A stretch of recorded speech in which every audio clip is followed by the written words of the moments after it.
Chapter 201.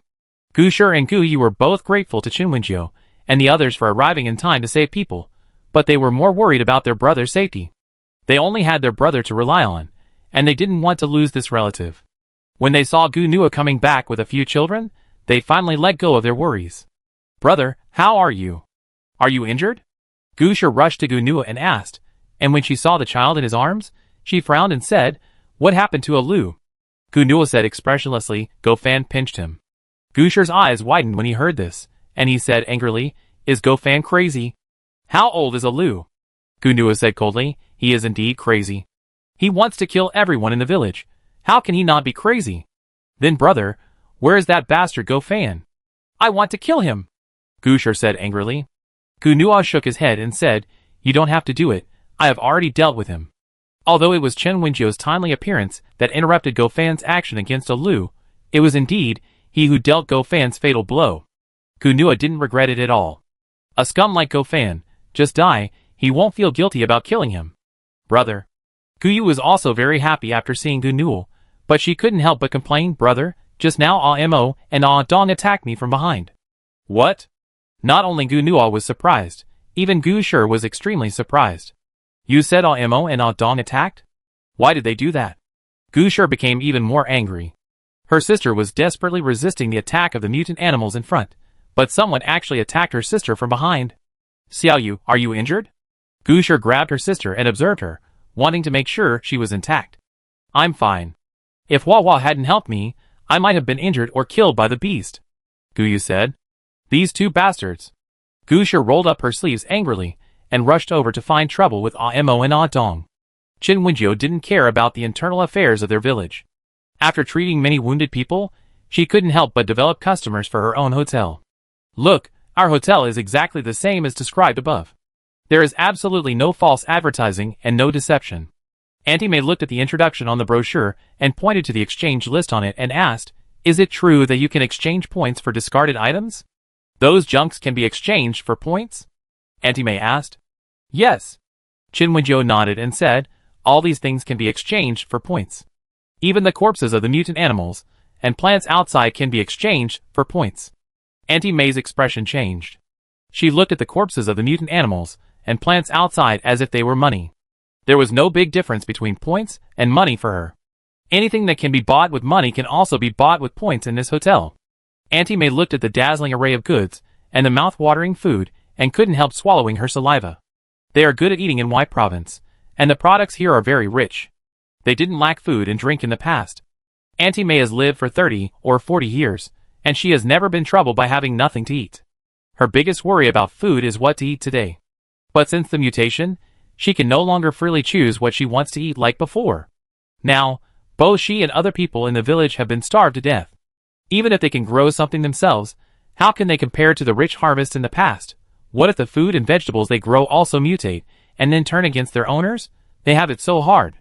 Auntie May can't help swallowing her saliva when she sees the various delicacies introduced on the hotel restaurant. Although not many of them suit her taste as a person from Province Y, they are all food, and they are delicious food. Uncle Zhuang also looked at the brochure, and couldn't help but be tempted by the good things on it. "Ame, let's go and take a look." Uncle Zhuang looked at Aunt May and said, "Confirm whether what they said is true. In any case, they may not be able to help much if they stay in the village, but it is still possible to confirm whether this hotel is real." Auntie May looked at his expression, thought for a moment and nodded, "Okay, let's go and see." Auntie May and Uncle Zhuang made a decision very quickly, and then, as mentioned above, took things at home and around that could be exchanged for points, and used the one-time transmission function of the brochure to teleport to the hotel. Chinwenjiu looked at the two people who disappeared in front of her eyes, with a smile on her face. Oh, she has developed 2 more customers. Uncle Zhuang, Auntie May seeing the 2 people disappear, Guyu was a little scared, and rushed over to Chinwenjiu and asked, "Where are they? Where are Uncle Zhuang and Auntie May? Where did they go?" You changed them away?" Guyu asked in fear. Chinwenjiu explained, "We sent them to our hotel, just like the seriously injured and dying patients before. They all went to our hotel for treatment." Chinwenjiu looked at Guyu, who was obviously an 18-year-old girl, but still had some innocence and immaturity. She asked, "Do you want to go and see it together?" Guyu was very tempted. She was curious about what Wenjiu's hotel looked like, and was also worried about the villagers who were sent to the hotel. Xiaoyu, I'm going too. Gu Shi, who was inseparable from her sister, taught Ah Mo and Ah Dawn a lesson, and immediately came to her sister's side and said. She looked at Chen Wenjiu firmly and said, I want to go with my sister too. Chen Wenjiu nodded and did not refuse. How could she refuse if she could attract more customers? Originally, it was the sisters Gu Shi and Gu Yu who went, but Gu Nuo, who was worried about his sister, also came over, so the three siblings were teleported to the hotel by Chen Wenjiu. Because she completed the task well as the store manager, the hotel system gave her some authority, and she could use her rights as a store manager to teleport guests to the hotel. No need to use information cards. No need to use the one-time transmission function of the brochure. She can directly open the authority to send guests there. Now the three brothers and sisters of the Gu family were sent there by her using her authority. Chen Wenjiu looked at the message just sent by the system. This authority was just opened. Chen Wenjiu couldn't help but complain about the hotel system. Is this guy smart? Why is he always so hindsight? And it makes her so angry? Chen Wenjiu was too lazy to care about so much, so she turned around to see the situation in the village and help everyone calm down. After surviving the disaster, everyone had some stress reactions. Although Chen Wenjiu was not a professional doctor, her full-level affinity was very effective on people. She was able to comfort the frightened villagers and children so that they would not be startled by the disaster. Looking at the appearance of the villagers, Chen Wenjiu could not help but sigh. In such a difficult world, who can live easily?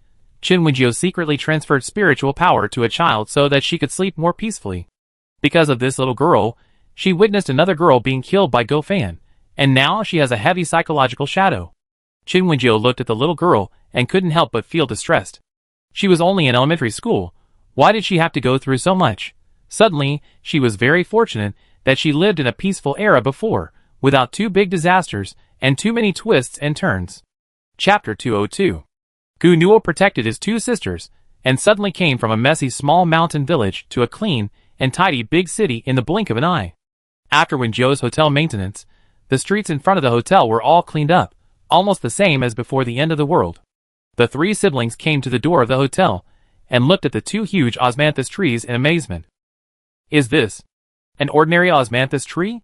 Gu Yu looked at the tall osmanthus trees in front of him, and did not feel that they were mutated. Now the osmanthus is in full bloom, and the fragrance spreads 10 miles away. It really makes people suspect that they are mutant plants. The osmanthus tree is so beautiful. Gu Yu couldn't help but sigh. The juice balcony beside her seemed to understand her words, and couldn't help but stretch out its branches to rub her hand. How can you praise other plants in front of it? How can these two osmanthus trees compare to it? Juice balcony is a flower that Gu Yu has raised for several years. From a small flower branch to a large flower plant full of flowers, it can be said that she has a deep affection for it. After the change in Juice balcony, she was also very close to Gu Yu. Gu Yu sensed Juice balcony's dissatisfaction and comforted her with a smile. Hua Hua, don't be angry. In my heart, you are the best and the most beautiful. Juice balcony heard her say this, and happily made a heart shape with the flower branch towards her, and opened a beautiful, big orange-yellow flower for her. Gu Nuo and Gu Shi were also very surprised, looking at the bright sign of the Wenjiuan, a little absent-minded. Brother? Gu Shi looked at Gu Nuo. Gu Nuo calmed down and took his two sisters into the hotel. Welcome. As soon as they entered the store, someone at the front desk came to greet them, and asked with a smile if they needed any help. Several guests are visiting our hotel for the first time. How about registering for our hotel information card? Our hotel consumption is basically based on points. Only with an information card can you redeem and recharge points. Chu Xiang smiled and introduced to Gu Nuo and the other two. Information card, I know. After listening to Chen Wenjiu's introduction, Gu Yu couldn't help but say, with this information card, can we go back to our hometown if we want, and come to the hotel if we want? Chu Xiang kept a decent smile and said, yes. Gu Yu said happily, then I want to apply for an information card. Gu Nuo and Gu Shi looked at her cheerful appearance, and then thought that this thing should not be dangerous, so they watched her follow Chu Xiang to apply for an information card. The brother and sister watched the younger sister happily collect various information, and then after registering her information, they leaned over to look at the card in her hand. It's a bit like an ID card, Gu Shi said. Although the two sisters were not yet adults before the end of the world, they had already applied for ID cards when they were 13 years old. They were familiar with the appearance of ID cards after getting the certificates. This information card is indeed similar to an ID card. There are photos and other basic information on it, but the points balance is not displayed. Can you try to exchange points? Gushar said to her sister. Guyu nodded, then recalled the method of exchanging points that she had seen before, and exchanged the things they brought for points. Brother, sister, I exchanged 5,000 points. Guyu said happily to his brother and sister, shall we go eat? Or take a shower? As for not being able to eat after a big battle or a bloody experience, it is absolutely impossible.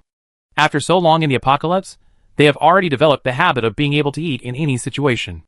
Gunua and Gushar looked at each other, thought for a while, and said, let's eat. As for taking a shower, Gunua, a grown man of course, would go to the men's bathroom. If he wants to go to the men's bathroom, he has to swipe his card. He hasn't applied for an information card yet, so he can't swipe his card. He can only use his sister's card to go to the restaurant to eat. Gunua said he wanted to go to eat, and his two sisters agreed. To be honest, they were also craving for all kinds of delicious food. The three of them came to the restaurant. They liked the spacious restaurant and clean environment very much. Wow, is that a giant panda? Gushar looked at Yuan and the others and asked curiously. Is that a real giant panda? Guyu also asked. The two sisters both like the plants they raise, but when it comes to animals, they still prefer giant pandas. Is that a red panda? It's so cute, so chubby and super cute. Gunua couldn't help but be moved by the red panda. He was obviously a mature man, but he still couldn't hide his excitement. That's a red panda. Although everyone in China pays more attention to giant pandas, Gunua loves red pandas the most. How could he not love this brownish red little animal? Of course, it doesn't mean that Gunua hates giant pandas, but he prefers red pandas relatively speaking. Tuan seemed to have heard Gunua's voice and felt that someone liked its appearance, so he came over and asked, hello, guest, is there anything I can help you with? The three siblings widened their eyes. A talking red panda? Tuan said, I'm a robot, not a real animal, so of course I can talk. Wow, it's a robot. Really? When Gushar heard Tuan say this, she couldn't help but reach out and touch its fur to confirm. You are fluffy. How can you be a robot? How can it be a cold robot when it feels so warm? Because I set the appearance of a red panda, a high-level intelligent robot. Tuan said proudly. Wow, you are so awesome. Gushar and Guyu were touched by Tuan's appearance, and the two sisters couldn't help but rub it. Sure, Xiaoyu, you guys are here too?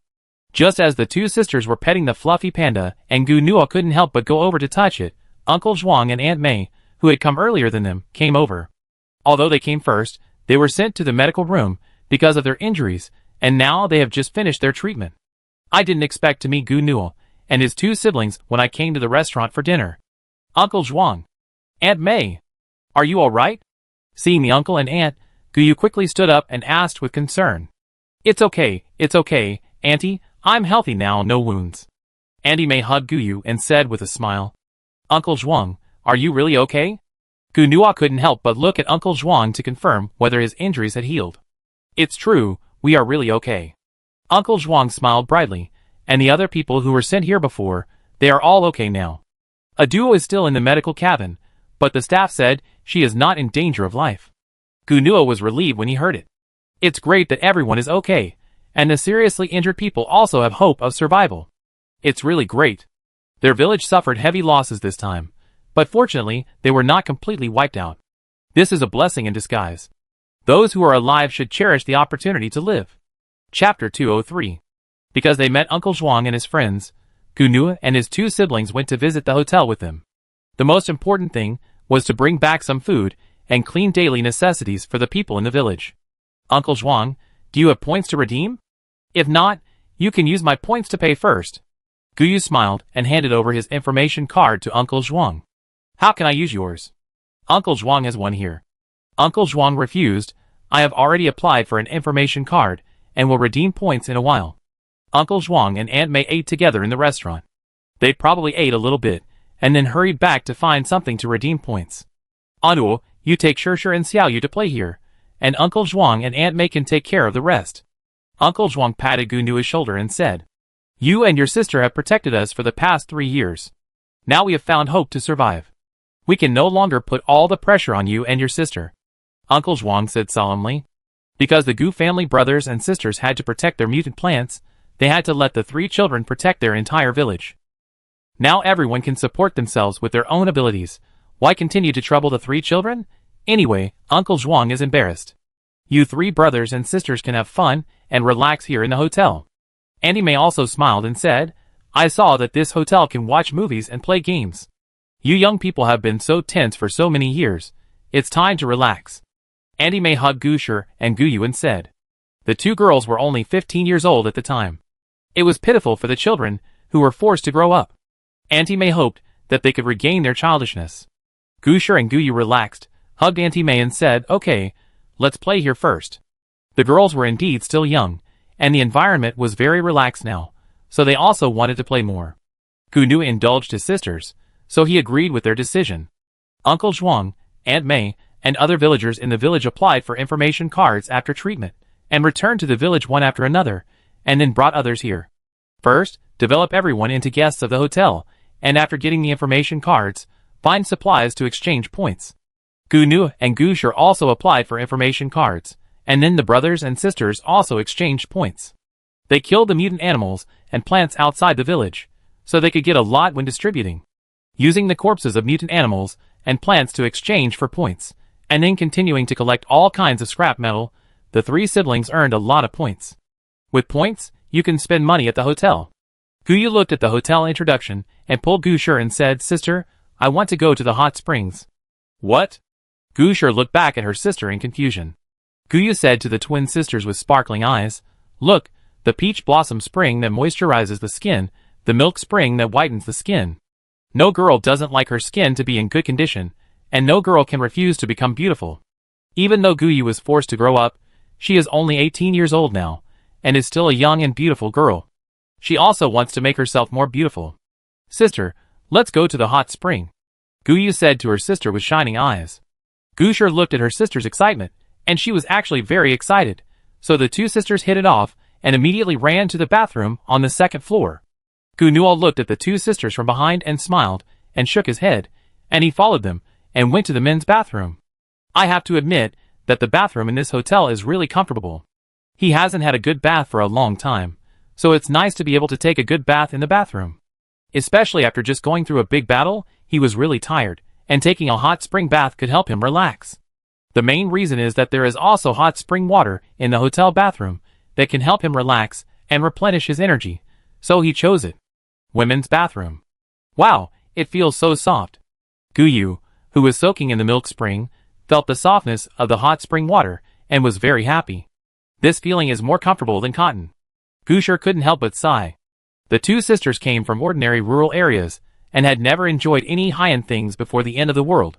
But they felt that this milk spring was better than the cotton candy and the super delicious milk they had eaten when their parents were still alive. So comfortable. Guyu sighed. Gushi also nodded, and the 2 sisters happily took a hot spring bath and rubbed each other's backs. After soaking for half an hour, Guyu touched her sister's arm and said, Sister, your skin has really improved. Really? Gushi couldn't help but touch her arm and felt that it felt much better. Look, there are fewer calluses on my hands. Guyu raised her hands to show her sister. Gushi looked at her hands and said happily, The effect of milk spring is so good, let's try peach blossom spring? Guyu nodded. The 2 sisters soaked in the hot spring for an hour, and they looked radiant after coming out of the bathroom. Guyu didn't soak for a full hour, he came out after half an hour, and waited for his sisters outside the bathroom. After he changed into clean clothes, he looked young and handsome. It's just a pity that a handsome guy like him is not much seen in the hotel. People in the end times are busy surviving. Where do they have so much time to pay attention to handsome men or beautiful women?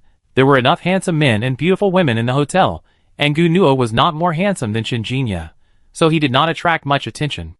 Guyu did not care, he just wanted to protect his 2 sisters and keep them alive. When he saw the 2 sisters coming out of the bathroom, they looked better than they were 3 years ago in clean clothes. Guyu was a little dazed when he saw them like this. After his parents passed away, he raised his sisters by himself. What were they like at that time? Oh, because he, as a brother, doesn't know how to take care of them, so they are actually a little sloppy. Even before the change, his 2 sisters were still ridiculed by their classmates at school. But in fact, they are not sloppy, they just have to go home to help with housework and don't have time to take care of themselves. His sisters love cleanliness and beauty, but they didn't have the conditions to be vain before. Brother, look, have I become more beautiful? Gusher came close to Gu Nuo, turned around in front of him and asked. Brother, am I getting prettier too? Gu Yu also asked happily. The twin sisters looked exactly the same, although their temperaments and demeanors were different, but now they looked equally beautiful and youthful.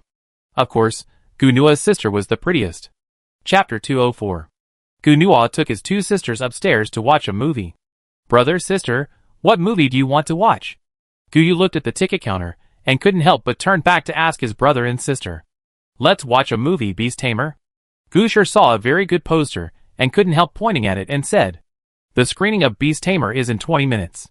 Gu Nuo looked at the time and said, it's only 20 minutes, I can wait. Gusher said firmly. Gu Yu took a look and felt that this Beast Tamer also suited her aesthetic taste, so she agreed with her sister's proposal. What could Gu Nuo say? The three siblings bought 3 movie tickets and sat in the waiting area waiting for the movie to start. Qin Wenjiu and the others waited in the small mountain village for a while. The bodies of the mutant animals and plants were all dealt with, and the villagers exchanged them for points. Then they helped to remove the bloody smell so that other mutant animals and plants around would not be attracted. That guy named Go Fan is really amazing. He can actually come up with something that attracts so many mutant plants and animals. Qin decided while helping to deal with things. Although Go Fan is a scumbag, we have to admit that what he came up with is really amazing. It's really not that he is capable, but that guy is vicious and brought other people's kids here. Qin Xian said beside him. What? Qin Di and the others were very surprised when they heard what Qin Xian said. That Go Fan, did he really bring someone else's pup? Well, I checked it out.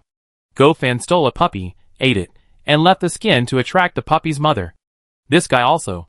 Qin Xian told what Go Fan did. Not only did he eat the puppy and leave the skin to attract the puppy's mother, he also killed a person to attract other mutant animals. In order to attract a lot of mutant plants and animals, this guy tried everything and tried all kinds of methods. There are indeed many reasons why the mutant animals and plants besieged this small mountain village this time, and basically they were all extreme methods that Go Fan came up with. When others heard what Qin Xian said about what Go Fan did, they couldn't help but show disgusted expressions. Fortunately he died. Chen Wenjiu couldn't help but frown. Although she had seen the darkness in the end of the world, she still hated people like Go Fan. Every time she heard or saw it, she couldn't help but curse. What should we do now? Qin Wenjiu looked back at the small mountain village. After this heavy blow, although they survived, what should they do about the safety of this village? The people in their hotel can't be here 24 hours a day. Don't worry, they have the ability to protect themselves. He Zui walked to Qin Wenjiu and said, before, the 3 siblings were protected by mutant plants. Now that the mutant plants and animals around them have been dealt with, they are safer. And now they are almost all guests of our hotel, so the security will be even higher. Yes, they are almost all guests of our hotel now. Qin Di held a 3-year-old baby in his arms, lifted her up and said, little sister, do you want to visit our hotel? The little girl held by Qin Di was very small, much smaller than Cheng Xiu before. She was obviously a 3-year-old child, but she looked no different from a 1-year-old or less than 2-year-old. The little girl couldn't even walk steadily, and she was skinny and small. Although the little girl was cared for by the whole village, she became an orphan because her parents had died in danger before.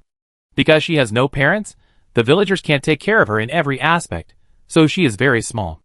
Qin Di looked at her like this, and couldn't help but touch her little face without any flesh. Little sister, do you want to go to the hotel with your sister? The little girl looked up at Qin Di, and said with a bright smile yes. Although she couldn't walk steadily, she could still speak clearly. It was just a word, and she could answer clearly. Qin Wenjiu looked at the children in the village, thought for a while, and said to Yizui, why don't you make some food to fill their stomachs? Especially these little radish heads, they are almost like radish heads, with big heads and small bodies, almost the same as what she saw in books before. Chen Wenjiu, who was born after the millennium, has never experienced hunger. When she saw the text about little radish heads in books before, she didn't quite understand it. Now that she has seen these little radish heads in real life, she has a moment of doubt. Is she really in the right world? She had never seen such a thin child in the zombie apocalypse before. This world is not like the zombie apocalypse, where animals, plants and water sources are contaminated by zombie viruses. Although there are mutant animals and plants in this world, they do not carry any viruses and are still edible. But if you want to get food from those mutant animals and plants, you have to pay a price. After all, they are really strong. Chin Wenjio found the village chief of this small mountain village, Uncle Opping. You want to cook for us? For the little kids? Uncle Opping was surprised when he heard Chin Wenjio explain his purpose. He said a little embarrassedly, "Girl, you are already very good to save our lives. How can I let you spend money? Now that those damned ones are gone, we can look for food honestly." Uncle Opping said happily, "We can still find food in White Province. The reason why everyone was hungry before was because there were too many mutant animals and plants around, and they didn't have strong military force, so they didn't dare to fight them. Isn't the surrounding area clear now? They can find other food nearby." "It's okay, Uncle. I just feel sorry for these kids." Chin Wenjio touched the top of a child's head and said, "They look a little thin, so I wanted to give them some nutrition." Chin Wenjio also knew that people who have been hungry for a long time can't eat too much meat or too many things at once.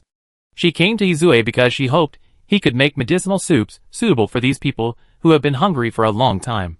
Anyway, they are not in a hotel now, so Izue's cooking skills will not be restricted too much. Uncle Opping looked at Chin Wenjio's serious look, and then looked at the poor children in his village, and he couldn't say no. He could refuse Chin Wenjio's kindness for himself, but he couldn't refuse for those children. Children are the future. How could he give up these hopes? After Chin Wenjio persuaded the village chief Uncle Opping, he led everyone to help find the ingredients Izue needed and help. The villagers brought out their own big pots and stoves, and helped collect firewood to cook for Izue. Chapter 205. Chin Wenjio looked at the little girl in his arms and asked, "What's your name?" The little girl in his arms was very young, no more than 5 years old, and her facial features were really pretty. Although her face was rough and had not been carefully groomed, her skin was a little dark and her face seemed to have a bit of Highland red, but her facial features were really pretty. When the little girl heard Chin Wenjio asking her a question, she smiled brightly and said, "Sister, my name is Duo. Chin Wenjio's affinity was at the highest level, whether it was animals, plants, or children, they all liked her very much. With her full affinity, all the children who had experienced the previous disasters were comforted by her. The little girl held by Chin Wenjio was similar to the 3-year-old child held by Chin Di before. Both of them were orphans who had lost their parents. Of course, there were many children whose parents were not around in this small mountain village. Most of them were left behind children, because their parents went to work in other places before the end of the world. This little girl named Duo, her parents really died, not in the end of the world, she was already an orphan before the end of the world. Chin Wenjio touched the little girl's head lovingly and asked with a smile, "Duo, is the food delicious today?" "Delicious?" Duo nodded happily. "Sister, I want to play with you too." In addition to Duo, the other children also gathered around Chin Wenjio. The children whose parents and relatives were still alive were comforted by their closest relatives at this time, and these orphans surrounded Chin Wenjio. The children were very proactive. If they wanted to get close to Chin Wenjio, they would say it directly. They did not reject Duo, the child who could occupy Chin Wenjio's arms. Of course, Chin Wenjio did not reject these children. They were not naughty children, and did not do anything that she did not like. Chin Wenjio took a few children, told them stories, and tried her best to calm them down until they fell asleep. Worried that the children would wake up in the middle of the night, Chin Wenjio and her friends slept with the children. "I didn't expect that we would suddenly become kindergarten teachers." Chin Di lay in the middle of the children, and joked to herself helplessly. "I really never thought that I would become a kindergarten teacher one day." Chin Xian also smiled.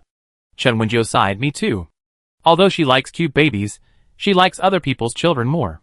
Anyway, it is unimaginable for her to take care of children. She has only taken care of her cousin's children a few times. Unexpectedly, this time, she would have to take care of so many children.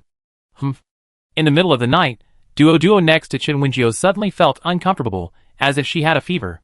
Chin Wenjio heard the noise, reached out and touched her, and couldn't help frowning. "Chin Xian, Duo has a fever." Chin Xian got up quickly and found that in addition to Duo, several of the children also had a fever. "The medicine I brought is almost used up, and I have to go back to the hotel," Chin Xian said with a serious expression. "Let's go," Chin Wenjio said decisively, and then took the others to send the sick children back to the hotel. Yen Lizho, who was outside, heard the noise, and went to the village chief to tell him. "Duo and the others have a fever? Is it serious?" The village chief, Uncle Peng, was also very worried.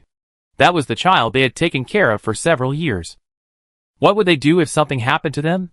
Chin Wenjio took the children to the hotel and rushed them to the medical room. Since they only had a fever, there was no need to worry too much after entering the medical room. There was still enough time. Qin Xian and other robot employees started to get busy. Qin Wenjiu saw this scene and felt that there were still too few people in the medical room. Although the medical room had various powerful medical equipment, it was also convenient to have a doctor with superb medical skills. Qin Xian is busy all by herself, and it's very hard. Qin Wenjiu couldn't help wondering if she should draw an employee card. When was the last time she drew an employee card? Oh right, the last time should be when Qin Qiuxiang and Qin Muzhong were together. That seemed to be the last world.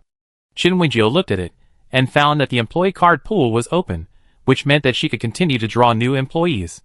So she stood at the door of the medical room, and opened the employee card pool panel in the system background with a serious face. I must bless her to win the doctor. Qin Xian was alone, and the pressure was too great.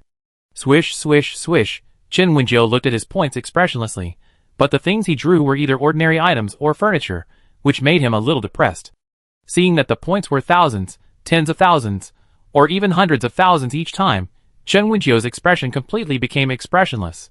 Swish. Suddenly, Qin Wenjiu felt a bright light in front of his eyes, and a green light suddenly lit up. It's actually green? Is this employee card actually green? Ah, but what levels are the employee cards given by their hotel system divided into?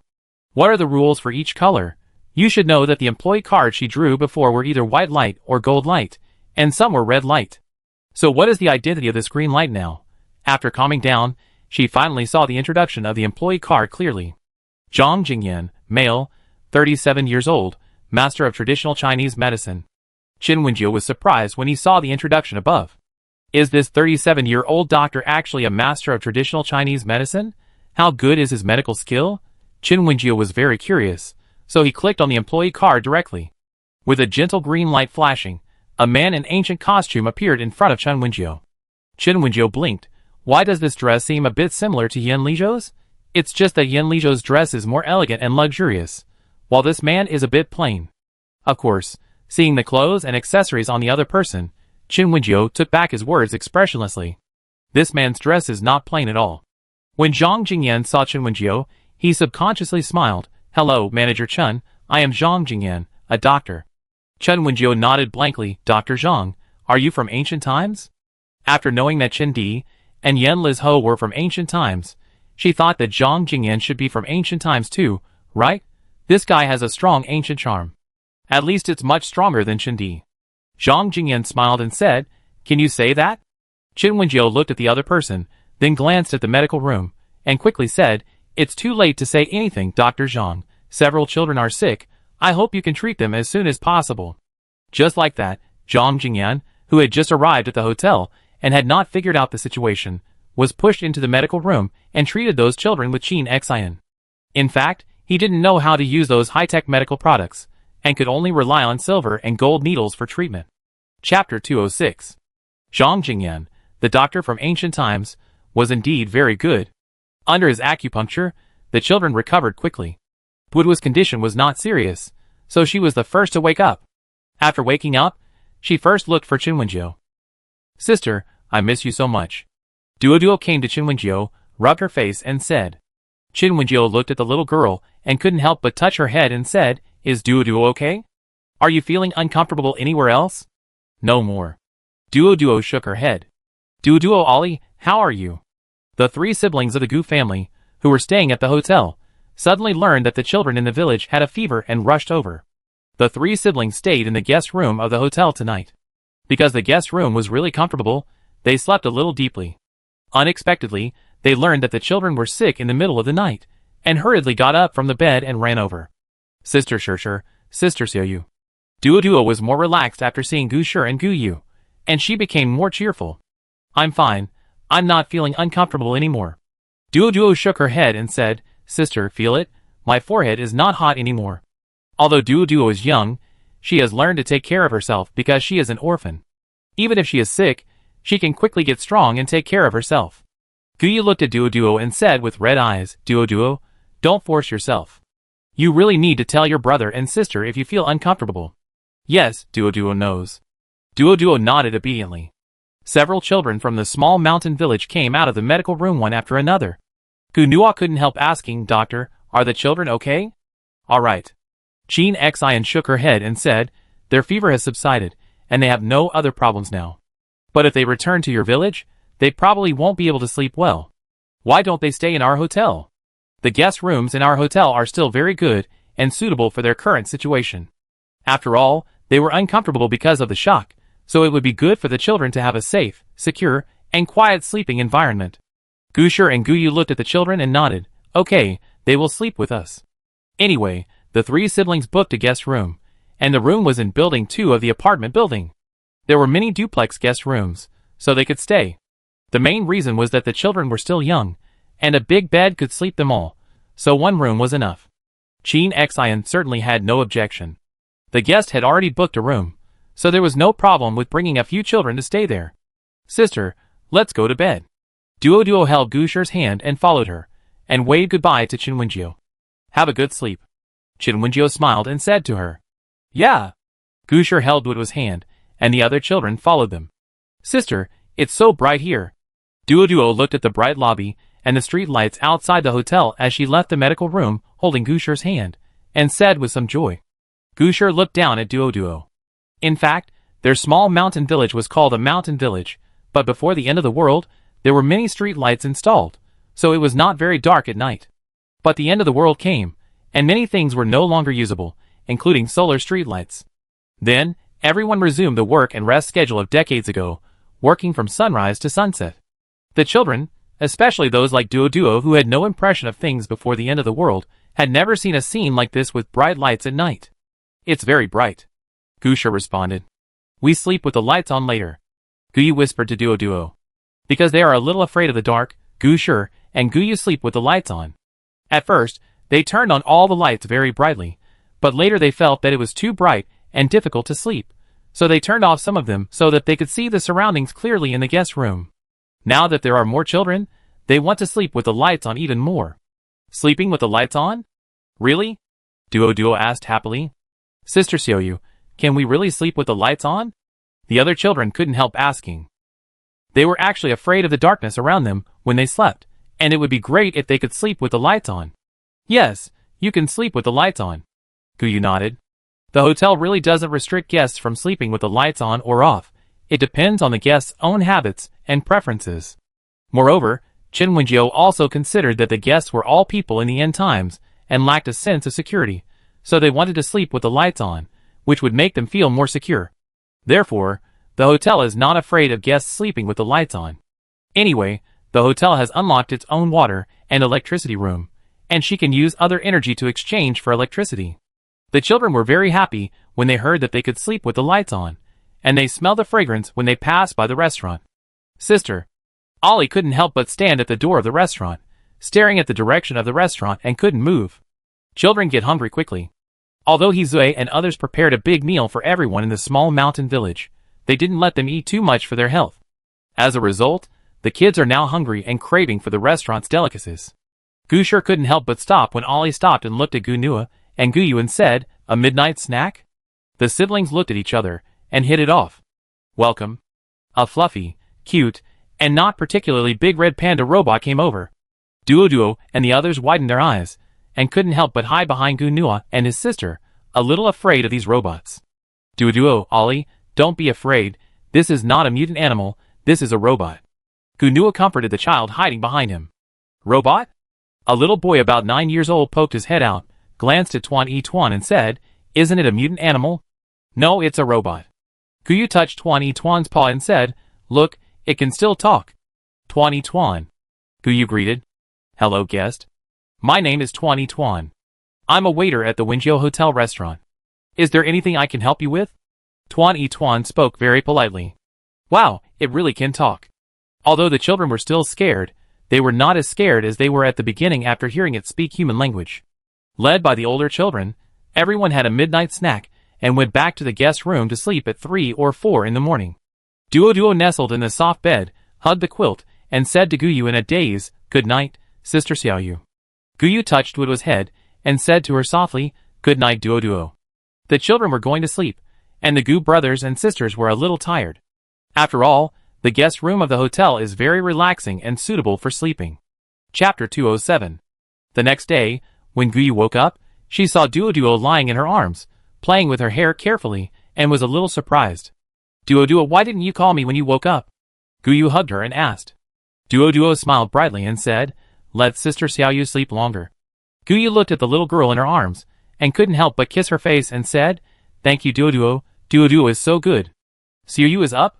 Come on, we have to go to eat. Gushir came in and saw her sister and Duo being so affectionate and reminded them. Eat. Guyu and Duo couldn't help but sit up straight, thinking of the midnight snack they had last night. Eat delicious food. Guyu quickly got up and took Duo to the bathroom to wash up. After changing clothes, they rushed to the restaurant with everyone. Wait!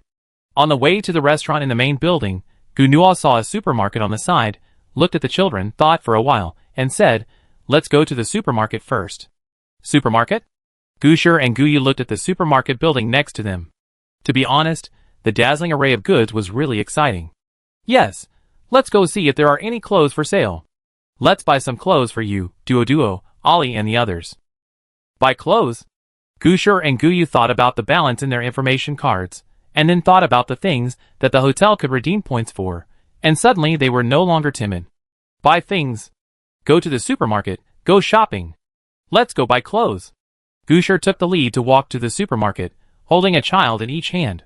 Guyu also followed with Duo's hand. She also wanted to buy new clothes. Gunuo smiled and followed his sisters. Seeing their happy expressions, he was also very happy as an elder brother. Welcome. The supermarket employees asked politely when they saw the guests coming. Robot? Gushir was surprised when she saw Chen-Yi and the others. She didn't expect that the staff of this hotel had this kind of mechanical robot with a sense of technology in addition to the animal-shaped robots. This robot is so handsome. Good morning, everyone. How can I help you? Chen-Yi asked with a smile. Hello, may I ask, which floor of the supermarket sells clothes? Gunuo stood up and asked. Gushir, Guyu, and several other children's eyes have long been captured by the surrounding fruits and vegetables. White Province is located in the south.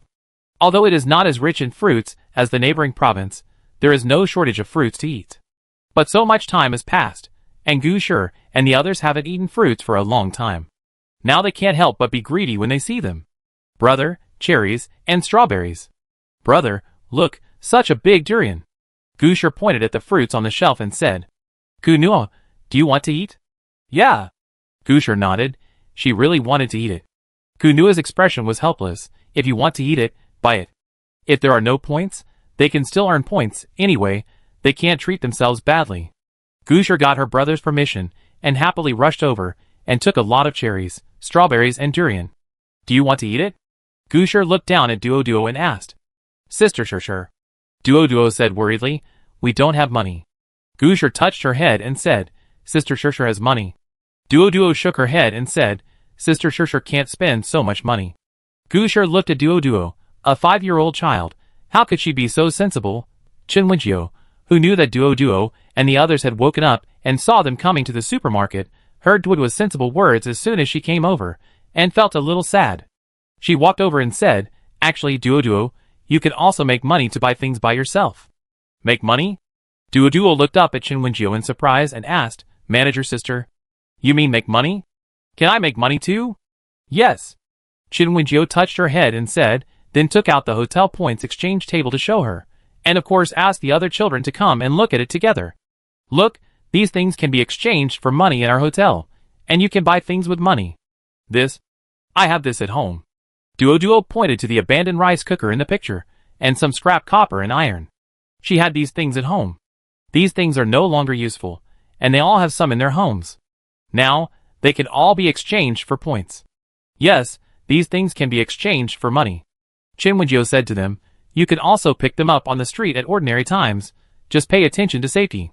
Chen Wenjiu glanced at the mutant plants following the 3 siblings of the Gu family, and then looked at Duo. You must pay attention to safety, and then pick up these things and exchange them for money, and you can buy anything you want. Chen Wenjiu said. She couldn't not tell these children these things just because they were still young. These children might be happier if they could support themselves. The main thing is that orphans like Duo, if they don't rely on their own efforts to support themselves, can they expect others to support them for the rest of their lives? Although Chen Wenjiu felt very distressed and sympathized with them, she didn't intend to let them just be supported by others. If they have such ideas and the ability, they can support themselves with their own hands. During this period, They just need to try their best to ensure the safety of the children.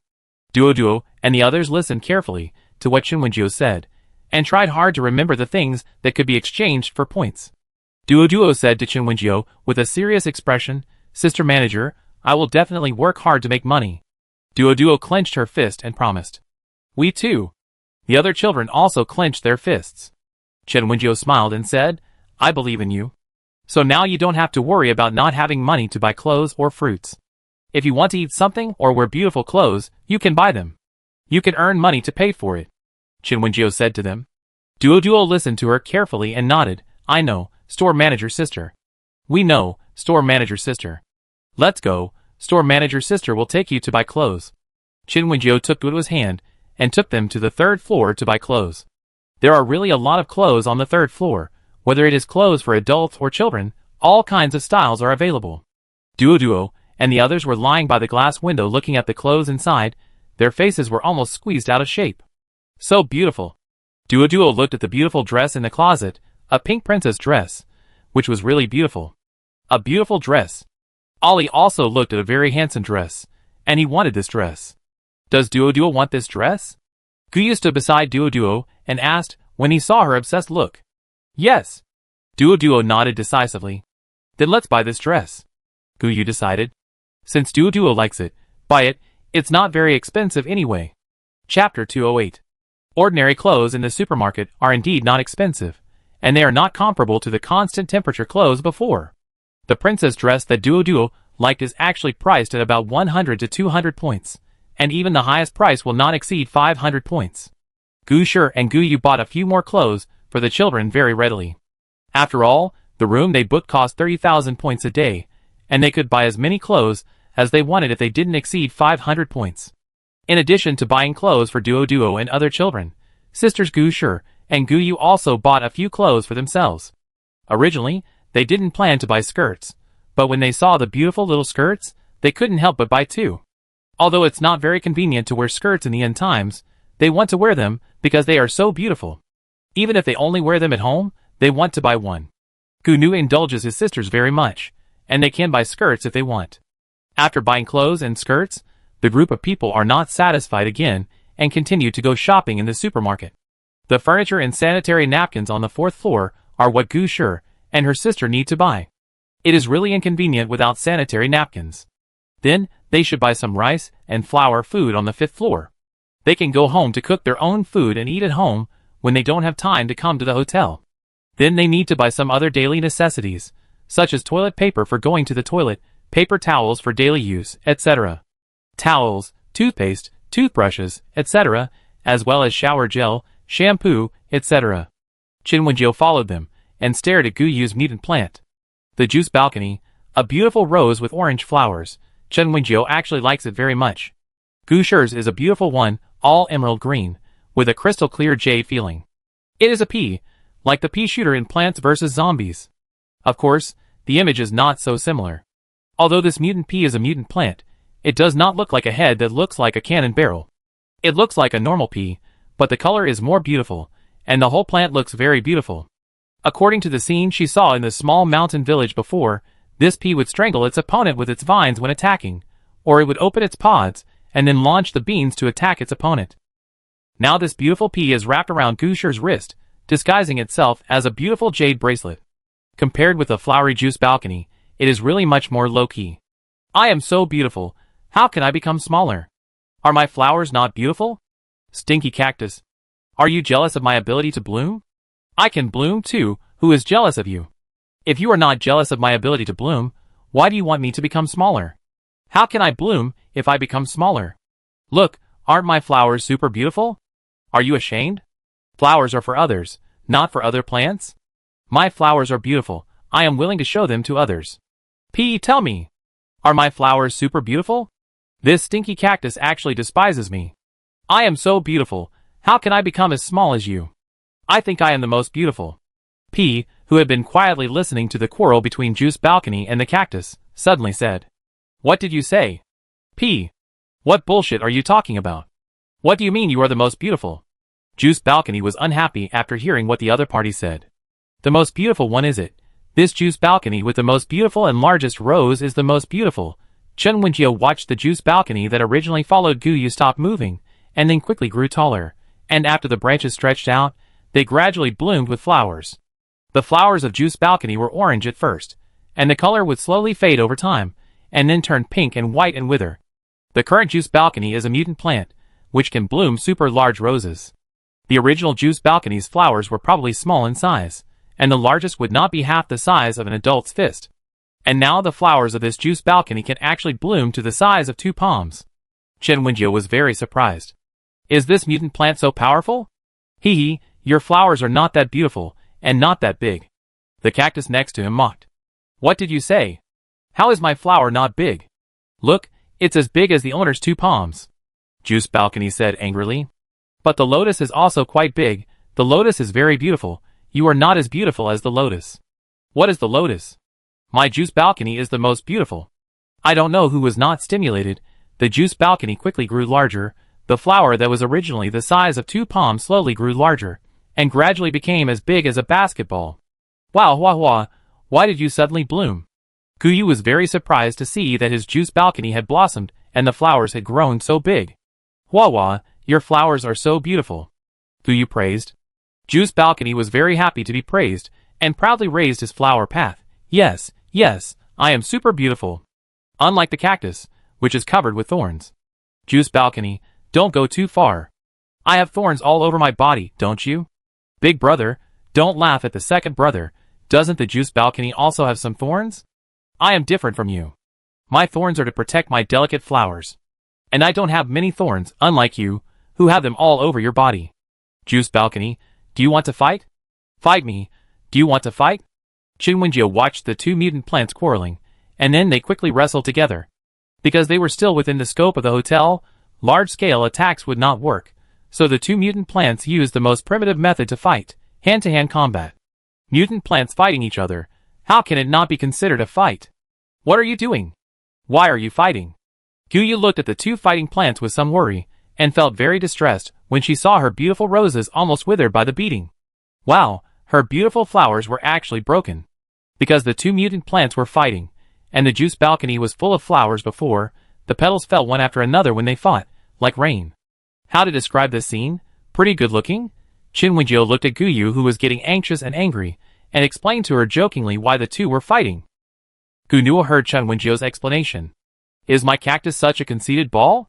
Is the cactus going to compete with the juice balcony? And because of this incident, the 2 mutant plants fought? It's really eye-opening. Chapter 209. Although the reason for the 2 mutant plants to fight was very funny, their owners still separated each other. Guyu blocked the much larger cactus behind him, and Guyu over there also blocked his juice balcony. Gusher's mutant pea seedlings hung obediently in her hand, watching the joke of the other 2. Hua hua, don't fight randomly, you are a delicate flower. What if you break your own flower? Guyu said with a distressed look on his face, looking at the beautiful flowers on his juice balcony. Master, I don't want to either, but that cactus words are too rude. Although juice balcony knew that Guyu couldn't understand what it said, it still complained about the cactus. How did I speak rudely? It's obviously you who spoke rudely. The cactus was dissatisfied after hearing what juice balcony said. You are obviously a rose. Why are you so green tea? I am green tea? Cactus, you are dead. You actually said I am green tea. Juice balcony heard the cactus say that, and the flower branches became chaotic again, and rushed towards it quickly. Don't fight here. We can't pay for the damage. Guyu stopped the juice balcony. Chiyo, don't fight with Hua Hua either. Guyu warned his cactus. We really don't have the money to pay for the damage. Humph. The 2 mutant plants gave their master's face, so they quieted down under their advice. Chen Wenjiu stood up and said 2 no 3.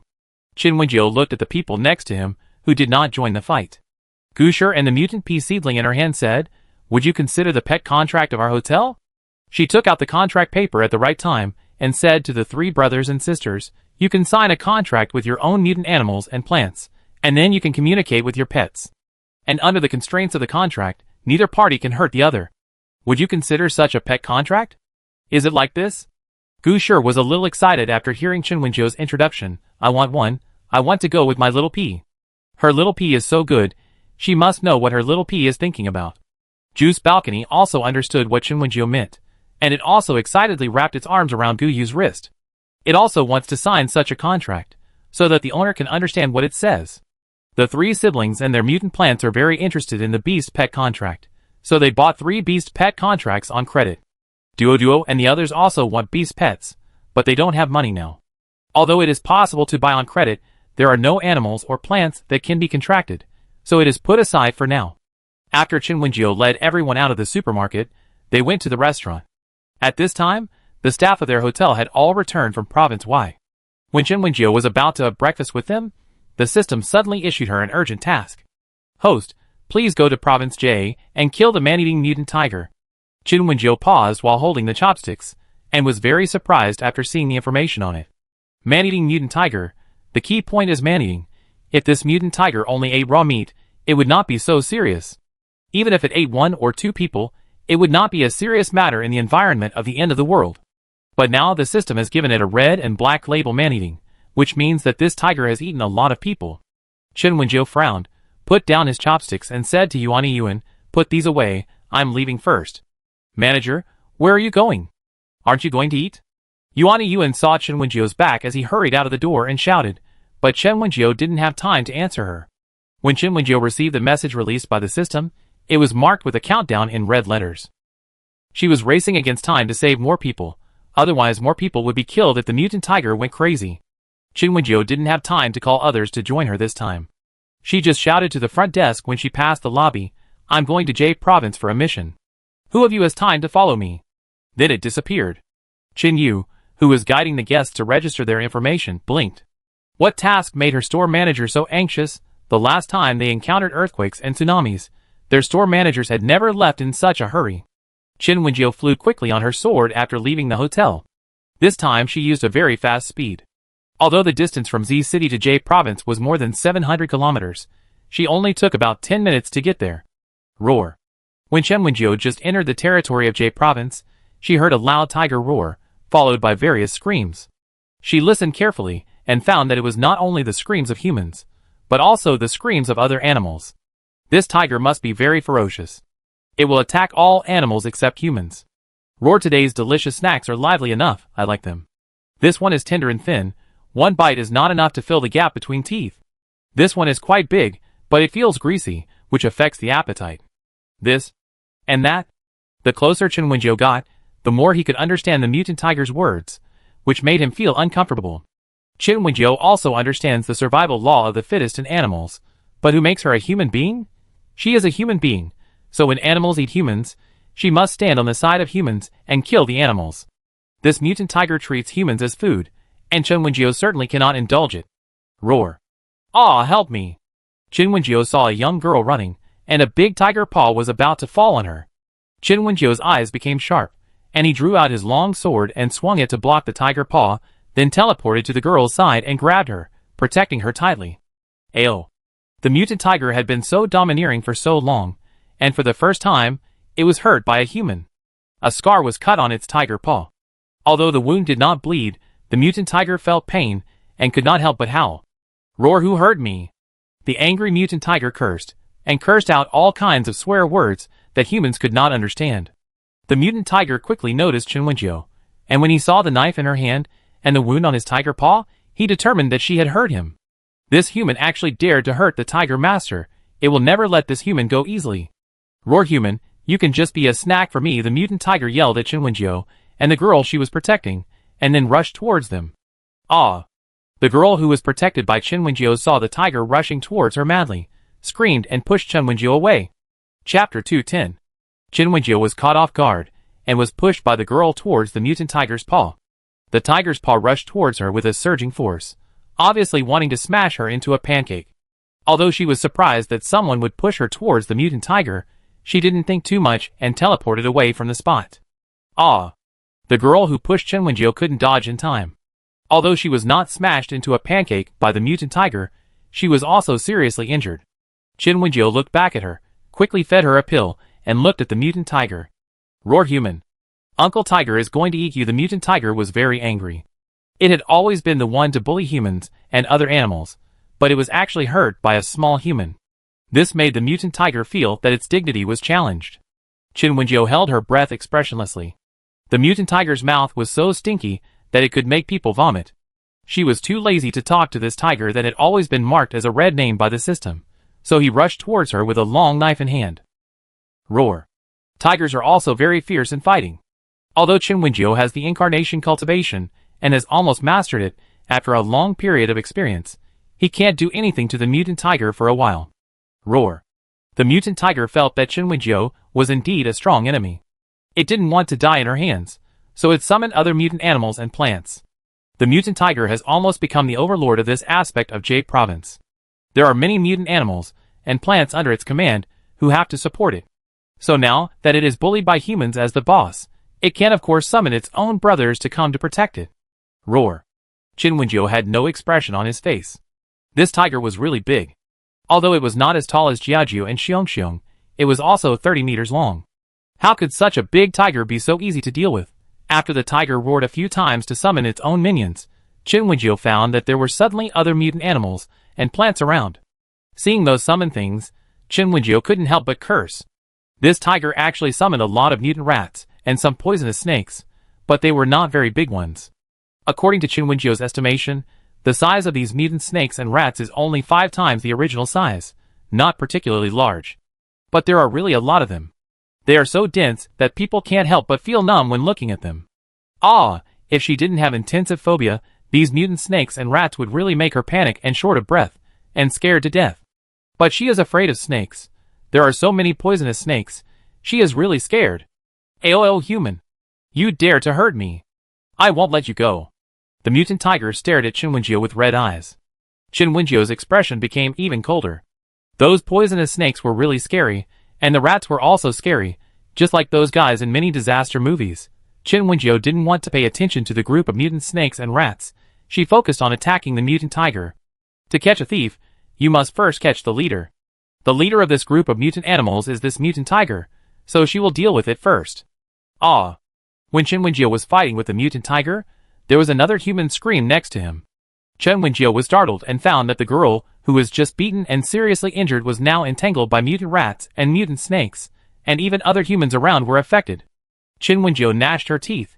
She took out Realgar from the space button and scattered it, but it had little effect. The mutated snakes and rats were not very afraid of Realgar. What should I do? Chinwenjio dodged the mutant tiger's merits, stepped on the flying sword and flew towards the entangled humans, saving them from the mouths of the snakes and rats. Shoo! Chinwenjio looked at her hand in disbelief. She didn't expect that the person, who had just been seriously injured and was saved by her once again, would stab her in the back again. Chinwenjio didn't even bother to ask her why, and directly threw the person out. She didn't insist on throwing the person into the pile of mutant snakes and rats. She threw the person directly to a higher place. But she also knew that mutant rats and mutant snakes could climb up. After all, these two creatures have strong climbing ability. Chinwenjio expressionlessly pulled out the venomous snake fangs that the girl had just stabbed into her hand, and quickly swallowed a detoxification pill. Although she didn't say anything for the girl, she really didn't understand why she had to hurt her. The first time he pushed her away, she could understand that it was because there was a sudden danger, and she subconsciously used the barrier next to her to block the danger. But what about this time? She saved people from the mouths of poisonous snakes and rats, but before she was safe, she was stabbed in the back. Why? Chinwenjio didn't understand, but she quickly took the detoxification pill and squeezed out the poisonous blood, and quickly pressed several acupuncture points on her body to prevent the spread of the venom. Although she had good cultivation, she was not a serious doctor after all, so now she could only rely on her powerful strength to suppress the poison. Humans are betrayed? How fun. Humans love to betray each other like this. The drama of humans betraying each other and scheming against each other is really something you never get tired of watching. Chinwenjio listened to the chattering of the mutant animals around him, and couldn't bear it anymore, so he swung his knife and killed many mutant animals. Squeak squeak. The mutant mice saw Chinwenjio suddenly get angry, and kill many of his companions, and gradually went crazy. As the saying goes, ants can kill elephants. Although the mutant rats were not very powerful, their numbers were large enough that a small human could be quickly dealt with by them. Hiss. A lot of the mutant snakes nearby were also chopped to death, and the snakes rioted. Chinwenjio now regretted why she was so reckless, and came here alone. Now she had to deal with 3 forces, the mutant tiger, the mutant rat, and the mutant snake. 10,000 swords. Chinwenjio put down the knife in her hand with a serious expression, pinched her hands, and muttered something. Soon, the long swords floating in front of her glowed, and quickly turned from one to hundreds, thousands, and even tens of thousands. Under Chen Wenjiu's urging, the densely packed long swords quickly flew towards the mutant animals, with great force, and one sword could harvest the life of a mutant animal. Squeak! Hiss! The screams of mutant rats and mutant snakes were endless. Chen Wenjiu closed his eyes, and released his consciousness, then controlled the flying knives to strangle the mutant snakes and rats around. This group of guys didn't just besiege her, they didn't let go of the other survivors, she had to kill them all. Human! You damn human! The mutant tiger was very angry when he saw Chen Wenjiu showing his power, turning one knife into thousands of knives, and quickly harvesting the lives of its little brothers. Chen Wenjiu glanced at the mutant tiger, and then she remembered that her few beasts didn't seem to be released. How could she forget? She also has helpers. Come out, Jiao Jiao Xiong Xiong! Chen Wenjiu shouted loudly. Chapter 211. Nani, here I come! As the giant pandas called, two huge figures appeared beside Chen Wenjiu, and then rushed straight towards the mutant tiger. Although the tiger was quite large, it was not even half the size of the giant panda. Being chased and beaten by two giant pandas that were twice its size, the mutant tiger really fled this time. Chen Wenjiu felt relieved, and then began to strangle the mutant rats and mutant snakes around him. As she chanted the spell and made hand gestures, more and more long swords were flying, and it felt like thousands of swords were fired at the same time. Shwa shwa shwa. The long swords harvested the lives of the mutant snakes and rats, and quickly saved countless survivors, who were almost eaten. You are the one who bullied my nanny, right? You stinky tiger. You stinky guy. You actually bullied my nanny. I beat you to death. Jiaju cursed in a soft and sticky voice, while beating the mutant tiger without any chance to fight back. In fact, Jiaju alone could have suppressed the mutant tiger, but Chen Wenjiu still released Xiong Xiong as well. Xiong Xiong was assisting Jiaju at the side, cheering for her when she was beating the tiger. Come on, Jiao Jiao. Jiu Jiao left, hit its waist. Jiu Jiao, this tiger is bullying me, hit it back. Come on, Jiao Jiao, Jiaju is awesome, Jiaju is the most beautiful. The two giant pandas playing with the mutant tiger shocked the rescued survivors. Is that a giant panda? Why would those two giant pandas help us? Those two giant pandas seemed to be brought by that person. A little girl of 12 or 13 pointed at Chen Wenjiu and said, Is she a cultivator? Why can she use the moves in the fairy tale drama? A middle-aged man looked at Chen Wenjiu's move of firing thousands of swords at once, and couldn't help asking. Who of their age didn't watch fairy tale dramas and martial arts dramas when they were young? They had really seen such moves on TV before, such moves of pinching the incantation and turning a sword/knife into countless swords. But they never thought that one day, they would see such a scene in reality. AOL. The mutant tiger was beaten and screamed, and the survivors who were protected felt very relieved. This mutant tiger was rampant in Jade Province. How could the survivors not know? Many of their relatives died at the hands of the mutant tiger and its little brothers. Now seeing the mutant tiger's miserable end, they all felt relieved. That person just now, she poisoned the benefactor who saved us. A sharp-eyed girl pointed at the girl who was saved by Chen Wenjiu and stabbed Chen Wenjiu in the back. Someone who knew that person frowned and said, Isn't that Lin Zixue? It wouldn't be strange if it was her. What do you mean? Someone asked, puzzled. Why is it Lin Zixue? It's not strange that she backstabbed her savior? This Lin Zixue backstabbed her other savior a year ago. After hooking up with the other's boyfriend, the two of them teamed up to kill the savior. About a month ago, she stabbed the man she hooked up with again and hooked up with someone else. It's not surprising that she would do that to the benefactor just now. But what good would this do to her? She poisoned him just after he saved her from the mouth of a snake or rat. Because she knew she wouldn't live long, so she would take as many people as possible. Someone who knew Lin Zixue said. What? Lin Zixue really didn't live long. She was seriously ill, and was seriously injured by the mutant tiger. She knew she wouldn't live long. So even though Chen Wenjiu saved her, she still had no gratitude towards Chen Wenjiu, and only wanted to take someone with her before she died. She would be happier if she could drag more people to be buried with her. After hearing people who knew Lin Zixue explain her situation, everyone looked at her with particularly cold eyes. Such a person should die early. Look, the battle is over. The rescued survivors paid attention to the situation on the battlefield, which had begun to quiet down. It is not difficult for two giant pandas over 60 meters tall to deal with a tiger over 30 meters long. With Chen Wenjiu's cultivation in the spiritualization stage, it is only a matter of time for him to deal with a group of mutant snakes and rats. There will not be much suspense. When Qin Wenjiu retracted thousands of long swords into one, countless corpses of mutant snakes and rats had fallen around her. Qin Wenjiu wiped the blood off the long sword, then turned back to look at the survivors she had saved. She didn't care about Lin Zixue now. She had saved her twice, and was stabbed in the back twice. She had done her best. She didn't kill Lin Zixue with a knife directly, because she was too lazy to care about the dying guy. After all, she was seriously injured and in so much pain. If she was killed with a knife, wouldn't it be too easy for her to die? Qin Wenjiu walked over and collected the bodies of the mutant tigers killed by Xiong and Jiajiao, intending to take them back to the hotel to exchange for points. As for the bodies of the mutant snakes and rats, there were too many of them, and she was too lazy to pick them up. Qin Wenjiu walked to the survivors and said, "Hello, I am the manager of Wenjiu's hotel. This is our hotel's brochure. You can take a look." Deng Wei looked at Qin Wenjiu in surprise. She didn't expect her self-introduction to be like this. "Wenjiu's Inn?" Deng Wei asked. Is it the one that is said to be safe, free from animal and plant attacks, and with lots of food?" Deng Wei had really heard of this inn. It was a lucky customer from their place who spread the news. But unfortunately, Deng Wei didn't know the lucky customer, so she couldn't go to the inn with her. She didn't expect that one day she would know the manager of the inn. Could she go to that inn too?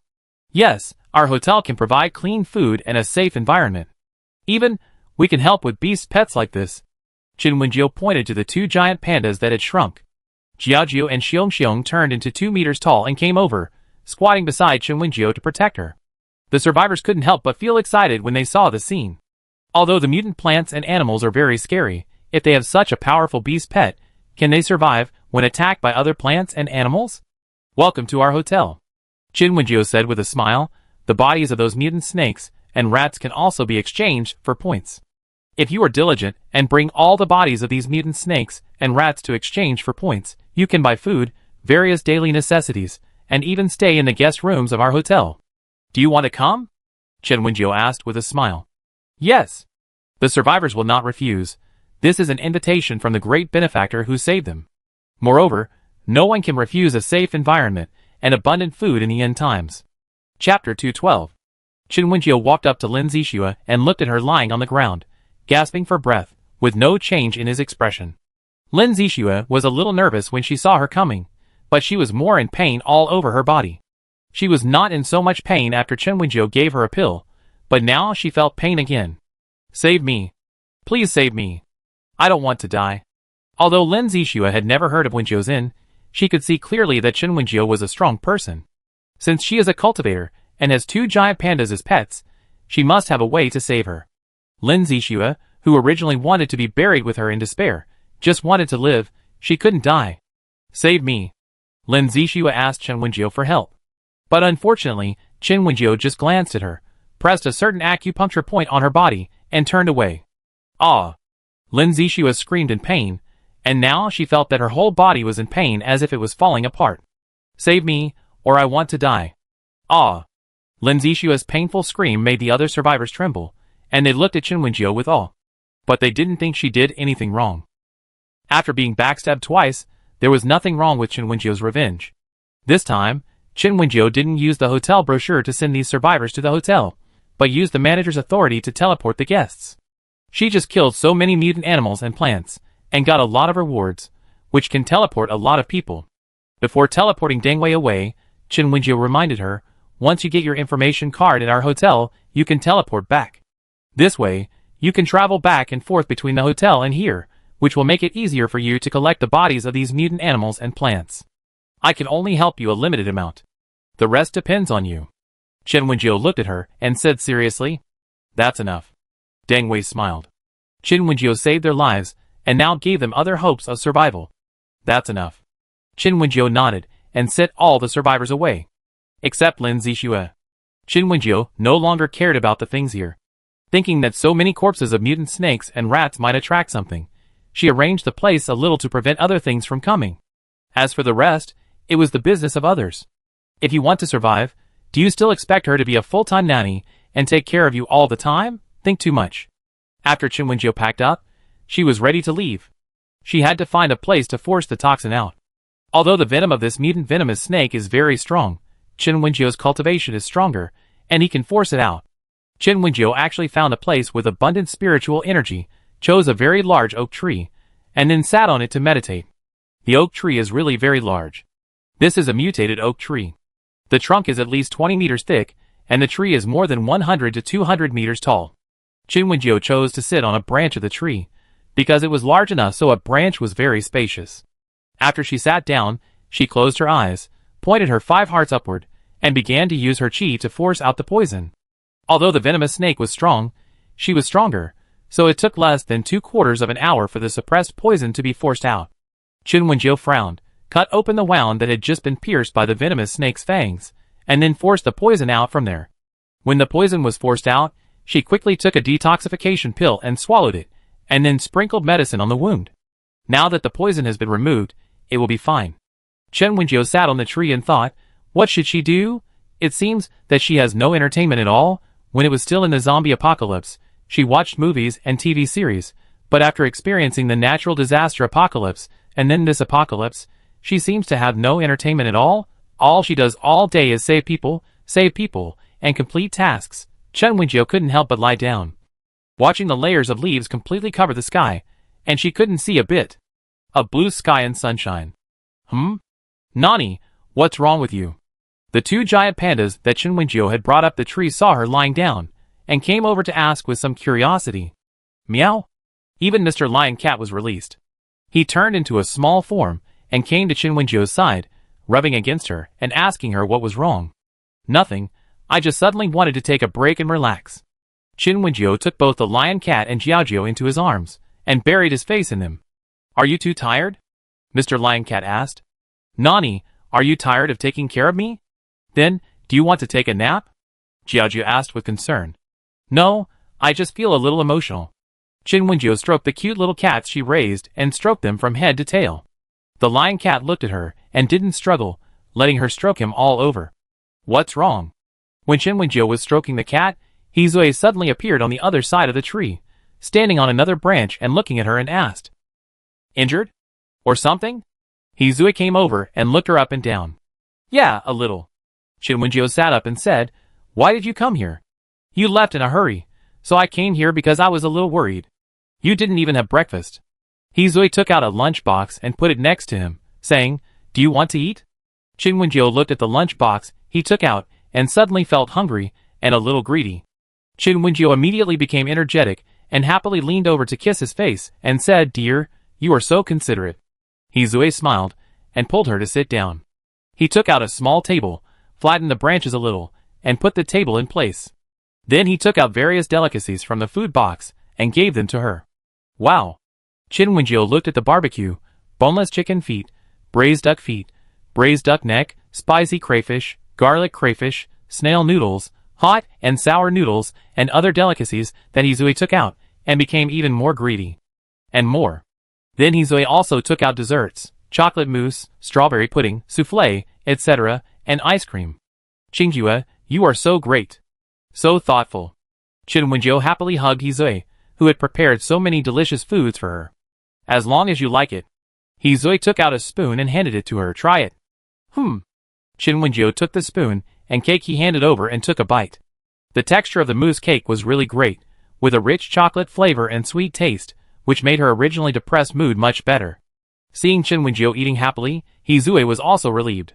Jiaojiao, Xiong, and Mr. Lion Cat beside them all looked eagerly at the delicacies on the table. They are mutant animals, not ordinary animals, so they can eat human food, and they should have a share of these delicacies, right? The 3 little cuties all looked at Hizue. Hizue, you can eat too. These are the pets of their loved ones, so they can't be neglected. They can share some food with them. Hearing Hizue say that they can eat, the 3 little cuties became excited and pounced on the food Hizue gave them. Chapter 213. The chocolate mousse made by Hizue is really mellow and sweet. The sweetness of chocolate is acceptable to Chen Wenjio, and it is not very greasy. The aroma of chocolate and the soft texture of mousse made her very happy. After eating sweets, her depressed mood was relieved a lot.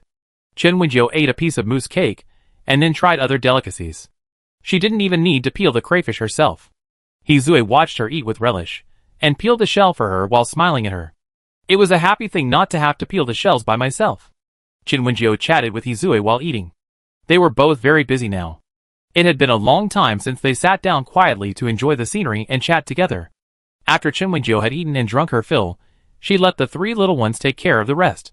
She sat on the tree trunk, leaning on Hizue's shoulder and looking at the sky in the distance. I don't know what to do in this world, and when I can leave this world. Chin Wenjio leaned against Hizue and said, Do you miss home? Hizue touched her hair and asked gently. Yeah. She really missed home. Her parents, her brother, and the familiar, peaceful, and non-dangerous world over there. She missed them all. Hizue smiled and said, If you miss home, you can actually go back and take a look. Yeah. Chin Wenjio looked up at him.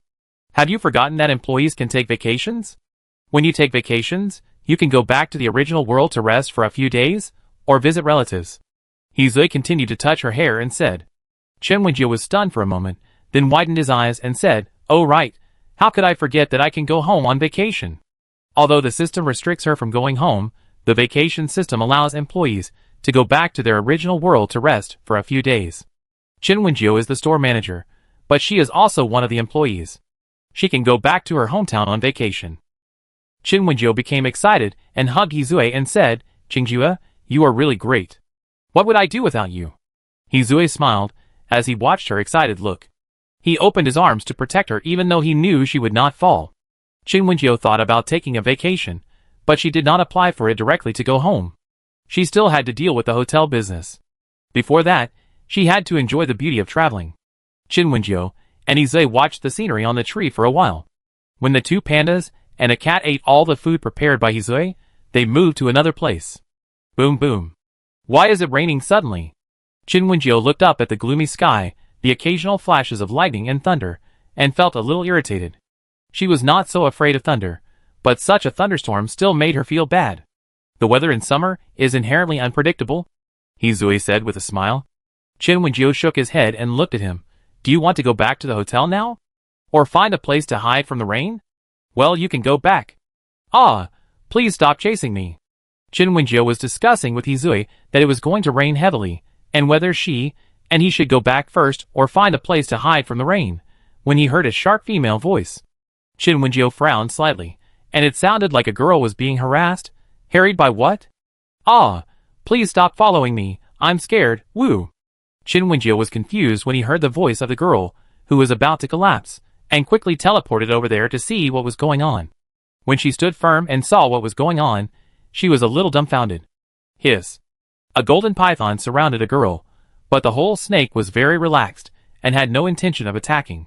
Chin Wenjio also heard what it said. Master, stick with me. Master, don't you like Ajin very much? Ajin also likes the master. Master. Chin Wenjio understood what the golden python was saying. Aren't snakes said to be aloof creatures? Why is this golden python such a clingy idiot? And Chin Wenjio looked at the crying girl. This golden python was indeed very scary. The golden python was originally a kind of snake that could grow very large. Originally it could grow to 6 or 7 meters, or about 10 meters. And now, she couldn't see how long the golden python was because it was coiled, but she could see how thick the python's body was. The body of this python was about 4 or 5 meters thick. According to this estimate, the golden python should be about 70 to 80 meters, or even hundreds of meters long. The golden python is golden all over, and this one is particularly pure, golden instead of yellow. Chin Wenjio couldn't help looking away when she saw such a big snake. She really didn't want to stare at a snake, it was so scary. Woo, don't eat me. The girl, surrounded by the golden python, knelt on the ground. She was really scared. Don't chase me anymore, I'm not delicious. Woo. The girl was really scared of the python. Master, stick with me. The golden python said something, and then its huge head moved close to the little girl, wanting to stick with her. The little girl was frightened by its action and froze. She was afraid that if she screamed, the python would swallow her. Wow, why was she so miserable that she was targeted by a python? Master? The golden python was a little confused. Why didn't the master stick with it but cried instead? Why was the master like this? Didn't she like Ajin very much? Chin Wenjio, you scared her. Chin Wenjio couldn't help but speak to the golden python. Although she was also a little afraid of snakes, she could only speak to help communicate for the sake of the little girl. Hizue also appeared beside Chin Wenjio. Knowing that she was afraid of snakes, he held her hand to give her a sense of security. Chin Wenjio relaxed a little when Izue held her hand, and slowly walked towards the golden python and the girl. Are you called Ajin? Your master was scared by you, and she didn't know what you meant. Chinwenjio said to the golden python. Hiss. The golden python heard Chinwenjio's words, and understood what she meant. He asked in surprise, Do you know what I am talking about? Great, can you tell my master not to cry? Ah, Jean just likes her. Chinwenjio, okay, I will tell her. In fact, she didn't quite understand why this golden python cared so much about its master, and was so attached to it. After all, some snakes, even if the golden python has no record of eating people, it is rare for people to raise it to such a large size. Snakes have no consciousness of recognizing their masters. Why did this python, which had not signed a contract, determine that this girl was its master and had to follow her, if it wants to eat people? But judging from the little girl's expression, this giant python has been following her for a long time, and has no intention of swallowing her. Chapter 214. The crying girl seemed to have heard some extraordinary name. She looked up at Chinwenjio in surprise and said, Ajin? What Ajin? The girl looked at Chinwenjio and asked. This girl should be relatively young, about 17 or 18 years old. She is a little thin, but not as thin as most people. Chinwenjio looked at the huge golden python. Could it be that the reason why this girl was not so thin was because she was raised by this python? She had seen mutant dogs, mutant cats, and even mutant plants that raised and protected their owners after mutation. But she didn't expect that even pet snakes would protect their owners? Do reptiles really recognize their owners? Or did the mutation of this giant python go against the nature of its species? Although she didn't understand why this golden giant python would protect its owner so much, Chinwenjio still explained it to the little girl. It said its name is Ajin, and it's your pet snake, Chinwenjio said to the little girl. Ajin? After hearing Chinwenjio's explanation, the little girl looked up at the huge python. The golden color of the whole body is indeed very similar to the python she raised before, but doesn't Ajin want to eat me? The little girl is a very sober person. She really likes reptiles, so she raised this golden python. But she also knows that reptiles will not recognize their owners, not like cats and dogs. So after the mutation, she was particularly scared when she saw her golden python turned into a giant python, worried that it would swallow her. Because she was worried that the python she raised would swallow her, she fled without saying a word. But she didn't expect that after 3 years, the python still followed her. Even though it has been with her for 3 years, the little girl is not naive enough to think that the nature of snakes can be easily erased, so she can only escape. I know it is Ajin. But I am afraid. The little girl sobbed. Chinwenjio, understandable, she is also afraid of snakes. I really like Ajin, but it has grown so big now, I am afraid it will eat me one day. The golden python seemed to understand what the little girl said, and looked at her with some disappointment. But master, you are so small, you are not enough for me to eat. The little girl heard Chinwenjio's translation. She looked at the size of the golden python, and then looked at her own size. It seems that the difference is a bit big. Master, I won't eat you. I like you. The tip of the golden python's tail rubbed the little girl's hand and said, Little girl, Looking at the tip of the golden python's tail surrounding the little girl, Chinwenjio felt his hair stand on end. Chinwenjio looked at the little girl and asked, What do you think? Chinwenjio thought for a while, took out the beast pet contract and said to her, I have a beast pet contract here, which is the same as the one in cultivating immortals and controlling beasts, which can turn animals into your own contracted beasts. Do you want to use it? I let you sign a contract with your golden python. Neither of you can hurt each other, so you can rest assured? After hearing Chinwenjio's words, the little girl looked up at her in surprise. Are you serious? Is there such a contract? It's true that the little girl is afraid of the golden python she raises, but it's also true that she likes the golden python. She really likes reptiles, and she has raised the golden python for many years, and has developed feelings for it. But she is really afraid. Who is not afraid of death? Her golden python has become so big that it can easily swallow her in one bite, so of course she is afraid. But now with this pet contract, she doesn't have to worry about the golden python she raises swallowing her as its owner one day. The little girl happily approached Chinwenjio and asked, Sister, how do I get this pet contract? Chinwenjio smiled and said, You need to pay 100,000 points. Points? What points? The little girl asked in a daze. Chinwenjio looked at Izue, who was blocking her view of the giant python, and smiled at the little girl. Maybe you can learn about our hotel? She took out the hotel brochure and handed it to the little girl, asking her to take a look at the various introductions to their hotel. The little girl, who looked at the brochure in her hand, and read the introduction carefully. The first thing marked in the hotel brochure was the function of one-time teleportation to the hotel. After arriving at the hotel, guests can apply for an information card, and with the information card, they can have the function of multiple teleportation. After you have the information card, you can also redeem points, which can be used to spend in the hotel. Huyu swallowed her saliva as she looked at the restaurant food introduced above. She really didn't have a good life in the past 3 years. Before the mutation, she could afford to raise a golden python, which shows that Huyu's family background is very good. At least she can have a large place to raise pythons and feed golden pythons. Huyu's family background is indeed good. Her father is the richest man in a city in Jade province. Although he is not the richest man in the province, he is not much different. Huyu's family is rich, and she grew up in luxury.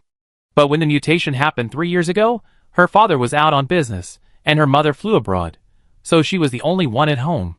Although her family still had a nanny and a housekeeper, they actually ran away after the mutation. After all, she was afraid of her golden python after it mutated. The housekeeper and the nanny were only employed by her family, not working for her family, and it was impossible for them to risk their lives to protect her. Therefore, Huyu, who was wandering alone, suffered a lot.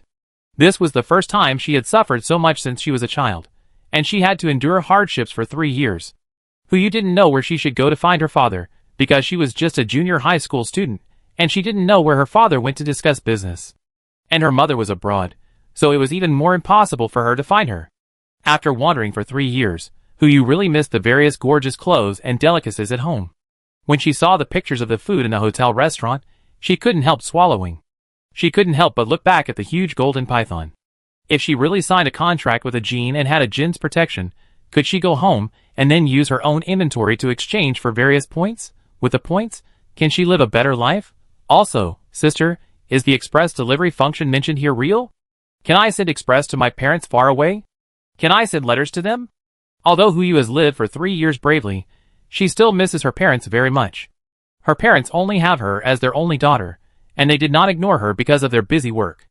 It can be said that she grew up in a loving family atmosphere. In the 3 years since she lost contact with her parents, she really missed them. She cried countless times in the past 3 years, and every time she thought that it would be great if her parents were around. Now that it is possible to contact her parents, Huyu especially wants to know their news. Are her parents still alive? Chapter 215. Under Chen Wenjio's guidance, Huyu quickly signed a contract with the Golden Python Ajin. After signing the contract, Huyu could understand what the Golden Python said, and the communication between the man and the snake became easier, and the atmosphere became more harmonious. Thank you, store manager, Huyu said gratefully. Verbal thanks were really not good enough, so Huyu decided to give the store manager a big gift when she got home. After seeing that Huyu had signed the contract, and was not in any danger with the protection of the Golden Python, Chen Wenjio planned to go home. I'm going back to the hotel. Are you going to our hotel now or go home? Chen Wenjio asked. Huyu thought for a while and said, I want to go home first. I haven't been back for a long time. I don't know what her family is like now. After she escaped from home, will her house be broken into by others? Huyu took a Jinn home. This time she went back very quickly. A Jinn, the Golden Python, really liked Huyu as her master. Before the contract was signed, it magically recognized the master. Now that the contract was signed, it became closer to Huyu and let Huyu ride on it to go back. The Golden Python, which was originally 100 meters long, became a little smaller, allowing Huyu to ride on it, and then quickly slid its body to take her home. Huyu's family lives in a villa area in this city. As the richest person in this city, her house is very large and well decorated. 3 years have passed, and her house is not dilapidated at all.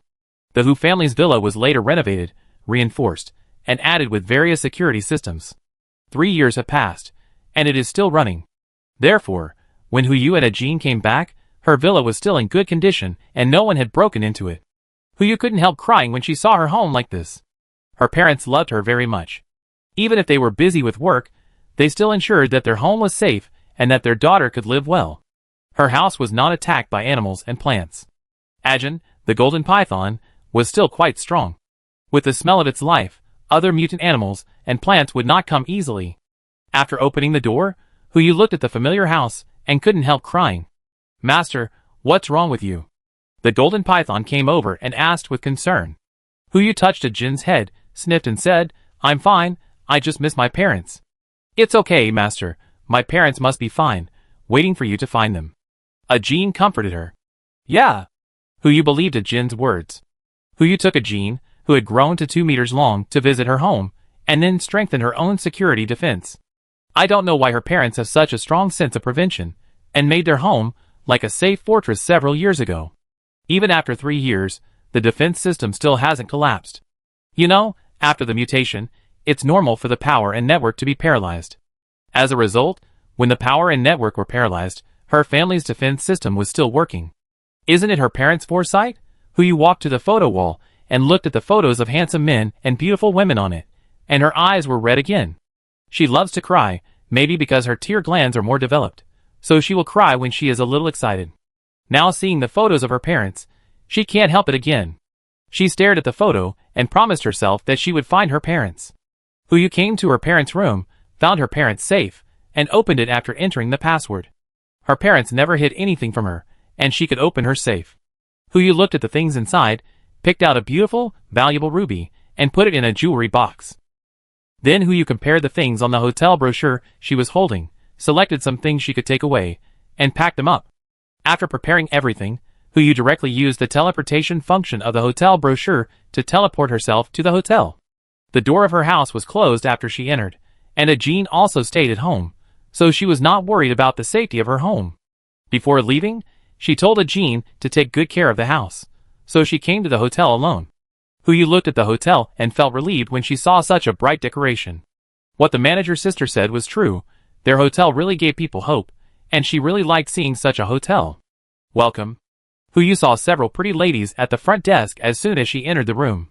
She looked at them and walked over to ask, "Excuse me, is the store manager here?" "Store manager?" Chen Qiuxiang smiled at the girl in front of her and asked, "Are you looking for our store manager, Miss Chen Wenjiu?"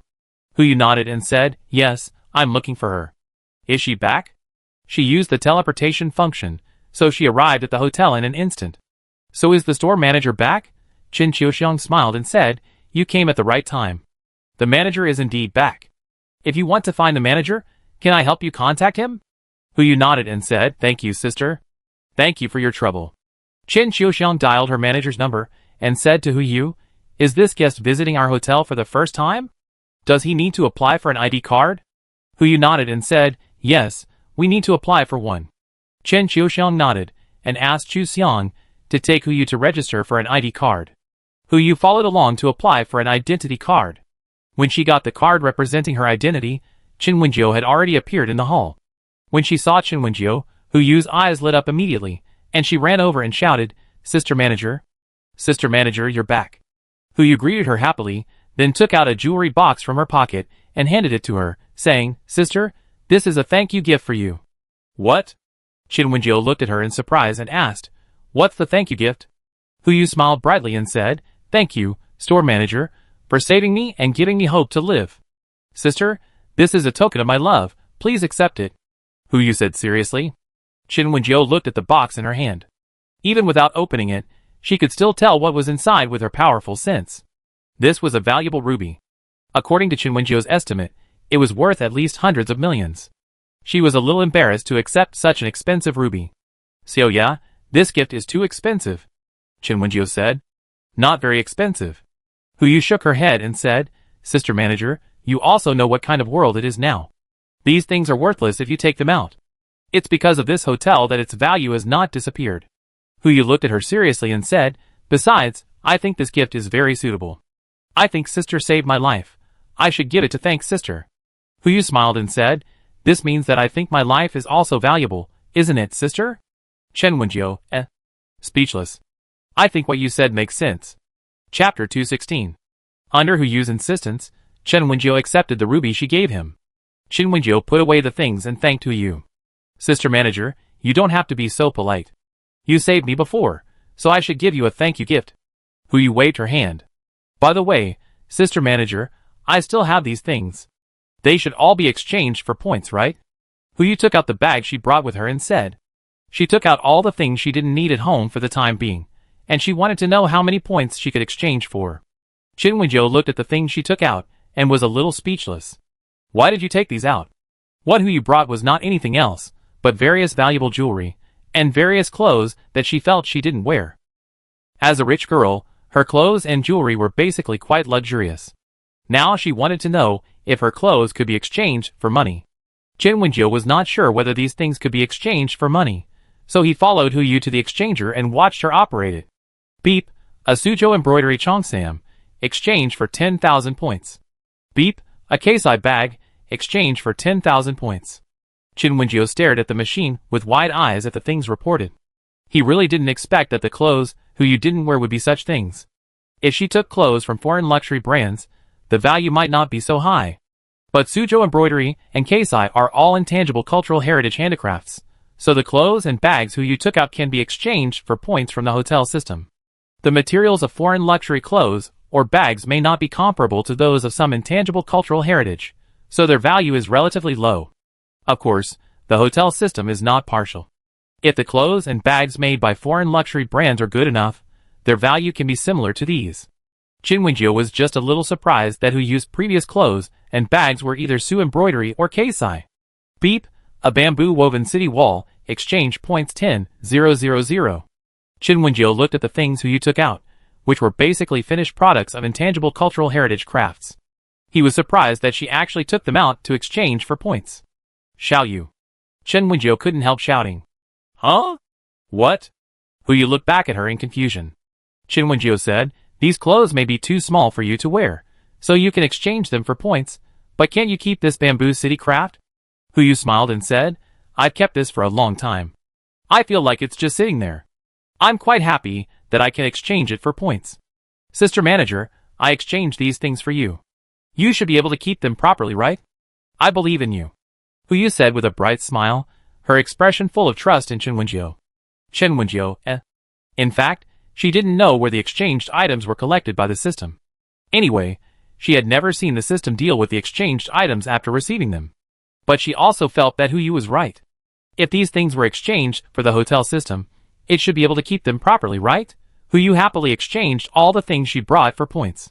She was extremely happy when she saw the millions of points in her information card. She had never been so happy before when she saw the pocket money her parents gave her. Hu Yu approached Chen Wenjiu and asked, Sister Manager, is it true that I saw in the brochure that you can send express to people? I don't know the specific location of my parents now. Can I send express to them? Hu Yu asked. Yes. Chen Wenjiu nodded. Hearing her affirmative answer, Hu Yu's eyes lit up and she said happily, Sister Manager, can you please go with me to send a courier? I want to write a letter to my parents and send something to them. Hu Yu looked at her eagerly. This little girl, Hu Yu, is really good looking. She is obviously a little taller than Chen Wenjiu, but her cute baby face looks very cute. Chen Wenjiu really couldn't bear to refuse Hu Yu, so he agreed to go with her. Accompanying Hu Yu to the supermarket to buy things, daily necessities, snacks, and other things she thought her parents could use, then bought paper and pen, and sat down in a rest area on the first floor of the supermarket to write a letter. Chen Wenjiu looked at her seriously writing the letter, and understood her a little. She also missed her parents a little. I don't know how her parents are now.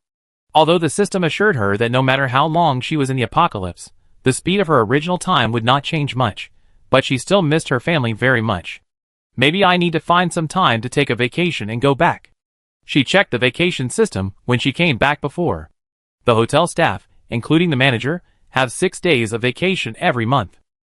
During vacation, the hotel staff can choose to stay in the dormitory or go back to their original world for vacation.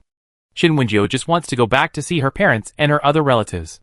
Hu Yu wrote a lot of words, put the 2 letters together, stuffed them into the envelope, and wrote her parents' names.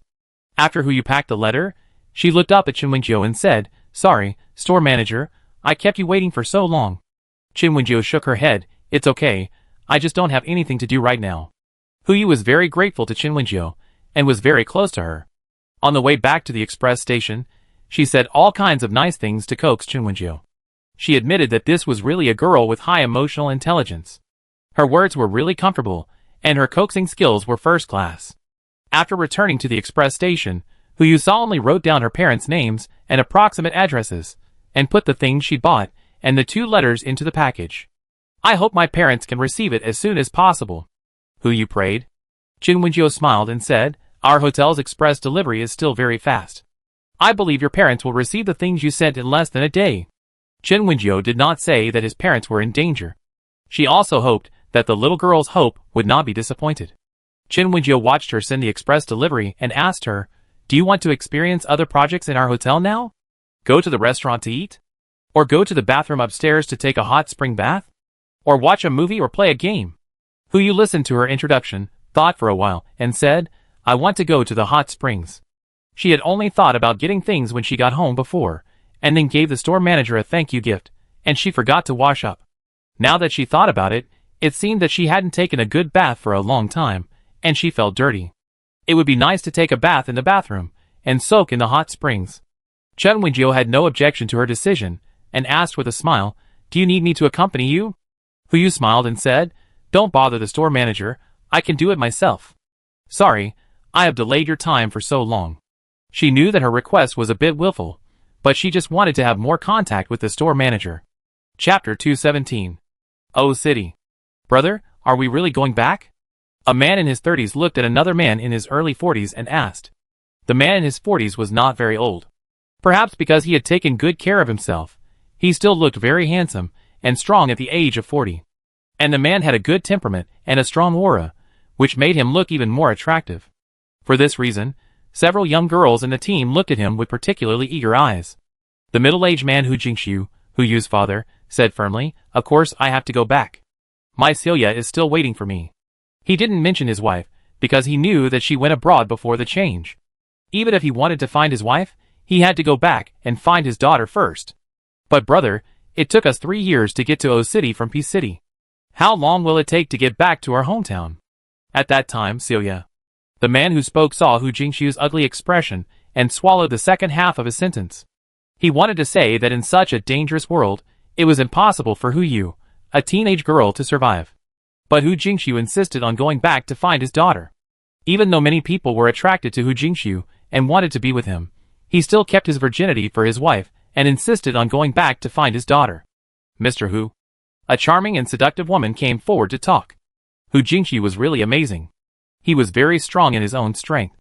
In this world with many mutant animals and plants, he could protect the people around him, and set off on the road home together. Such a powerful man makes the enchanting woman particularly excited. If she follows Hu Jingxiu, will she not have to worry about the survival crisis? And she also heard that Hu Jingxiu was the richest man in a certain city before. In Jade Province, even the richest man in an ordinary city is a super rich man. If she follows Hu Jingxiu, won't her life be good?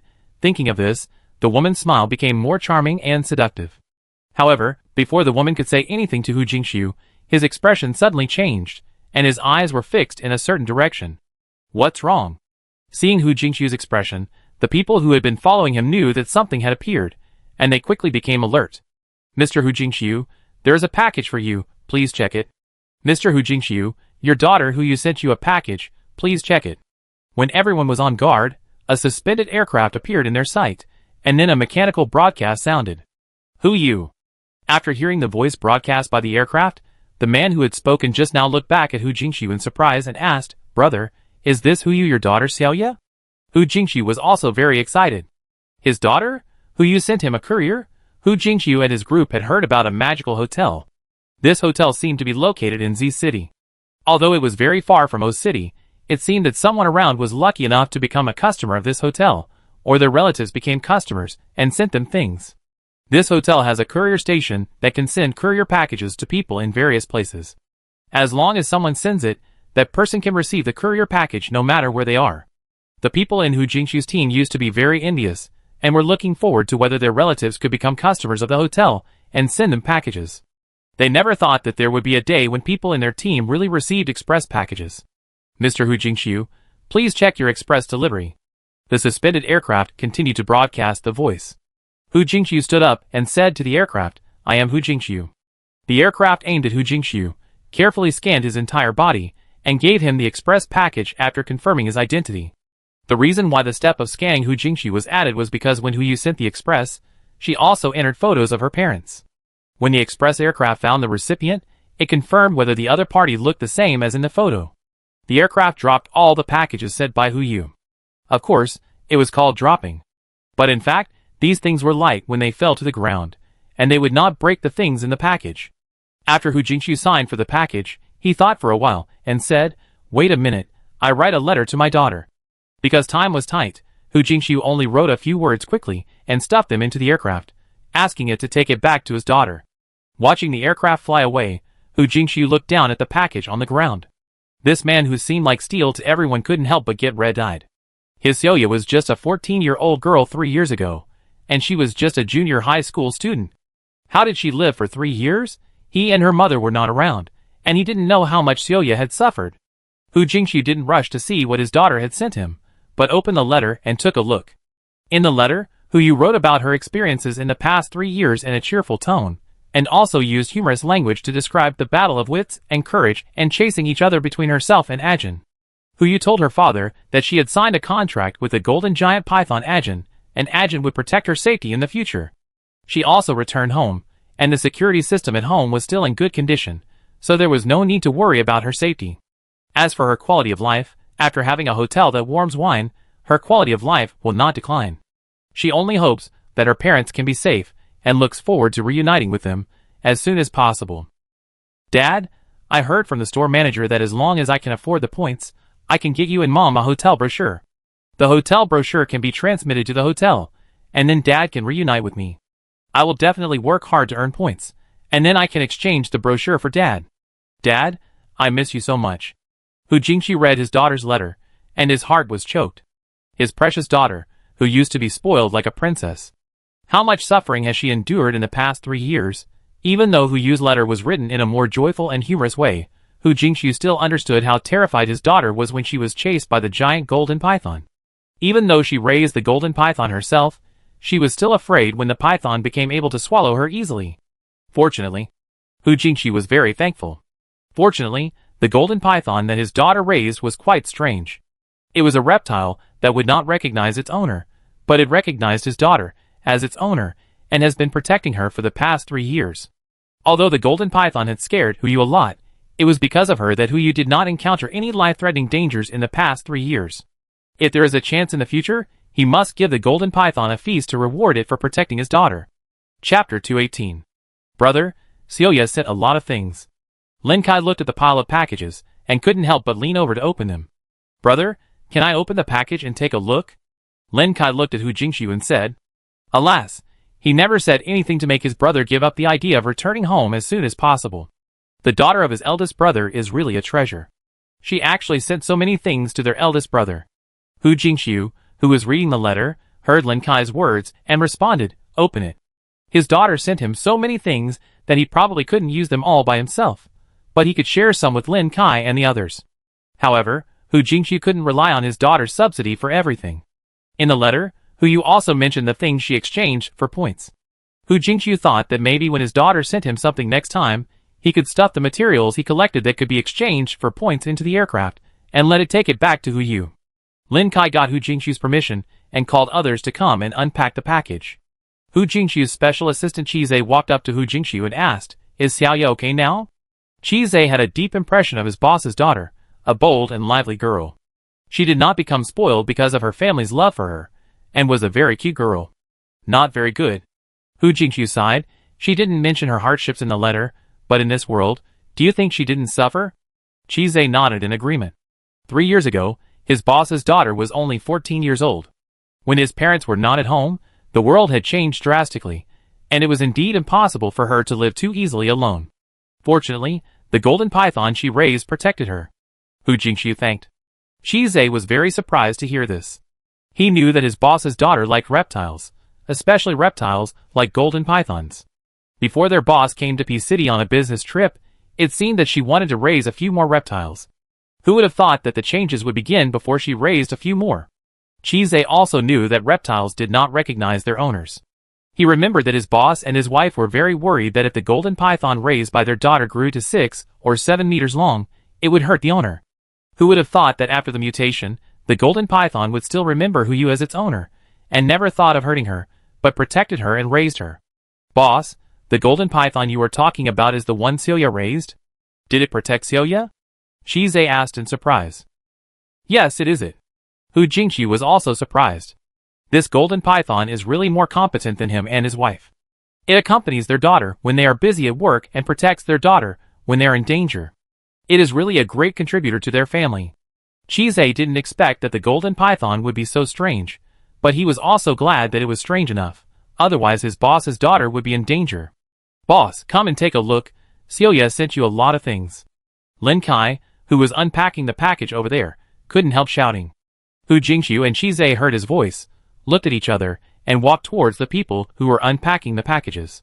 Hu exchanged enough points, and after paying back the 100,000 points of the Beast Pet contract on credit, she bought a lot of things for her parents. Daily necessities are absolutely indispensable, such as towels, toothpaste and toothbrushes, cups, tissues, etc. In addition, there are clothes. Hu thought that her father looked best in a suit. In this dangerous world, her father's suit must not be worn. So she found suits made of especially good materials, protective and constant temperature materials, and bought several sets for her father. Of course, in addition to these, she also bought some convenient clothes for her parents. Mainly, her mother bought beautiful skirts and beautiful clothes that suited her. She also bought sportswear that was convenient for exercise, as she couldn't treat her parents badly anyway. Big brother, Celia actually bought you a suit. Lin Kai picked up a black suit and said to Hu Jingxiu, Brother, although you look really good in a suit, doesn't it hinder your escape? Lin Kai complained. Hu Jingxiu walked over and took the various clothes that his daughter had prepared for him. He also saw the suit, and of course he felt for a moment that what Lin Kai said made sense, that the suit looked good but was not very convenient to move around in. But when he thought that this was prepared by his precious daughter, he threw away the previous thought and said to Lin Kai, My daughter Celia prepared all the clothes for me. Why do you care so much? After seeing the material of the suit, he felt that his daughter was right. Constant temperature material? Chise was surprised when he saw the introduction of the material of the suit. Can this suit maintain a constant temperature? And according to its introduction, this material also contains memory material. It is a straight suit at ordinary times, but it can change with the body during exercise? Better than sportswear? Chise was surprised. As Hu Jingxiu's special assistant, Chise has a good vision and a wide range of knowledge. Moreover, Hu Jingxiu's business also includes clothing, so he was so surprised after seeing the materials used to make this suit. After seeing the introduction, Hu Jingxiu smiled kindly, or like a silly dad. His caring little cotton-padded jacket wanted his father to dress handsomely, but didn't want to restrict him, so he really took great pains. Wow, there are so many things to eat. Lin Kai was very happy when he saw the various snacks and cooked food in another package.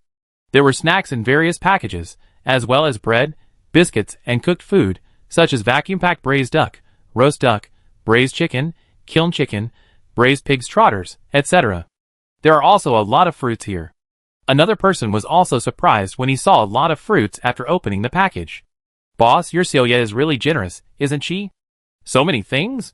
Food, clothing, and daily necessities. Hu really bought a lot of good things for her father. Maybe because she bought so many things, the 1 million points in her information card were almost used up? Boss, we must go back and find Celia. Lin Kai, who had just advised Hu Jingxiu not to be so determined to go back to find his daughter, now fully supports his boss. Hu Jingxiu looked at his face, and couldn't bear to watch it. The enchanting beauty over there was particularly angry when she saw that everyone was convinced by the things said by Hu.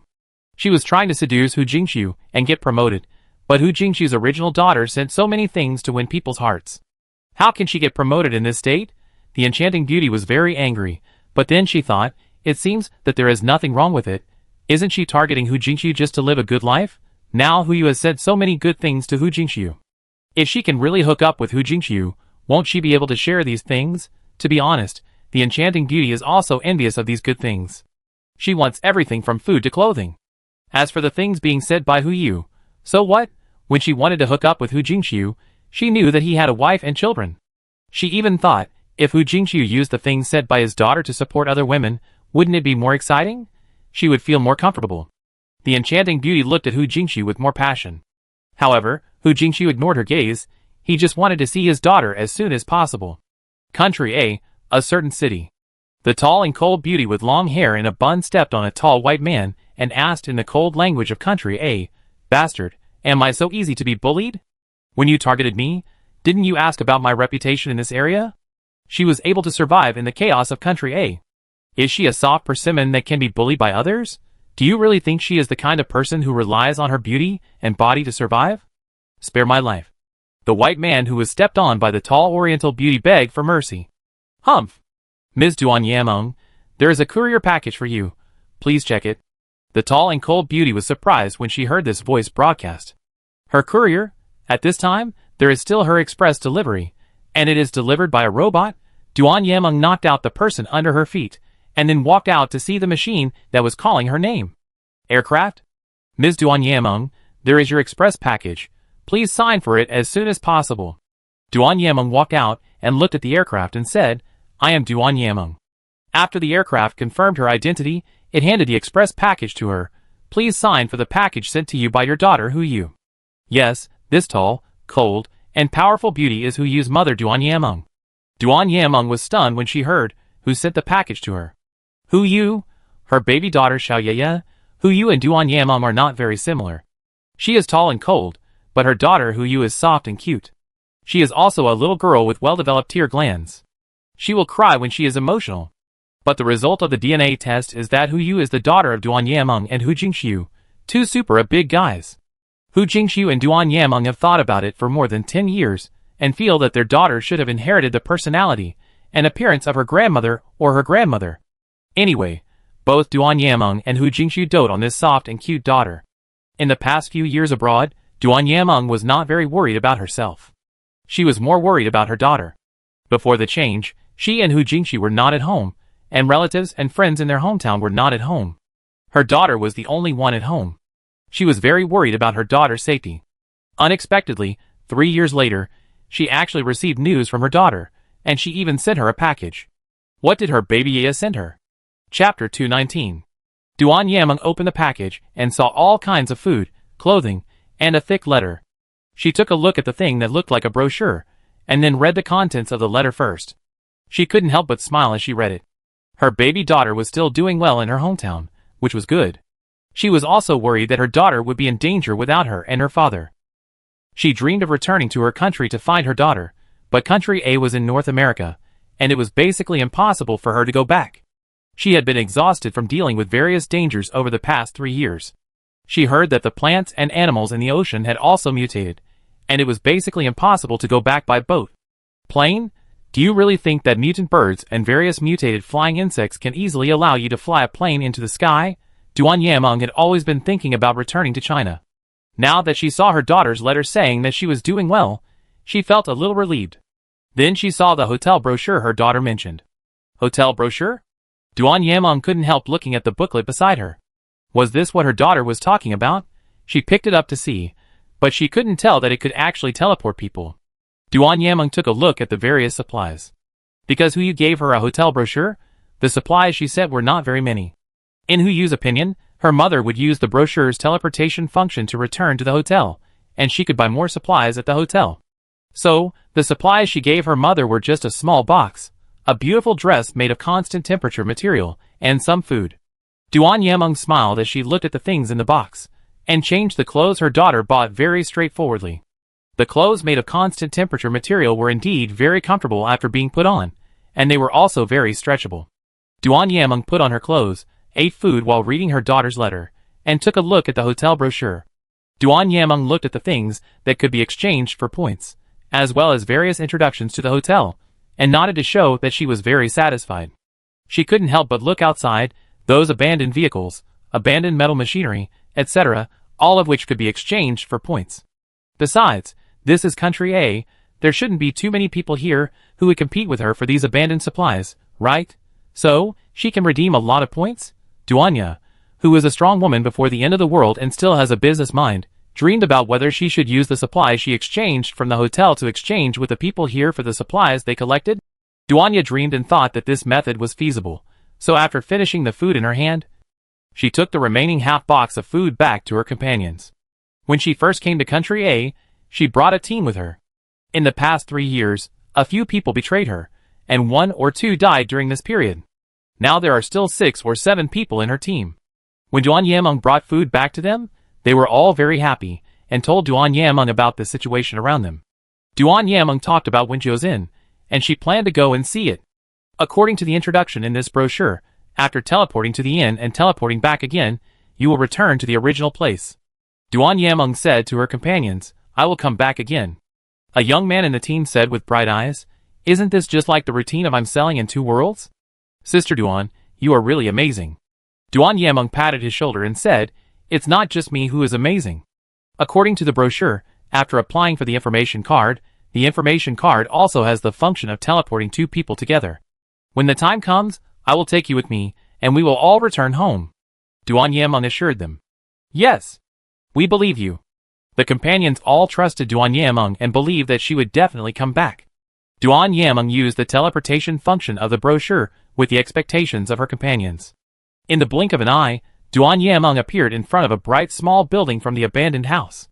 The surrounding environment was very good, the streets were clean and tidy, and the surrounding greenery was also very good, without any mutant plants that were flamboyant. Duan Yameng looked at the beautiful hotel sign and confirmed that she was really teleported here. She walked into the hotel and registered her information card with the help of the front desk. Excuse me, do you have a guest named Hu Yu here? After Duan Yameng got the information card, she couldn't help but ask the front desk staff. When Chen Di heard Duan Yameng's question, he looked at her and suddenly realized, are you Miss Hu Yu's mother, Ms. Duan Yameng? After Hu Yu sent the express delivery, she told the front desk that if a woman named Duan Yameng came to her, she should tell her. Hu Yu sent a hotel brochure to her mother. Although it cost a lot of points, she believed that she would be reunited with her mother soon.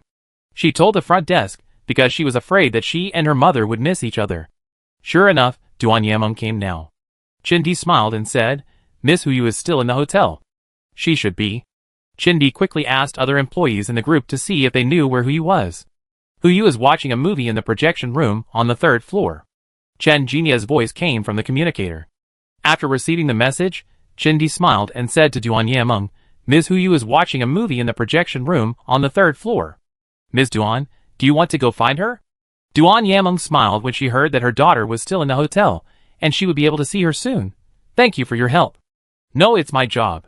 Chen Di called the big rice ball, and asked it to take Duan Yameng upstairs to find someone. Duan Yameng held the information card in her hand, and followed the tall and handsome big rice ball upstairs. She looked around the hotel as she walked. The hotel had bright lighting, fresh air, and a relaxing atmosphere. She had been on edge for years, but after arriving at the hotel, she felt completely relaxed. Of course, it wasn't that she wasn't alert anymore, but she wasn't as nervous as she was at the beginning. She felt very comfortable. The 3rd floor was soon reached, and Duan Yameng followed to the projection room. She didn't expect the projection room to be quite big, and then she saw a handsome man coming out, and her little girl ran out from behind him and threw herself into her arms. Mom. Hu Yu hugged Duan Yameng happily. Duan Yameng hugged her daughter, hugged her tightly, and felt her warm body temperature, which made her feel real. Xiao Ye. Duan Yameng hugged her daughter and said, I'm so glad you're okay. Yeah, I'm fine. It was Ajin who protected me. Hu Yu said. The golden python really protected her, allowing her to survive these 3 years without any danger. She used to like the golden python she raised very much, and now she likes it even more. She used to think about raising a few more reptiles, but now she thinks that it is enough to raise only Ajin as a golden python, and she doesn't want to raise other pets. Chapter 220. After Duan Yameng and Hu Yu met, they went to the bathroom to soak in the hot springs. The mother and daughter had countless things to say when they got together. Duan Yameng was concerned about how Hu Yu had been doing in the past 3 years, no matter how big or small. Hu Yu also wanted to know how her mother had been doing in the past 3 years abroad, and whether there was any danger. Mom, this hotel also allows people to sign animal pet contracts. My pet Ajin has signed a contract with me. What about you? Mom, do you want to keep an animal pet too? This way, you can be safer in Country A. Hu Yu asked. She knew her mother was in danger in Country A, and she wanted her mother to be safer and to go home.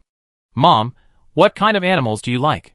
How about raising one, or a mutant plant?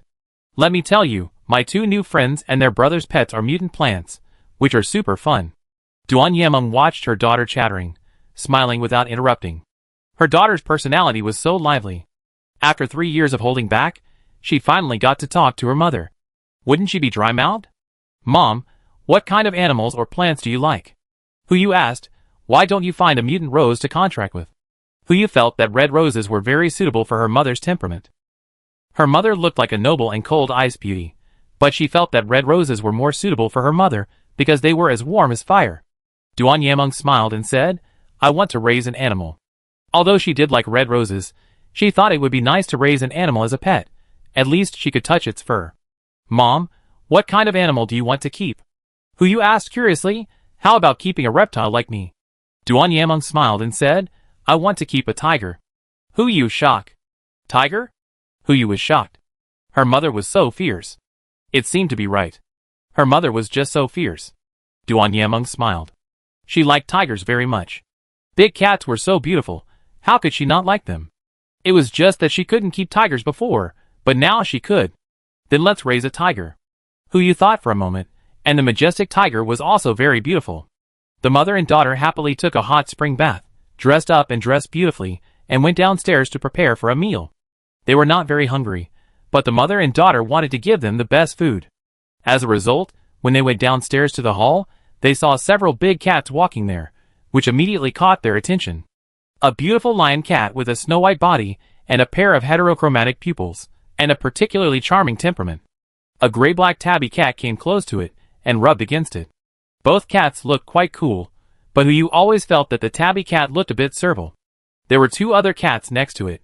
One was a super handsome Maine Coon, gray-black with a bit of light white. The Maine Coon was quite big, with a pair of golden pupils that looked super cool, like a cool and domineering boss. The other one was a ragdoll cat, a super cute and soft ragdoll cat. There were several cats, but their size was kept at about 3 to 5 meters, and they looked like tigers. Huyu actually liked all these furry animals. She preferred reptiles, but she didn't reject furry animals. She couldn't help but pull Duan Yameng and said, Mom, let's keep cats too? Although tigers are also very beautiful, well-maintained, and furry, she thinks these cats are also very cute. I want to keep a tiger. Duan Yameng said firmly. How about keeping a white tiger? White tiger. Huyu was surprised. Where can I find a white tiger? Duan Yameng smiled and said, yes, there are tigers with black stripes on a white background. Didn't the zoo have them before? Now that animals and plants have mutated, did the white tiger in the zoo also mutate and run away? She wanted to find a tiger like this to keep. Huyu was a little moved. White tiger. She also wanted to see it. Let's go eat. Duan Yameng glanced at the beautiful cats over there, especially when she saw the lion cat. She looked around at the white tiger. Such a big lion cat looks like a lion, not like the tiger she likes. Duan Yameng took her daughter to the restaurant and asked her on the way, you just gave me the brochure, where is your dad? I didn't send it to my father. Huyu said, I didn't have enough points, only enough to buy a brochure, so I gave it to my mother. How many points are there for a brochure? Duan Yameng asked. 200,000 points? Huyu replied. 200,000 points? You don't have enough points? Duan Yameng asked. Didn't her daughter tell her that she had earned nearly 1,000,000 points before? How come she couldn't even afford a brochure worth 200,000? I've spent almost all of it. Huyu said a little embarrassedly. Her pet contract was 100,000 points, and she spent a lot of points to buy a constant temperature material suit for her father. Then she spent 200,000 points on the brochure for her mother. After all the things, her points were not enough for 200,000. So she didn't buy a brochure for her father. How many points do you have left? There are still 180,000. Then collect more points, and buy a brochure for your father, so that he can come earlier. Duan Yameng smiled. Huyu nodded to show that she understood. After seeing her mother, she also wanted to reunite with her father. While the mother and daughter were chatting, Ding Jiasen, who was gathering with other cats with her cat, seemed to have heard something. She walked to the front desk and asked, excuse me, can I buy the hotel brochure? She seemed to have heard the mother and daughter just say that they wanted to buy the hotel brochure. As the first guest to arrive at the hotel, Ding Jiasen knew the function of the brochure, which could allow people without information cards to be teleported to the hotel. If she could buy the brochure and give it to her father or mother, would her family be able to come to the hotel? Can she reunite with her parents? Chen Di smiled and nodded. Yes, the hotel brochure is available for purchase. Would you like to buy one? The hotel brochure is priced at 200,000 points. Hiss. Ding Jiasen took a breath. 200,000 points, so expensive. You should know that she and Han Muqing had previously owed the hotel 200,000 points on credit. Their contracted beasts were all caught by the hotel with the help of the hotel. The beast's pet contract was 100,000 each, and they had 2 copies. Now she has finally paid off the points she owed, and the balance in her account is less than 50,000. She really can't take out 200,000 to buy the brochure. However, In order to be reunited with her family, she tried her best. Ding Jiasun said with a serious expression, "I'm sorry, I can't take out 200,000 points now, but I can save them slowly." Chindi nodded and said, "Wait for good news. The pet contracts of their hotel can be bought on credit, but the brochures cannot be bought on credit. Brochures must be purchased with points before they can be obtained, and no credit is allowed." Chapter 221. After knowing that the brochure of Wenjio's inn was available for purchase, many guests were very tempted. They were lucky to have picked up the inn brochure and come to the inn, but their relatives might not be. Of course, their relatives around them can come to the inn with their information cards, but relatives who are still in other places may not be. When the mutation occurred, many people were not with their relatives. Of course, they are worried about their relatives in the past few years. After contacting the hotel's express delivery station, some people were very happy to know that their relatives were still alive, while some people could not contact their relatives at all. In this case, it can only be that their relatives have passed away. But there are still many guests whose relatives are still alive, and they also want to earn points and buy brochures for their relatives. The supplies around Z City have almost been collected, and many guests want to expand out. There are still many supplies outside Z City. They can definitely save hundreds of thousands of points, sign a beast pet, and then buy hotel brochures for their relatives. Qin Wenjiu stayed in the hotel for a few days, watching movies in the projection room or playing games in the game room, or strolling in the garden, petting giant pandas or lion cats. She relaxed completely, and when she came to the hotel lobby one day, she was a little surprised to see the cold and beautiful Duan Yameng and her daughter welcoming her husband, Hu Jingxiu. "Dad, you are finally here." Hu Yu rushed over happily to hug Hu Jingxiu after seeing him. Wu, she missed her dad so much. She hadn't seen her dad for a long time, and now she finally saw him. Hu Jingxiu hugged his daughter and looked at Duan Yameng, with a smile on his handsome face. "Yameng." Duan Yameng walked over with a smile and hugged him. Hu Yu knew she was a little light bulb when she hugged her own dad, but the first person he called was not her but Mom. Her parents did love her very much, but they loved each other more. Hu Yu, who left her father's arms, looked at her parents hugging each other with a helpless expression. "Sister." When Hu Yu was watching her parents hugging each other, a childish voice sounded beside her, and she felt her clothes being pulled.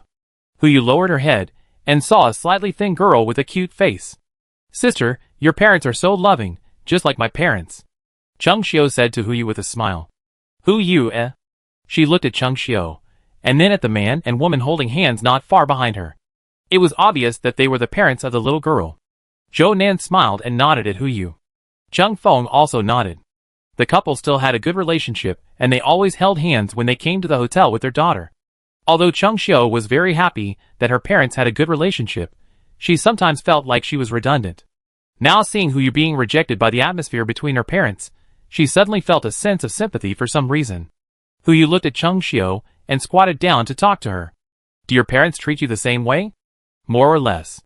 "Actually, it's good that your parents love each other." "Yeah. You don't know, my former neighbor's parents didn't have a good relationship. They quarreled every day, and he had a terrible life." "Really?" "Yes, I heard that after his parents quarreled, his mother would beat him." "Wow, is that so scary? There are mothers who beat their children?" Little Cheng Xiu didn't understand. Her mother loves her very much, so she thinks that all mothers in the world are good mothers, and will never hit their children. Alas, his mother is not a good mother, and his father is definitely not a good father, because his father has other children outside. Cheng Xiu's eyes widened. "What?" Hu Yu looked at the little girl who was only 2 or 3 years old, and did not say much to her, but continued, "It's better for Mom and Dad to have a good relationship." "Yeah, Mom and Dad are fine, and I'm fine too." Cheng Xiu agreed with Hu Yu's words. The two girls were obviously more than a dozen years apart in age, but they got along very well, and were particularly in sync when they talked. Both parents indulged them. Qin Wenjiu, who was standing next to him, also found it very funny. These two friends, with a difference of more than a dozen years in age, seemed to hit it off right away. "Ding, you have a new task. Beep, please ask the store manager to go to Province G to kill the crazy piranha." "Piranha?" Qin Wenjiu was surprised. Was this piranha a species or a behavior, like the mutant tigers she killed? Speaking of mutant tigers, the survivors she had saved before have basically become guests of their hotel. Now they are collecting supplies and rebuilding their homes, and they are working hard. With the concerted efforts of the survivors, almost half of the survivors in Jade Province have become guests of the hotel. There are also guests from other places, who can come to the hotel, and they have gradually developed other guests. Now the popularity of their hotel is very high. After she killed the mutant tiger, she has also completed the unlocking conditions of apartment building. 4. Now there are more and more guest rooms in their hotel, but there are also many guests. If guests want to stay in the hotel rooms, they still need to fight for them. The last time Chen Wenjiu went to deal with the mutant tiger alone, she suffered a little.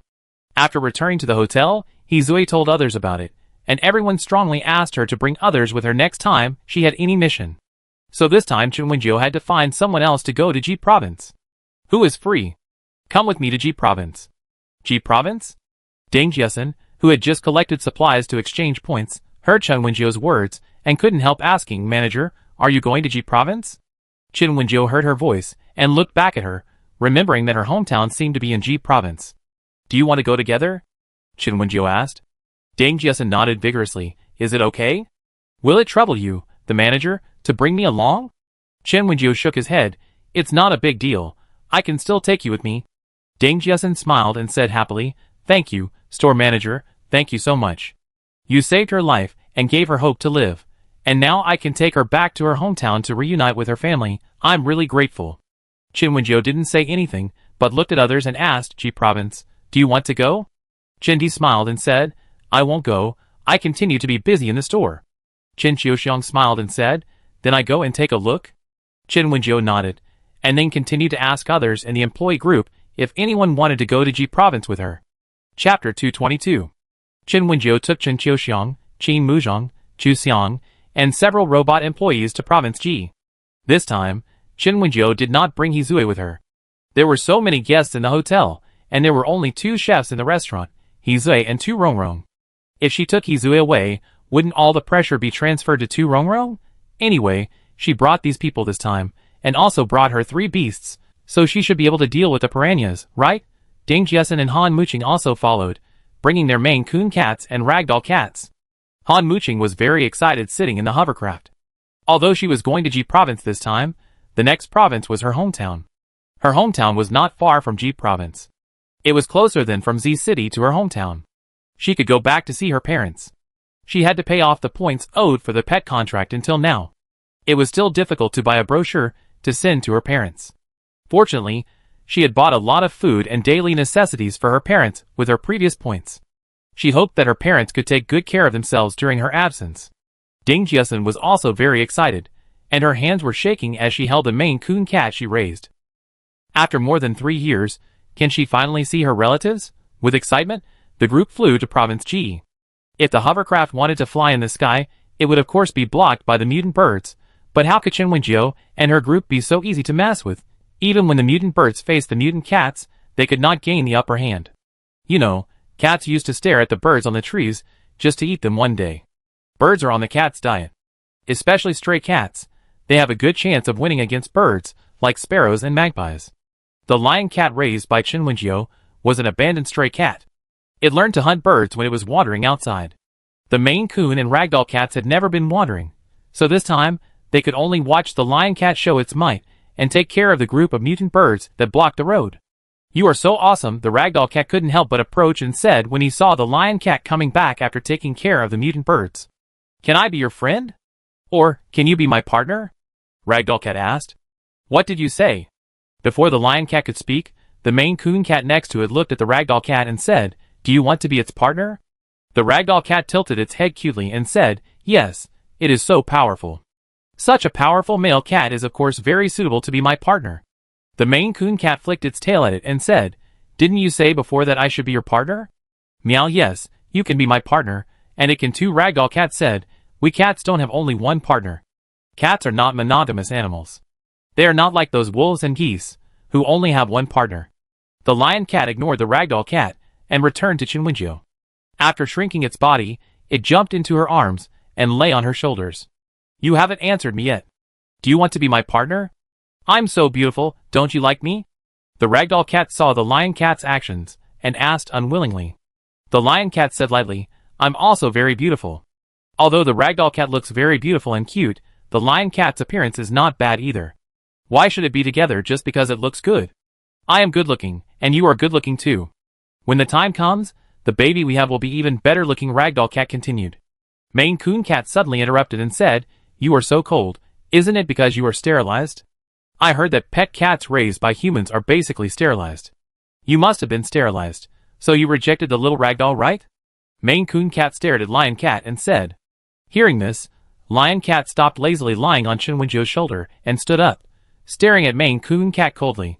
The Maine Coon looked at it fearlessly and started to mock it. "What? I hit a sore spot, so you're angry? You know so much, you should have had a sterilization operation, right?"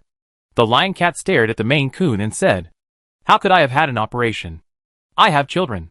The Maine Coon said very proudly, "I tell you, I had several litters of children with several beautiful female cats, and some of them looked very much like me, mighty and domineering.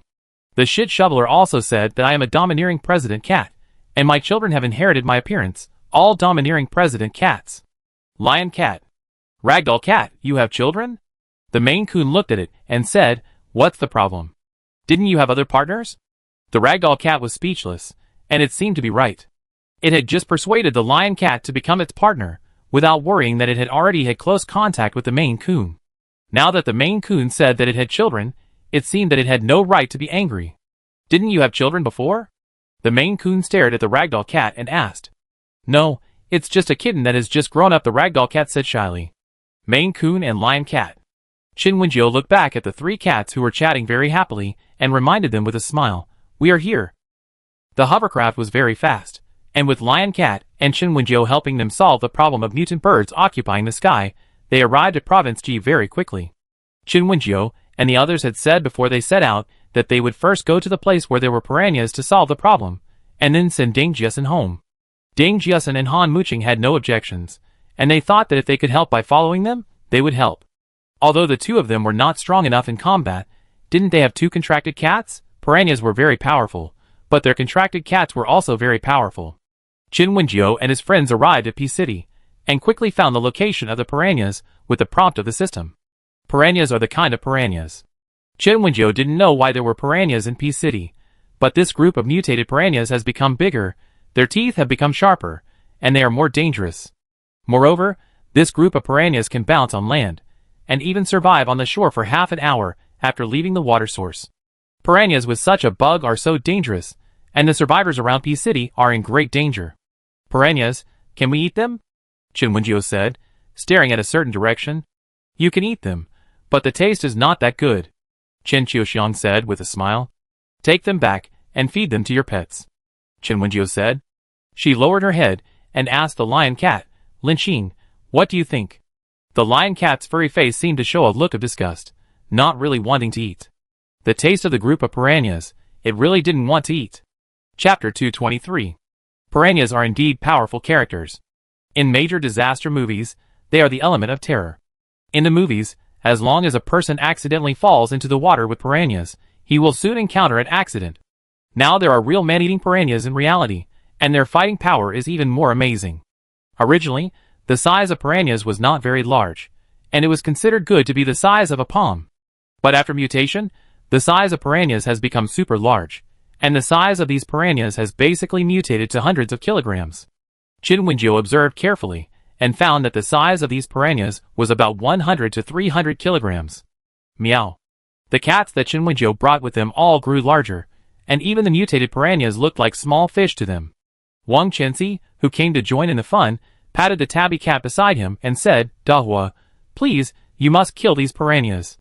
Even if the meat of piranhas is not delicious, it is good to take it back and make it into jerky." Wang Chenxi herself raised cats, and learned how to make cat food and cat strips. She thought it would be nice to get some piranhas, and make some dried fish meat as snacks for her cats. Meow. The tabby cat rubbed against Wang Chenxi. "Don't worry," Mr. Tabby Cat said to Wang Chenxi, and then ran to the Lion Cat the next moment. "Linqing, I go with you," the Tabby Cat said to the Lion Cat. The Lion Cat glanced at the Tabby Cat indifferently, and walked straight to the place where the piranhas gathered. The Tabby Cat followed closely. The Ragdoll Cat next to it saw this scene, and said a little unhappy, "Why does the Tabby Cat always follow the Lion Cat? Two male cats, there is no future." Maine Coon. "Let's go work," the Maine Coon reminded. The Ragdoll Cat followed reluctantly. Although the Ragdoll Cat is a beautiful kitten, like a little princess, how can a cat have poor fighting power? Even if it was a pet cat before, It was invincible in their community, so the image of the ragdoll cat, as delicate as a princess, rushing up and slapping a piranha weighing several hundred kilograms away with one claw was a little disillusioned. The fighting power of the ragdoll cat is also very strong. Chin Wenjiu sighed, as she watched the ragdoll cat slap a fish away with one paw. She always thought that ragdoll cats were delicate cats, the kind of cats that like to act cute with their owners, have good tempers, and have average fighting power. She didn't expect this ragdoll cat to be so powerful. Han Muqing smiled and said, I chose to contract with it because it was very good at fighting. Let's go and deal with those piranhas. Chin Wenjiu looked at the cats that entered the battle. When Chin Wenjiu walked over, she released her 2 giant panda beasts and let them join the battle. Pandas are also bears. Look at brown bears, bears and the like, they all hunt fish. Her giant pandas should have a chance of winning against piranhas. After landing, Jiao Jiao, who had grown bigger, glanced at her nanny coquettishly and then pounced on the piranhas. Woof woof. Xiong Xiong was not as clingy to his nanny as Juju. He entered the battle state directly after landing and even barked at the piranhas. The 2 giant pandas didn't grow to be over 60 meters tall. They were probably about 30 meters tall, and then killed a piranha with one claw.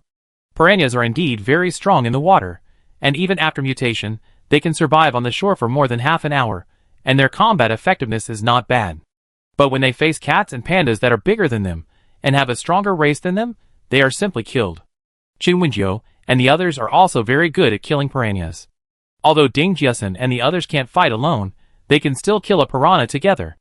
The battle was very one-sided, and the piranhas were completely crushed. There weren't too many piranhas in P City, and Chin Wenjiu and his friends spent most of the day killing them, and finally killed the last piranha. Chin Wenjiu put the piranha's body into the space button, intending to redeem it for points when he returned.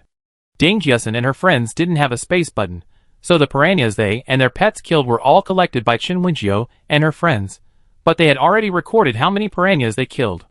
When they returned to the hotel, they could also redeem points. Meow meow.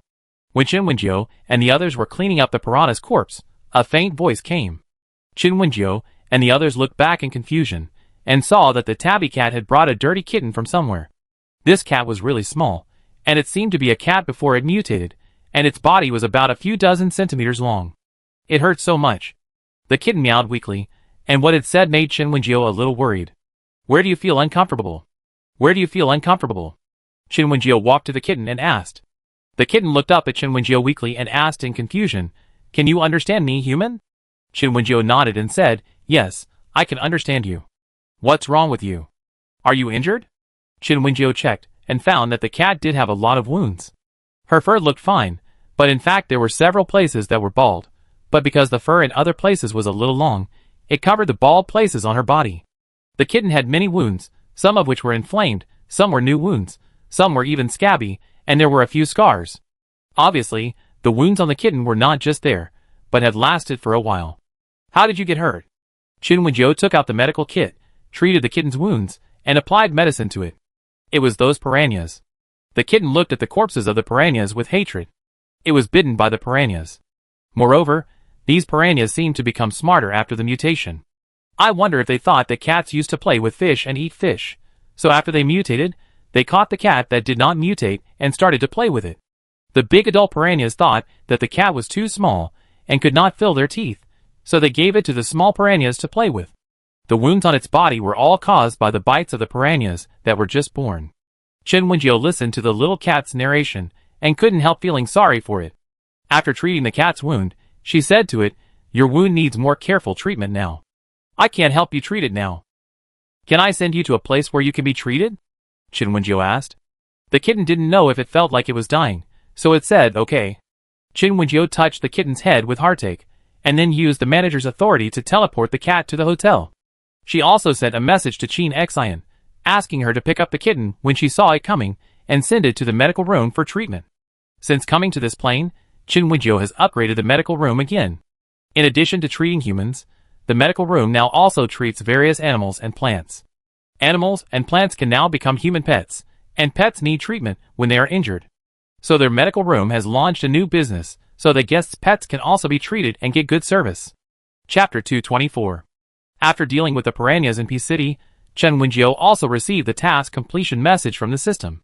Chin Wenjiu looked at the others and asked, Do you want to rest here for a night, or go directly to Q City? Ding Jiasen's eyes lit up when she heard this. Go to Q City, her home is in Q City. She looked at the others. Everyone had no objection to where to go, and after discussing it, they decided to find a place to rest near Ding Jiasen's home. The hovercraft flew into the sky again, and soon left P City. P City is not far from Q City. After a few minutes or 10 minutes, they arrived. Where is your home? Qin Wenjiu looked at Ding Jiasen and asked. Over there, over there. Ding Jiasen came to the window to point the way. She pointed to the neighborhood where her home was. The First World Wenjiu's hotel is located in F City, Ji Province. She is quite familiar with Q City, so after Ding Jiasen told her where her home was, they found it quickly. Ding's home. I don't know how Jiasen is doing in Z City. Ding's mother muttered while cooking. Since Ding Jiasen became a guest of Wenjiu's inn and signed a contract with the Maine Coon cat, she was able to find more supplies and send a lot of supplies back to her family. Food, clothing, and daily necessities. She would buy some of everything she could think of and send them back to her family. The Ding family is doing well now, and they don't have to worry about food. However, the eldest and youngest brothers of the Ding family did not wait to be fed by their younger sisters. They would go out every day to collect some supplies that could be exchanged for points.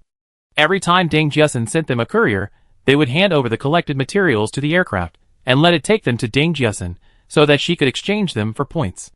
Jiajun, are you guys out looking for supplies now? Did you encounter any danger? Ding's father looked at his son and asked. Fortunately, we are familiar with this place, and will avoid those mutant animals and plants.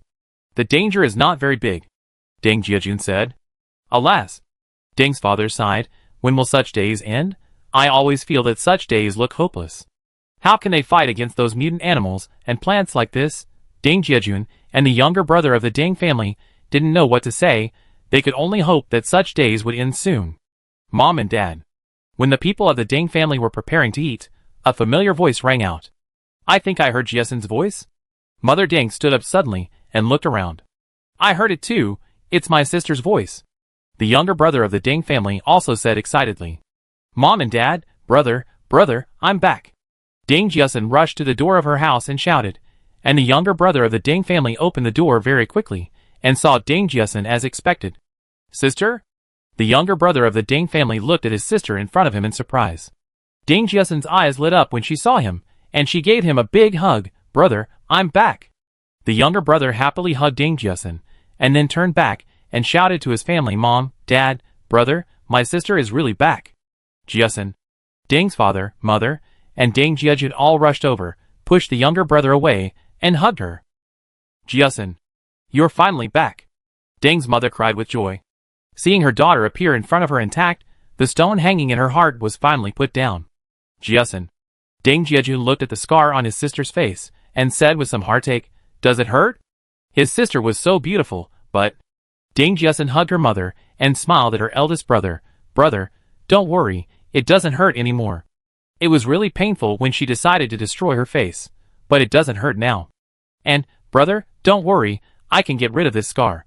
The hotel in Wenjiu has advanced medical care and beauty. I can get rid of the scar on my face as long as I accumulate enough points. Even Han Muqing's hand can be restored by Wenjiu's inn. Of course, the points required to grow an arm again are very high, and Wenjiu's inn also has mechanical arms for purchase. Compared with mechanical arms, the points for growing an arm again are much, much higher. Now Han Muqing is accumulating points, and she has some difficulties in choosing, not knowing whether to choose a mechanical arm or let her hand grow again. I'm getting off topic. Anyway, Wenjiu's inn has strong medical and beauty technologies, so it's easy for her to restore her face. After hearing what his sister said, Ding Jiajun nodded and said, Okay, I will help you accumulate points and restore your face when the time comes. His sister has never been in a relationship. Even if she is determined not to get married in the future, it must be her own choice, not because her face is ruined and she has no right to choose. Ding Jiasen smiled and nodded when she heard what her brother said. By the way, Mom and Dad, I was sent back by the hotel manager and others this time. Ding Jiasen looked back and found that there was no one following behind. Where are they? Ding Jiasen looked at them in confusion and called out several times, Ching Ching, Ching Ching. Manager Chun? Manager. When hotel manager Ding Jiasen called out several times, but no one answered, and no one followed her. Didn't Ching Ching come over either? Mother Ding looked out and found that there was no one in the corridor. The younger brother of the Ding family checked and found that there was no one in the corridor downstairs. Sister, the person who sent you back seems to have left. The younger brother of the Ding family said to his sister. Ding Jiasen's eyes were red again. Her group of friends probably didn't want to disturb her reunion with her parents, right? Ding Jiasen pursed her lips and said, forget it, I contact them tomorrow. Okay, we must thank the manager of the Wen Hotel you mentioned. If it weren't for her. Ding's mother's eyes were red, and she choked up. If it weren't for Chen Wenjiu, her daughter might have died in Shiko. When she knew that her daughter was chased by a giant snake when she met Chen Wenjiu, Ding's mother thanked Chen Wenjiu profusely for saving her daughter's life. Chen Wenjiu saved her daughter and gave her hope to survive. It gave everyone in the Ding family hope to survive. He is really a living bodhisattva. Mother Ding was very grateful to Chen Wenjiu. Ding Jiasen reunited with her family. Han Muqing was also very tactful and did not go to join in the fun. Instead, she followed Chen Wenjiu and the others to find a place to live. Han Muqing looked at Chen Wenjiu with burning eyes and asked, Sister Wenjiu, can you take me home tomorrow? Now that her good sister Ding Jiasen has reunited with her family, can you also help her reunite with her family? Her hometown is next to Ji province. She also wants to see her parents as soon as possible and reunite with them. Chapter 225. Since Chen Wenjiu and the others have already sent Ding Jiasen back to her home, Han Muqing will not be left behind. After promising to send her home tomorrow, Han Muqing was so excited that she couldn't sleep. She muttered while holding the ragdoll cat. Xiubu, I can see my parents tomorrow. Xiubu, do my parents miss me too? Xiubu.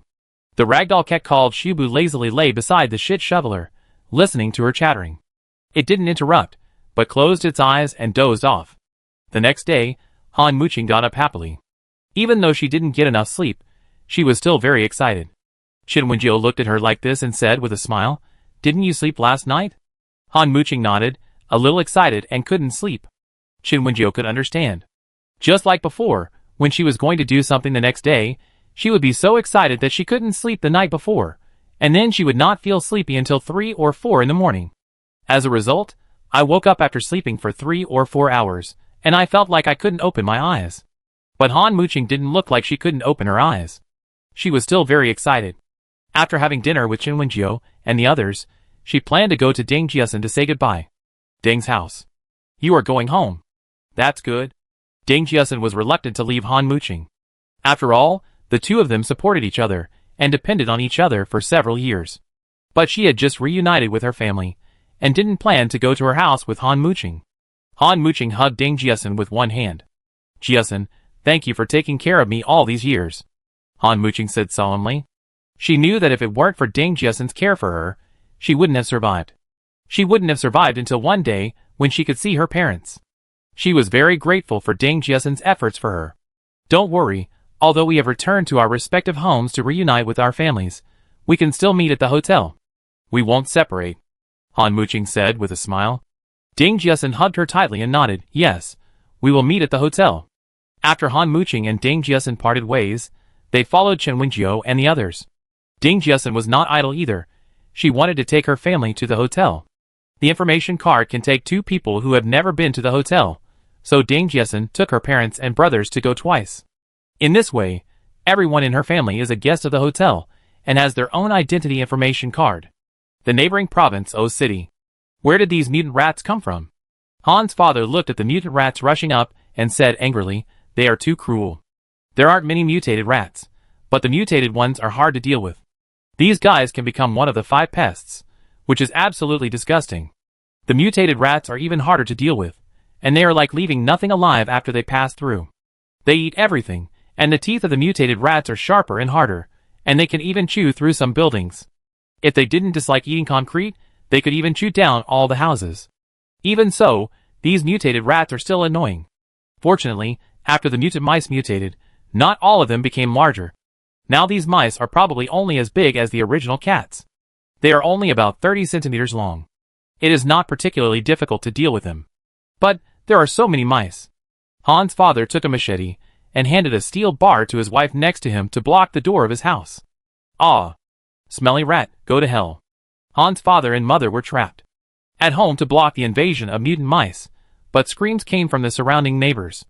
The expressions of Han's father and mother changed a little, but they did not rush over to save people without knowing their own strength. Ah! The screams of the neighbors around them rang out one after another, and the movements of Han's father and mother, who were struggling to resist the mutant rats, were sluggish for a moment. Han's mother was accidentally bitten on the arm by a mutant rat and screamed in pain. Han's father was very anxious when he saw his wife was injured, but she stopped him. "Don't worry about me, kill the rat," Han's mother said to her husband. Father Han looked at her bleeding wound, then at the mutant rats attracted by the bleeding, and his eyes became fierce. "Ah, kill you."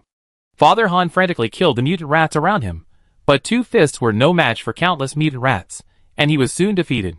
Seeing that the mutant rats around were about to drown Father Han, a familiar voice came, "Shiubu, save people quickly." Han Muching had just returned and saw that there were many mutant rats around her neighborhood besieging her home. When she found her floor, she saw that her father was almost drowned by the mutant rats. Han Muching shouted anxiously, asking his ragdoll cat to rush to rescue people. Meow. The ragdoll cat instantly grew larger and rushed towards the group of mice. Qin Wenjiu, who followed, also released his lion cat. The tabby cat also followed, and even the husky Wankiki rushed over to fight with the group of mutant mice. Meow. Squeak. Squeak. When the mutant mice saw their natural enemies appear, they were afraid out of instinct, but when they thought that they were outnumbered, they would definitely be able to eat the cats. Unexpectedly, these cats were so powerful that they quickly killed many mutant mice. Squeak squeak. The mutant mice saw that their own side had suffered countless casualties, and knew that these cats were tough. Even the group of humans coming behind were not easy to deal with, and there were 2 terrifying giant pandas. Hiss. At this time, Qin Xian, who was summoned by Qin Wenjiu, released his 2 giant pythons and swallowed many mutant mice. The mutant mice were really scared by these cats and snakes. After many mutant mice were killed, the rest ran away quickly. Qin Wenjiu and the others certainly couldn't let all the mutant rats run away. These rats were not good creatures, and had eaten humans. Qin Wenjiu knew the principle of the survival of the fittest, but she was a human. She was on the side of humans, so she certainly couldn't let go of these mutant rats that had eaten humans and might also carry various viruses and germs. Qin Wenjiu stood there and made hand gestures, and soon a transparent barrier enveloped the area where the mutant rats were, making it impossible for them to escape. Then, just like last time, she used the move of turning the long knife into countless swords to kill all the mutant rats around. Seeing Qin Wenjiu showing his power and killing all the mutant rats around, everyone breathed a sigh of relief. After Han Muching killed the last mutant rat, he couldn't help but rush to his parents. Han Muching cried and shouted. Qingqing Han's father and mother hugged their daughter excitedly when they saw her appear in front of them. Finally, they were reunited with their daughter. Chapter 226. Come on, everyone, come and taste the fruit. Father Han sent a large plate of fruit to Qin Wenjiu and the others. Although these fruits were bought by Han Muching from the hotel and then sent back to them. But it doesn't matter, they can still be used to entertain guests. Thank you so much, Manager Chen. If it weren't for you, my Qingqing really wouldn't know what to do. Mother Han was also very grateful. Mother Han's hand, which had just been bitten by the mutant rat, had been treated by Qin Xian. At this moment, she held her daughter's hand and said to Qin Wenjiu gratefully. Seeing that her daughter only had one arm left, Han's mother felt very distressed.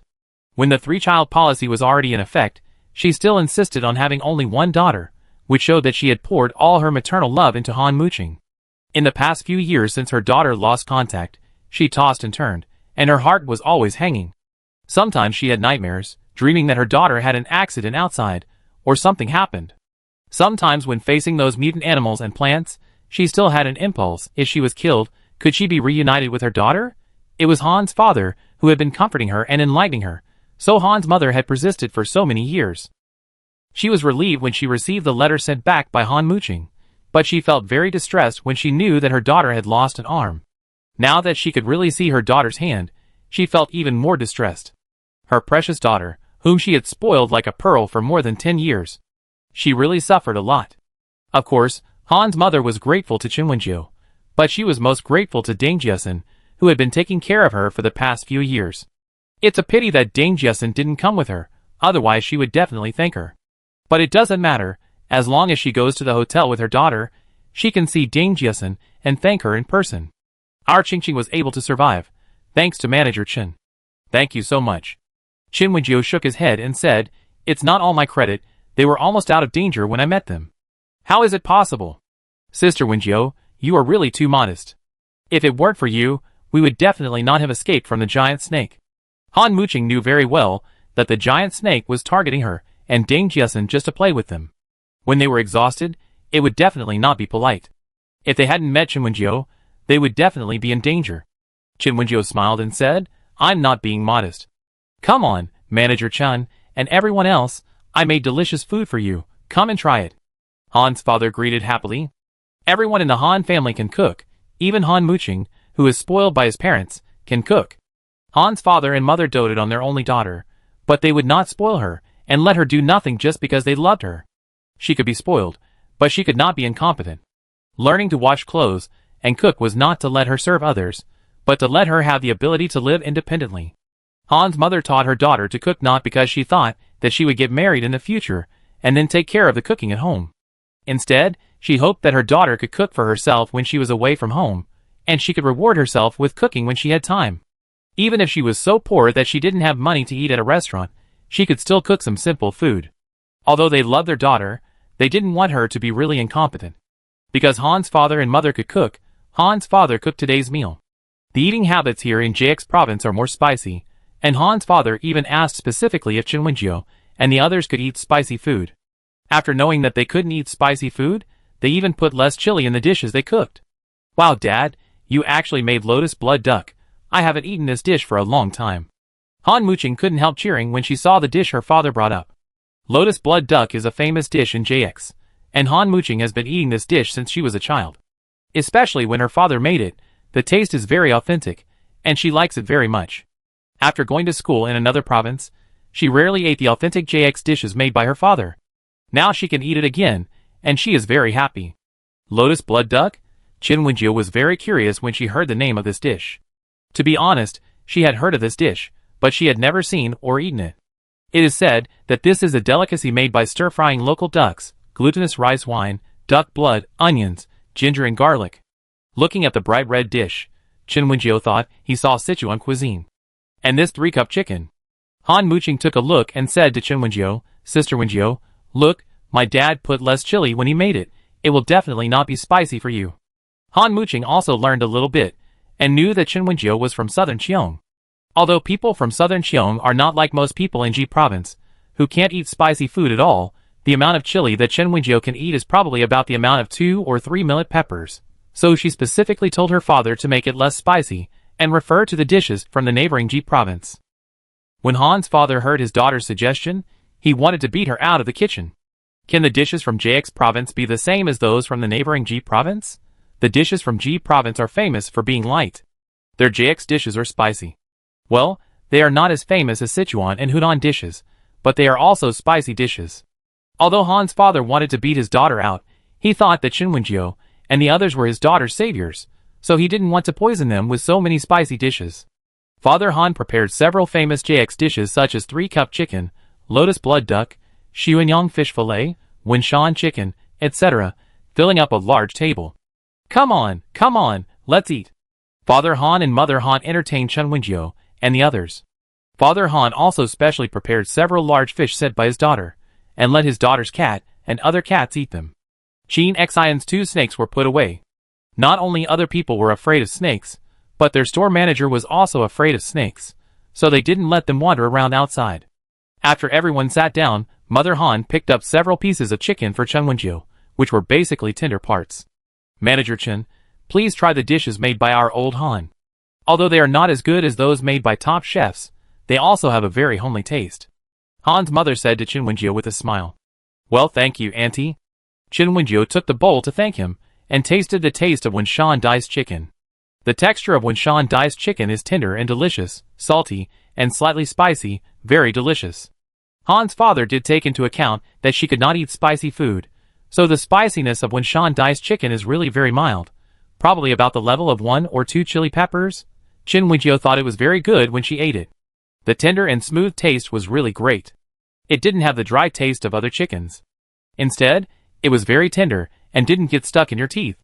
It tasted good. After Chen Wenjiu swallowed the meat, he nodded and praised. Although Han's father's cooking skills were not as good as those of the 2 chefs, He Zui and Tu Rongrong, his dishes were indeed delicious. Han's father and mother were very happy to hear her exaggeration, and they served her dishes more enthusiastically. Of course, Qin Xian, Qin Qiuxiang, and the others also served dishes. Although there were only 2 people, Han's father and mother were very enthusiastic, which almost made them unable to resist. Chapter 227. Han Muqing, you really came back? You didn't die outside? Han Muqing's family treated Chen Wenjiu and the others to a meal. When they were about to send them back, they ran into the neighbor next door at the door. Han Muqing's family lived in an apartment building. Her family was not the only resident on this floor. There were 2 neighbors next door. I don't know if it was a coincidence, but among the children of the same age in the 3 households, 2 were girls and 1 was a boy. Han Muqing didn't have a good relationship with the other 2 neighbors of the same age. The main reason was that the neighbor's childhood sweetheart liked Han Muqing very much and had said that he wanted to marry Han Muqing a few years ago. The other girl liked that boy and was full of hostility towards Han Muqing. But Han Muqing didn't like that boy at all. So what if he was a neighbor? In TV, the childhood sweetheart brother was really good, but in reality, where are there so many childhood sweethearts who like each other? She grew up together, and of course she knew the boy next door very well. How could she like him under such circumstances? But that boy thought he was the most handsome man in the world, and Han Muqing just liked him. She said she didn't like him, but was just playing hard to get. Because another girl also liked him. So she deliberately didn't admit that she liked him too. Han Muqing was really annoyed with this confident guy. She didn't expect that she would run into this guy on the first day of her return home after leaving her hometown for 3 years. Of course, the first person who spoke and asked her why she didn't die outside was not the boy, but the girl who unilaterally regarded her as a rival in love. Han Muqing said to Qin Wenjiu and the others embarrassedly, "Sorry, Sister Wenjiu, I made you laugh." Qin Wenjiu smiled and shook her head. Han Muqing apologized to Qin Wenjiu and the others, then turned back to the girl and said, "You didn't die. How could I die?" The girl rolled her eyes at her in disgust and said, "Who wants to die with you? The only one I am willing to follow in life and death is Brother Yufeng." Yufeng is the neighbor boy who thinks Han Muqing likes him, and the girl next door also likes him. Han Muqing rolled her eyes at her. "You have deep feelings for him." She really didn't expect that after 3 years of the apocalypse, this guy would still pursue Yufeng so relentlessly. Yufeng saw Han Muqing's sarcastic words and quickly explained, "Qing, don't listen to her nonsense. I have nothing to do with her.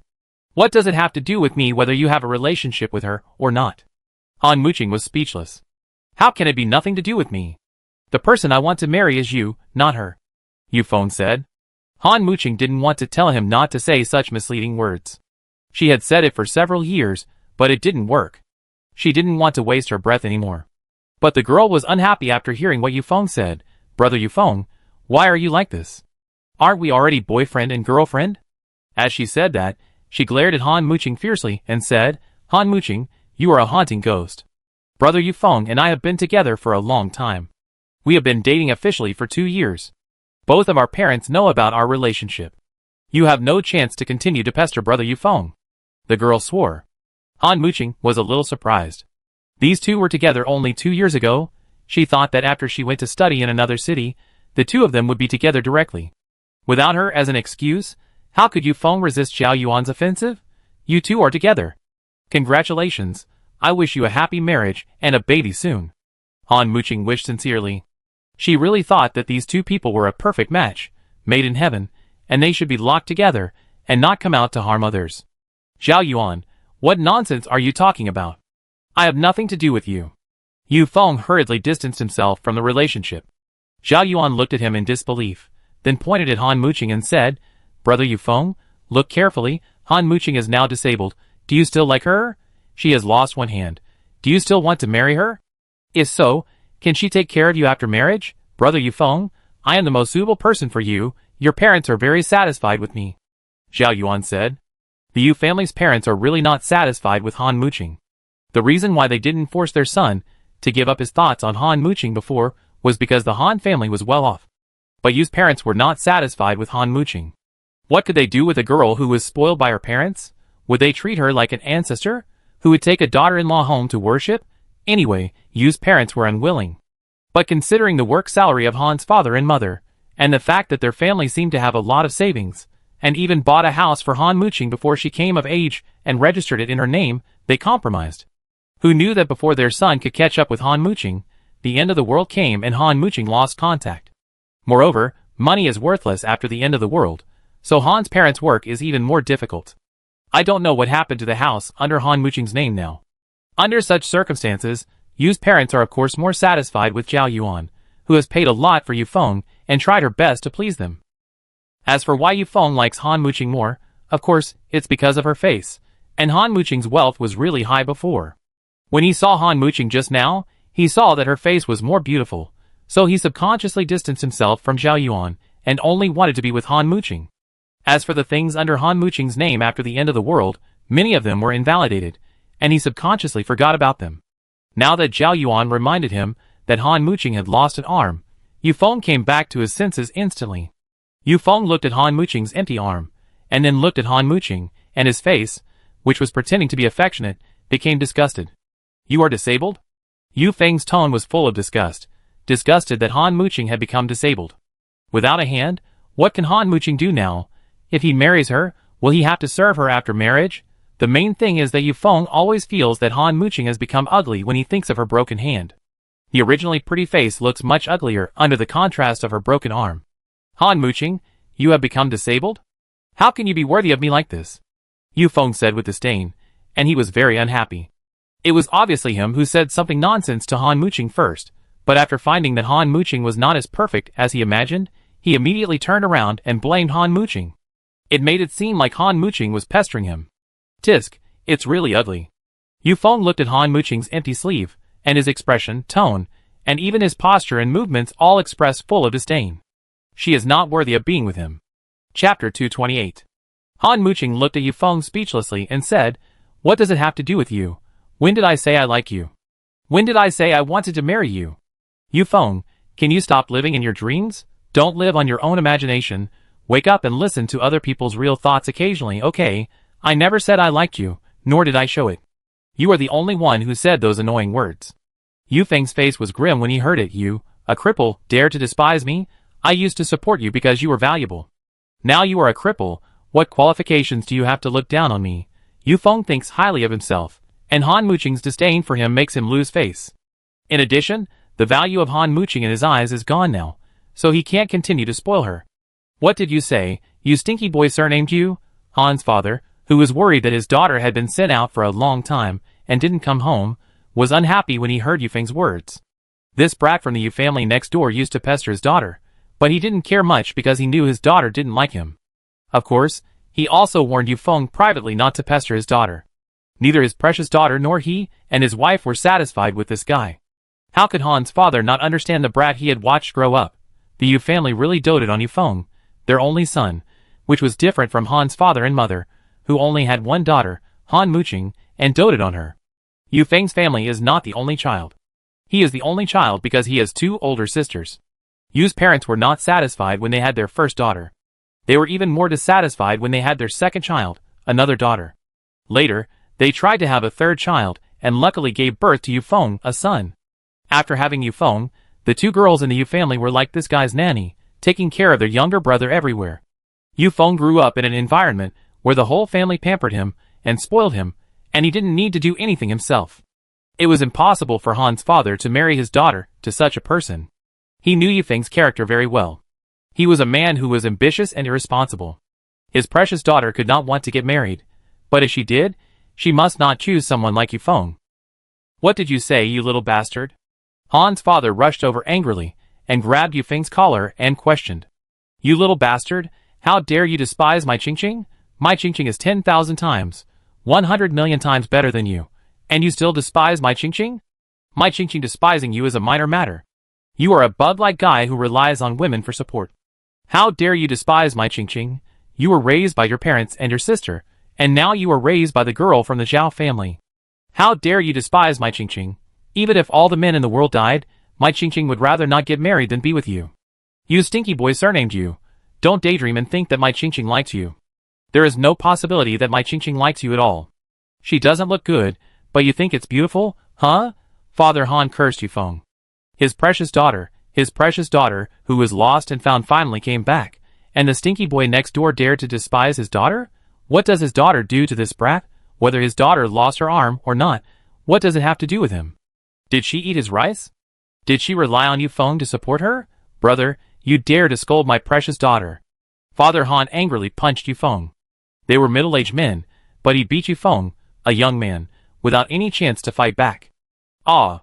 Zhao Yuan screamed when she saw Yufeng being beaten, and then rushed up to stop Yufeng from continuing to beat him. Don't hit brother Yufeng. You are not allowed to hit him. Zhao Yuan blocked Yufeng and used her body to block Father Han's fist. Father Han also disliked Zhao Yuan, a little girl who didn't get along with his daughter, but he couldn't just hit a girl, so he pulled back his fist. Zhao Yuan saw that Father Han had stopped, and hurriedly asked Yufeng, Brother Yufeng, how are you? Are you hurting anywhere? Yufeng didn't appreciate it at all, and pushed Zhao Yuan away, and said to Father Han, You old man, how dare you hit me? What's wrong with hitting me? You dare to curse my daughter. What's wrong with me hitting you? Father Han said viciously. Yufeng was startled by his expression, but he still said fiercely, Just wait. Yufeng is a person who doesn't like to exercise. Even though he is only in his early 20s, he can't beat Han's father in a fight. So he could only say harsh words, and ran back home in shame. Han's father saw him running away, and sneered, Coward. Such a coward dared to covet his daughter, and dared to slander his daughter when he couldn't get her? Give him face? When Han's father looked back at his daughter, his expression became much softer. Ching Ching, don't be afraid, that bastard father can be dealt with. Han Muqing smiled brightly and said, Well, I believe in Dad. Father Han was very pleased with his daughter's trust and admiration for him. This feeling was really good. He reached out and rubbed his daughter's head and said, Ching Ching, don't be afraid, Dad will work hard to earn points, so that you can repair your arm. Yeah. The atmosphere between the father and daughter was harmonious. Qin Wenjiu and the others looked at each other, and went downstairs. They stayed here just now, because they were worried that Han Muqing would be at a disadvantage when facing Yufeng and Zhao Yuan. Now they saw that Father Han was more than enough to deal with Yufeng, so they were relieved. When Han Muqing came to her senses, she didn't see Qin Wenjiu and the others anymore. When she looked downstairs, she didn't see anyone either. Sister Wenjiu and the others left. Han Muqing said, a little disappointed. Han's mother, who also came out, saw her daughter's disappointed look, smiled and touched her head, saying, Can't we still meet at the hotel in the future? Han Muqing thought about it, and felt that what her mother said made sense, so she smiled again and said, Yes, we can meet at the hotel. Mom and Dad, let's go to the hotel together. How about I take you around the hotel? Han Muqing suggested. Father and Mother Han were very curious about what the magical hotel looked like. Now that their daughter asked to take them to see it, they agreed. The family of 3 returned home, closed the door, and blocked the door with something heavy. Then Han Muqing used the teleportation function of the information card to teleport to the hotel with her parents. They were still at home the last moment, but appeared on a street the next moment. The clean and bright street, the beautiful osmanthus tree, and the brilliantly blooming roses all made Father and Mother Han a little worried. Will these osmanthus trees and roses attack us? Are they mutant plants? Or normal plants? Such a big osmanthus tree should be a mutant, right? Mother Han looked up at the super tall osmanthus tree, full of doubt. Chapter 229. Han Muqing looked at her mother, held her shoulders, and comforted her. Don't worry, Mom, this is an ordinary osmanthus tree, not a mutant plant, and it won't attack people casually. And now we have turned the mutant animals and plants into our own contracted beasts, so there is no need to worry about mutant animals and plants attacking people in the hotel. Mother Han looked at her daughter and said, I know this, but haven't we been vigilant against those animals and plants in recent years? It won't change in a short time. Han Muqing also knew what her mother meant and hugged her tightly. Ching Ching. When Han Muqing hugged her mother, Deng Jiesen's voice came from behind. She turned around in surprise. Jiesen, you are here. Yes. Deng Jiesen came over and gave her a hug. I didn't expect that we had such a tacit understanding that we actually met here. Although Ji province and the neighboring JX province are not far apart, in the end times, when transportation is abolished, the two of them are considered to be thousands of miles apart. But it doesn't matter, they can meet at the hotel. Sure enough, the past few years of getting along were not in vain, so they were able to tacitly choose to come to the hotel at the same time. Hello, I am Jiesen's mother. Deng's mother came forward to greet Han's mother. Han's mother also communicated with Deng's mother in a friendly manner. Han Muqing was able to return home and reunite with them smoothly thanks to Deng Jiesen's care during the past few years. Han's mother was very grateful to Deng Jiesen, so when Deng's mother came to talk to her, her attitude was also very enthusiastic. Father Han and Father Deng also hit it off right away. They got along very well, and had a common topic, their precious daughter. Even though Father Ding had 2 sons, he loved his daughter Ding Jiasen very much and got along well with Father Han, who had an only daughter. Let's go to the hotel to have some fun. Father Ding happily pulled Father Han towards the hotel and asked as he entered the hotel, brother, is this your first time in the hotel? I take you to get an information card. With this information card, we can come to the hotel anytime we want in the future, and we brothers can also make an appointment to play together. Our daughters have a good time together, and we as parents get along well. Let's play together often in the future. Father Ding is very enthusiastic, and Father Han is also a person who handles interpersonal relationships with ease. Under the enthusiasm of Father Ding, they still get along very well. Seeing the 2 fathers and the 2 mothers together, Ding Jiasen and Han Muqing also walked into the hotel hand in hand. The eldest brother of the Ding family, Ding Jiajun, and the younger brother of the Ding family were speechless. Did no one remember them? Will they really ignore them because they are alone? Ding Jiajun couldn't help but look back at his eldest brother and said, brother, do you want to find a sister-in-law? Ding Jiajun rolled his eyes at him and said, is this the time to talk about this? Let's go to the store. Ding Jiajun grabbed his brother's clothes and pulled him into the hotel. Hey brother, I can walk by myself. Under the guidance of everyone, Han's father and mother processed the identity information card, and then exchanged the things they brought for some points. Only a few hundred points can be exchanged, but it doesn't matter, they can earn more points in the future. After Han's mother got the information card, she went to the front desk to ask how many points she needed to regenerate her daughter's limbs. I heard that your hotel's medical technology is very advanced. My daughter Qingqing's situation can be regenerated, right? In this case, how many points do you need? Han's mother asked anxiously. Chu Xiang happened to be at the front desk. After hearing Han's mother's question, she looked at the computer screen and replied, Guest, the standard charge for the limb regeneration project in our medical room is 80,000 points. 80,000 points? Han's mother actually felt that it was so cheap. In fact, 80,000 is really a lot, but the high-end room in Wenjio's hotel costs 30,000 points a night, a pet contract costs 100,000 points, and a brochure costs 200,000 points. 80,000 points can make a broken limb regenerate, which really makes Han's mother feel that this price is really not expensive. Chu Xiang smiled and said, yes, the medical technology in our hotel's medical room is very advanced, and 80,000 points can make a broken limb regenerate, which is indeed not expensive. But it's because our technology is very mature, so the fee is so cheap. Han's mother nodded, thank you girl.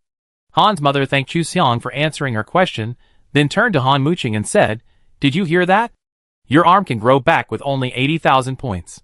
Qingqing, we must earn these 80,000 points back as soon as possible. Han's mother grabbed her daughter's shoulders and said excitedly, yes. Han Muqing nodded with red eyes. It's not that she doesn't feel inferior because she lost her hand. Sometimes, the feeling of phantom limb pain is also very uncomfortable.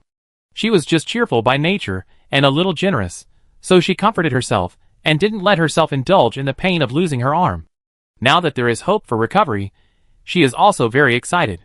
Mom, it's easy to earn points. We will definitely earn enough points as soon as possible, Han Muqing said. She was almost done with the 100,000 points she owed to the hotel, so she believed that with the help of her parents, she could soon earn 80,000 points. After hearing Han's mother asking the front desk, Ding's mother also came over to ask Chu Xiang, girl, how many points does my Jiasen need to remove the scars on her face in this situation? It's not that she dislikes her daughter's ugliness, but she hopes that her daughter will be fine. If there is hope that the scar can be removed, there is no need to keep it. Chu Xiang smiled and said that the price for this customer's situation is cheaper than the regeneration of a broken limb, and only 30,000 points are needed. The scar on Ding Jiasen's face doesn't look big, so only 30,000 points are needed to restore her to her original state. Hearing this, Deng's mother happily grabbed her daughter's hand and said, Jiasen, did you hear it? 30,000 points will be enough, and we will help you. Yes, don't worry, sister, we will definitely help you earn enough points. The younger brother of the Ding family also said. The Ding family has 5 people, they will definitely earn 30,000 points soon, and they may even be able to help Han Muqing. Ding Jiasen was also very happy.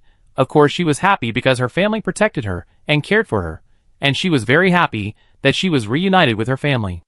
Originally, she thought that she had to earn 200,000 points before she could reunite with her family, but who knew that Manager Chen went to Province Ji for a mission?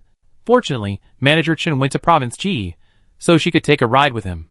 Otherwise, She didn't know how long it would take for her to reunite with her family. She was even worried that they would get hurt before she reunited with her family. Although she often sent things back home, the mutant animals and plants were too ferocious. What if they attacked her family without her knowing? Now it's good. She reunited with her family in advance, and she didn't need to think about how to earn the 200,000 points, and she didn't need to worry about her family getting into danger in her hometown without her knowing. Chapter 230. Han Muqing and Deng Jiasun wanted to take their family to visit the hotel and enjoy other services of the hotel. As soon as they were about to go upstairs, they were attracted by the movement of the express delivery station next door.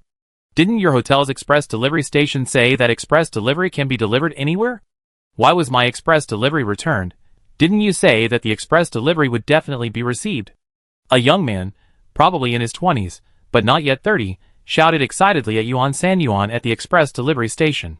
What is this? Your hotel promised that the courier would be delivered as long as you told the address and the recipient. Why was it returned? Tell me why. The man asked excitedly. The robot employees were very calm. Yuan Sanyuan, who looked like a chubby giant panda, said calmly, Dear guest, there is only one reason why the courier was returned, that is, the recipient does not exist.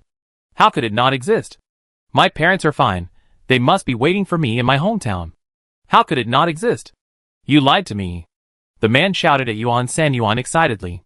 But the courier was returned, which only means that the recipient is not here. Yuan Sanyuan still said calmly. Impossible.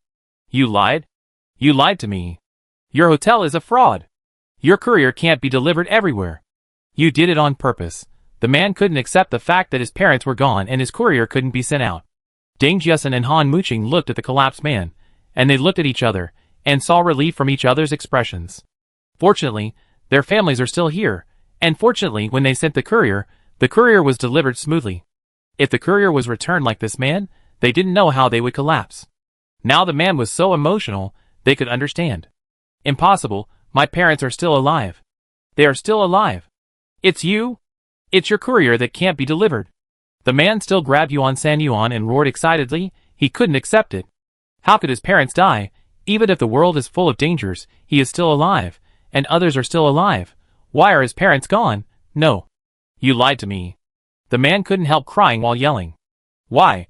Why did all the parcels sent by others arrive, but only his was returned? Why? Yuan Sanyuan looked at the man who broke down and cried, and there was no expression on his fluffy face. It has been used to such customers who broke down after experiencing several worlds. In fact, the situation of sending parcels and the recipients not being there like this happened in the zombie apocalypse. Before the zombie virus broke out, the population base of that plane was 8.6 billion, but after the end of the world, the population dropped sharply to about 5 billion, less than 6 billion. Although it sounds like there are a lot of survivors, the more than 3 billion people are really gone, and they have all turned into zombies. How many relatives were those zombies killed by humans before they turned into zombies? There are many cases like this where the recipient cannot be found when sending express delivery. In Yin country alone, there are many people whose express delivery cannot be sent out. This kind of breakdown and crying, unbelievable situation has happened many times. Yuan Sanyuan is already familiar with the process. It comforted the guest, and then asked the doctor in the medical room to come to see him and calm his emotions.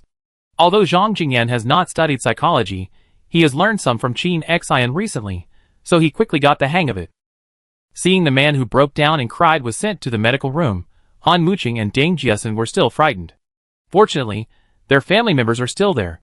Seeing this scene, Han's mother and Deng's mother couldn't help sighing, but they were also glad that their daughter and other relatives were there. Mother Deng looked at Deng Jiasun and said, I don't know how your uncle and uncle are doing, your grandfather and others. And Deng's mother's family, her mother died early, and her father is old, I don't know how he is now. Did he also die in danger? Mother Deng didn't dare to think about it any further. Although she cares most about her children and Father Deng, she also cares about her own biological parents. Mom, why don't we write a letter to our uncle and others, send it to them by express delivery, and see how the situation is? Deng Jiasun held her mother's hand and said, write a letter to my grandfather as well. Mother Deng nodded. It was obvious that her daughter had touched her heart. Writing to her husband's uncles was secondary.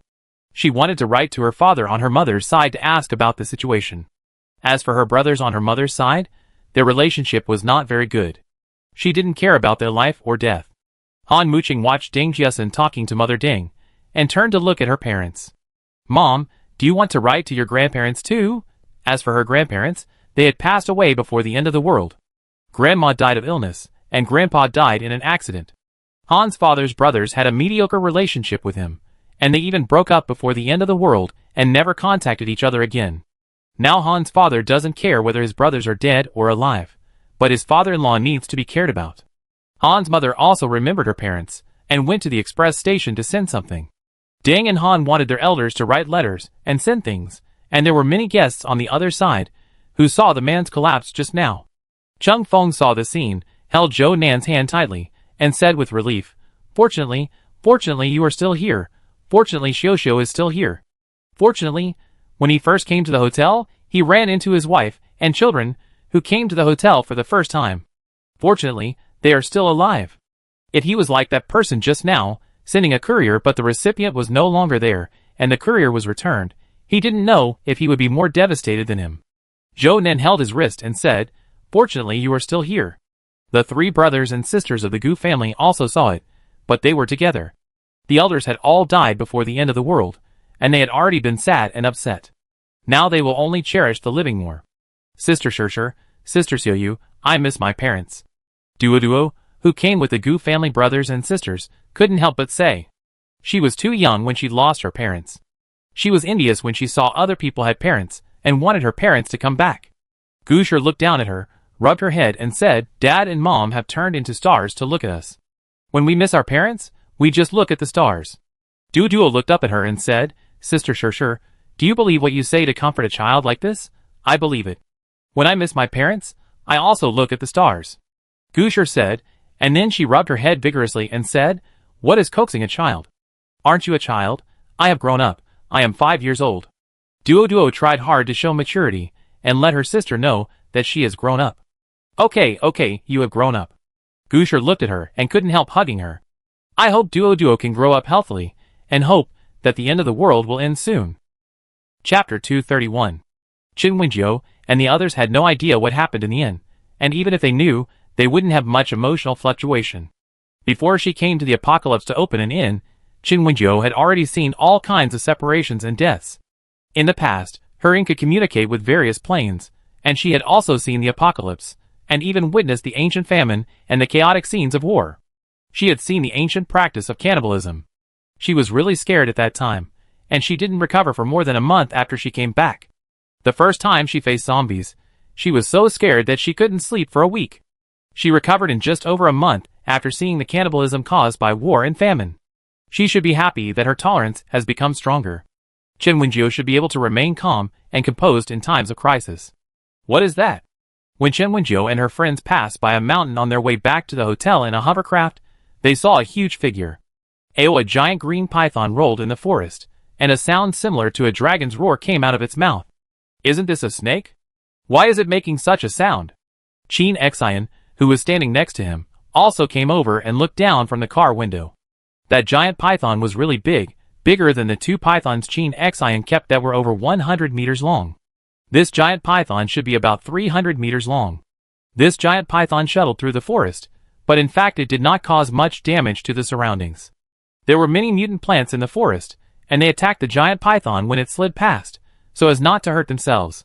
Moreover, the giant python's body is very large, but the mutant plants are also very large, and there are many giant trees that are hundreds of meters high and thousands of meters high.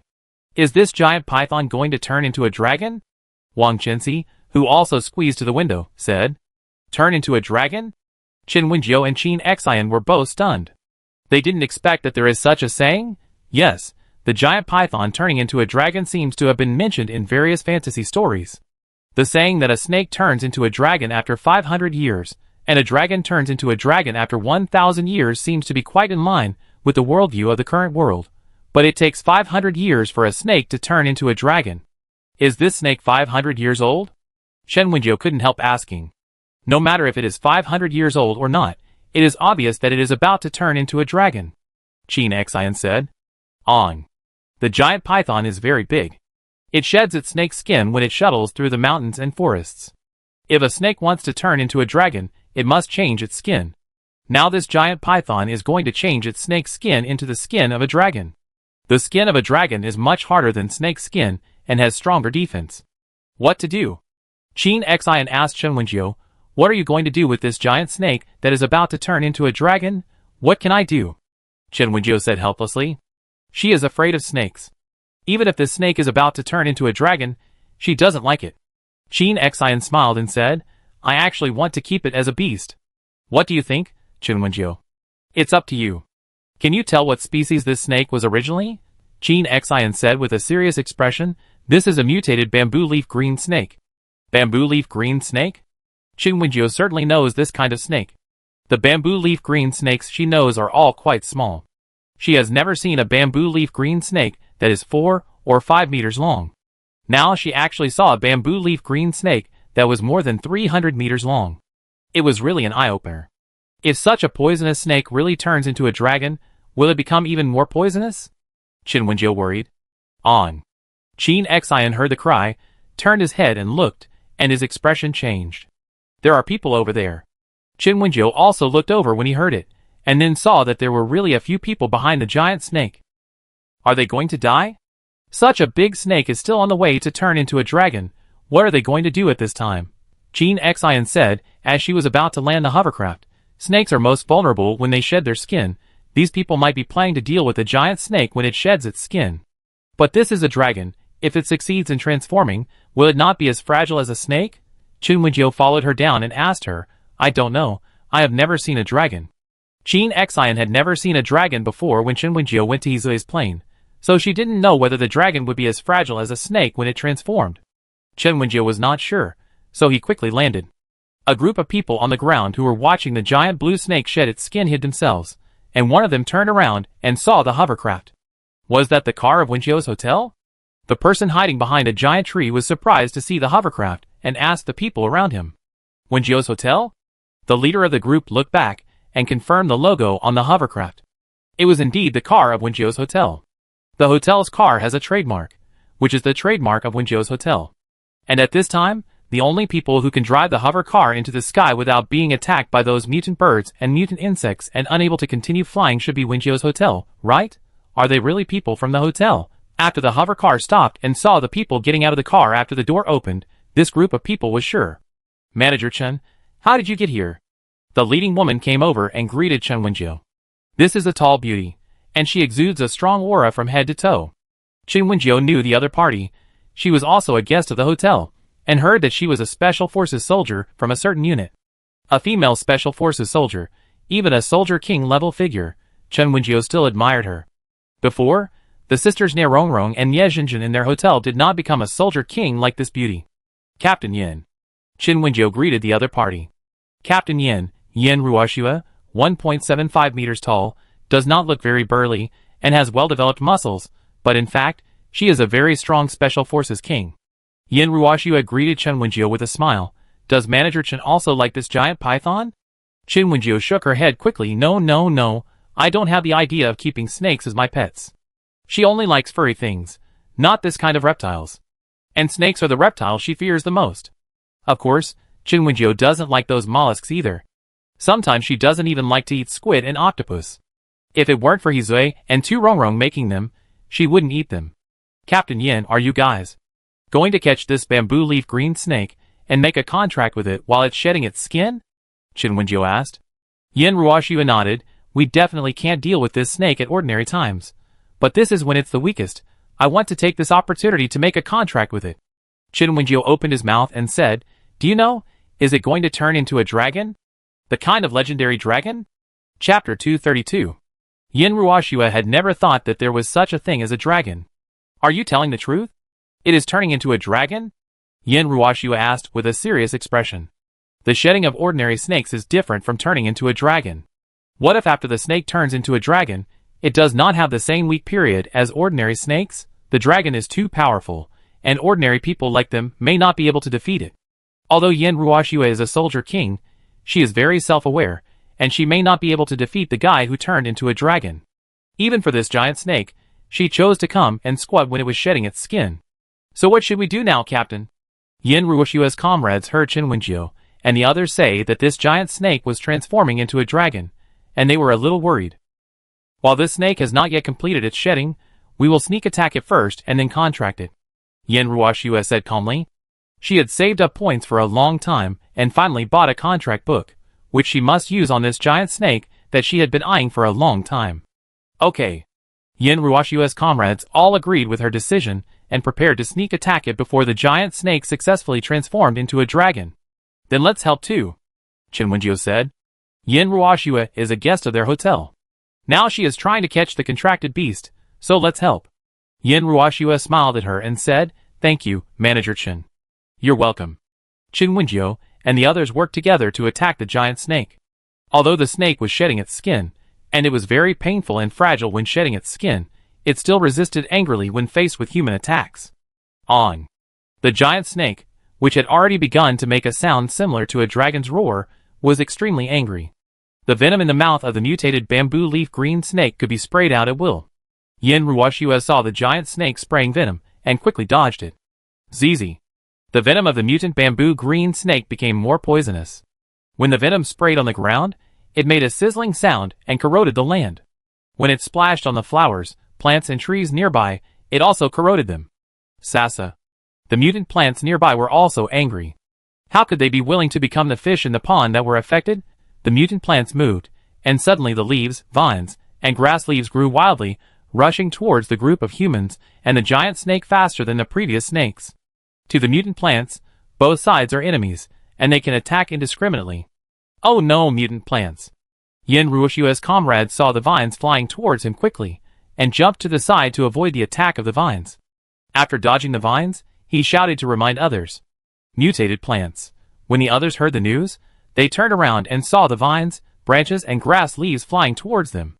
Their faces changed, and they hurriedly dodged. Chen Wenjiu took out swords and other weapons, and threw them to others, so that they could cut them when the mutant plants attacked. What should we do now? Must we subdue the giant snake before we can sign a contract with it? Can't we force it to sign a contract? Yin Ruoxue couldn't help asking. Now the only contract that allows animals to sign the contract voluntarily is an equal contract. The kind of forced contract is the master pet contract. After the contract, the contracted animal will completely submit to the master and cannot violate any orders or ideas of the master, Chen Wenjiu explained to Yin Ruoxue. After hearing this, Yin Ruoxue had no choice but to give up. Now she had to subdue the giant snake before she could sign the contract. Jiujiu, Xiongxiong, Lin Qing, come out! Chen Wenjiu shouted. As her voice fell, 2 giant pandas and a lion cat appeared in the forest. Bah! Xiongxiong and Jiaoji were very happy to be released, and they couldn't help but make sheep noises. The lion cat was very calm and didn't make any noises. It just walked to Chen Wenjiu and rubbed her face. Help! Chen Wenjiu rubbed the lion cat's head and said. Well, leave it to me. The lion cat said. Don't worry, Nani, I will help you deal with this guy. Jiaoju also said to Chen Wenjiu very happily. Don't worry, Nani, I will beat it like a dead snake. Xiongxiong also promised Chen Wenjiu. The 2 giant pandas recovered their body shape of more than 60 meters, and the lion cat also recovered its body shape of nearly 30 meters, and then rushed towards the giant snake that was shedding its skin. This snake is indeed very big, but it doesn't matter, they are not afraid. Qin Xian saw Chen Wenjiu release her contracted beast, and also released her 2 giant pythons. Although her 2 giant pythons were only 100 meters long, more than half or even twice as small as the blue giant snake, it didn't matter, they could handle it. On. The blue giant snake was very angry when it was besieged, especially the giant panda and lion cat, and the later joining of the tabby cat and husky caused it great trouble. It was restless even when it shed its skin, and part of its body was still snake-like, and it had not completely shed its skin. So it was really a bit overwhelmed by so many mutant animals, and the mutant plants next to it. I told you to scare my Nani. I told you to scare my Nani. Jiaoju cursed as she used her big brother to hit the giant blue snake. Wow, you dare to bully Jijiao, I will beat you to death. Xiongxiong was so angry when he saw the giant snake was about to attack Jiaojiao that he hit it hard several times. Chen Wenjiu saw that the giant blue snake was restrained and flew to its side with his sword. Of course, she did not land opposite the giant snake so that it could spray venom to attack her. She landed in a safe position and said to the giant snake, Sorry, we didn't mean to hit you, we just wanted to sign a contract with you. The giant bamboo green snake looked at Chen Wenjiu with its huge red vertical pupils, and a pleasant queen voice suddenly sounded, "Sign a contract with me?" And so many people. So many animals besieging me? After hearing this voice, Chen Wenjiu's hands were a little eager to move. Wow, a nice voice. Is the voice of this giant green snake such a nice queen voice? It's the mature, cold, steady queen voice, the kind with a strong aura. Unlike the two snakes raised by Qin Xian, one has a gentle elder sister voice, and the other has a hoarse male voice. The voice of the giant bamboo leaf green snake is pleasant. Is it a female? Bang. When Chen Wenjiu was about to apologize to the bamboo leaf green snake, Xiong slammed down with a bare paw, knocking the bamboo leaf green snake's head to the ground. Chen Wenjiu, who saw the scene. Is this your sincerity? The bamboo leaf green snake's head was hammered to the ground, and it didn't even lift it up, and asked Chen Wenjiu directly.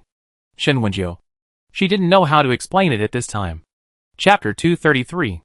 Chen Wenjiu immediately apologized to the giant snake. "I'm sorry, I didn't stop Xiong, sorry." "Xiong, don't hit it," Chen Wenjiu said to Xiong. Xiong paused with his paw raised high, and said to her, "But it was about to hit Jiaju." Although Jiaju is only one of its partners, it is Jiaju who is with it now, so of course, it has to protect its partner.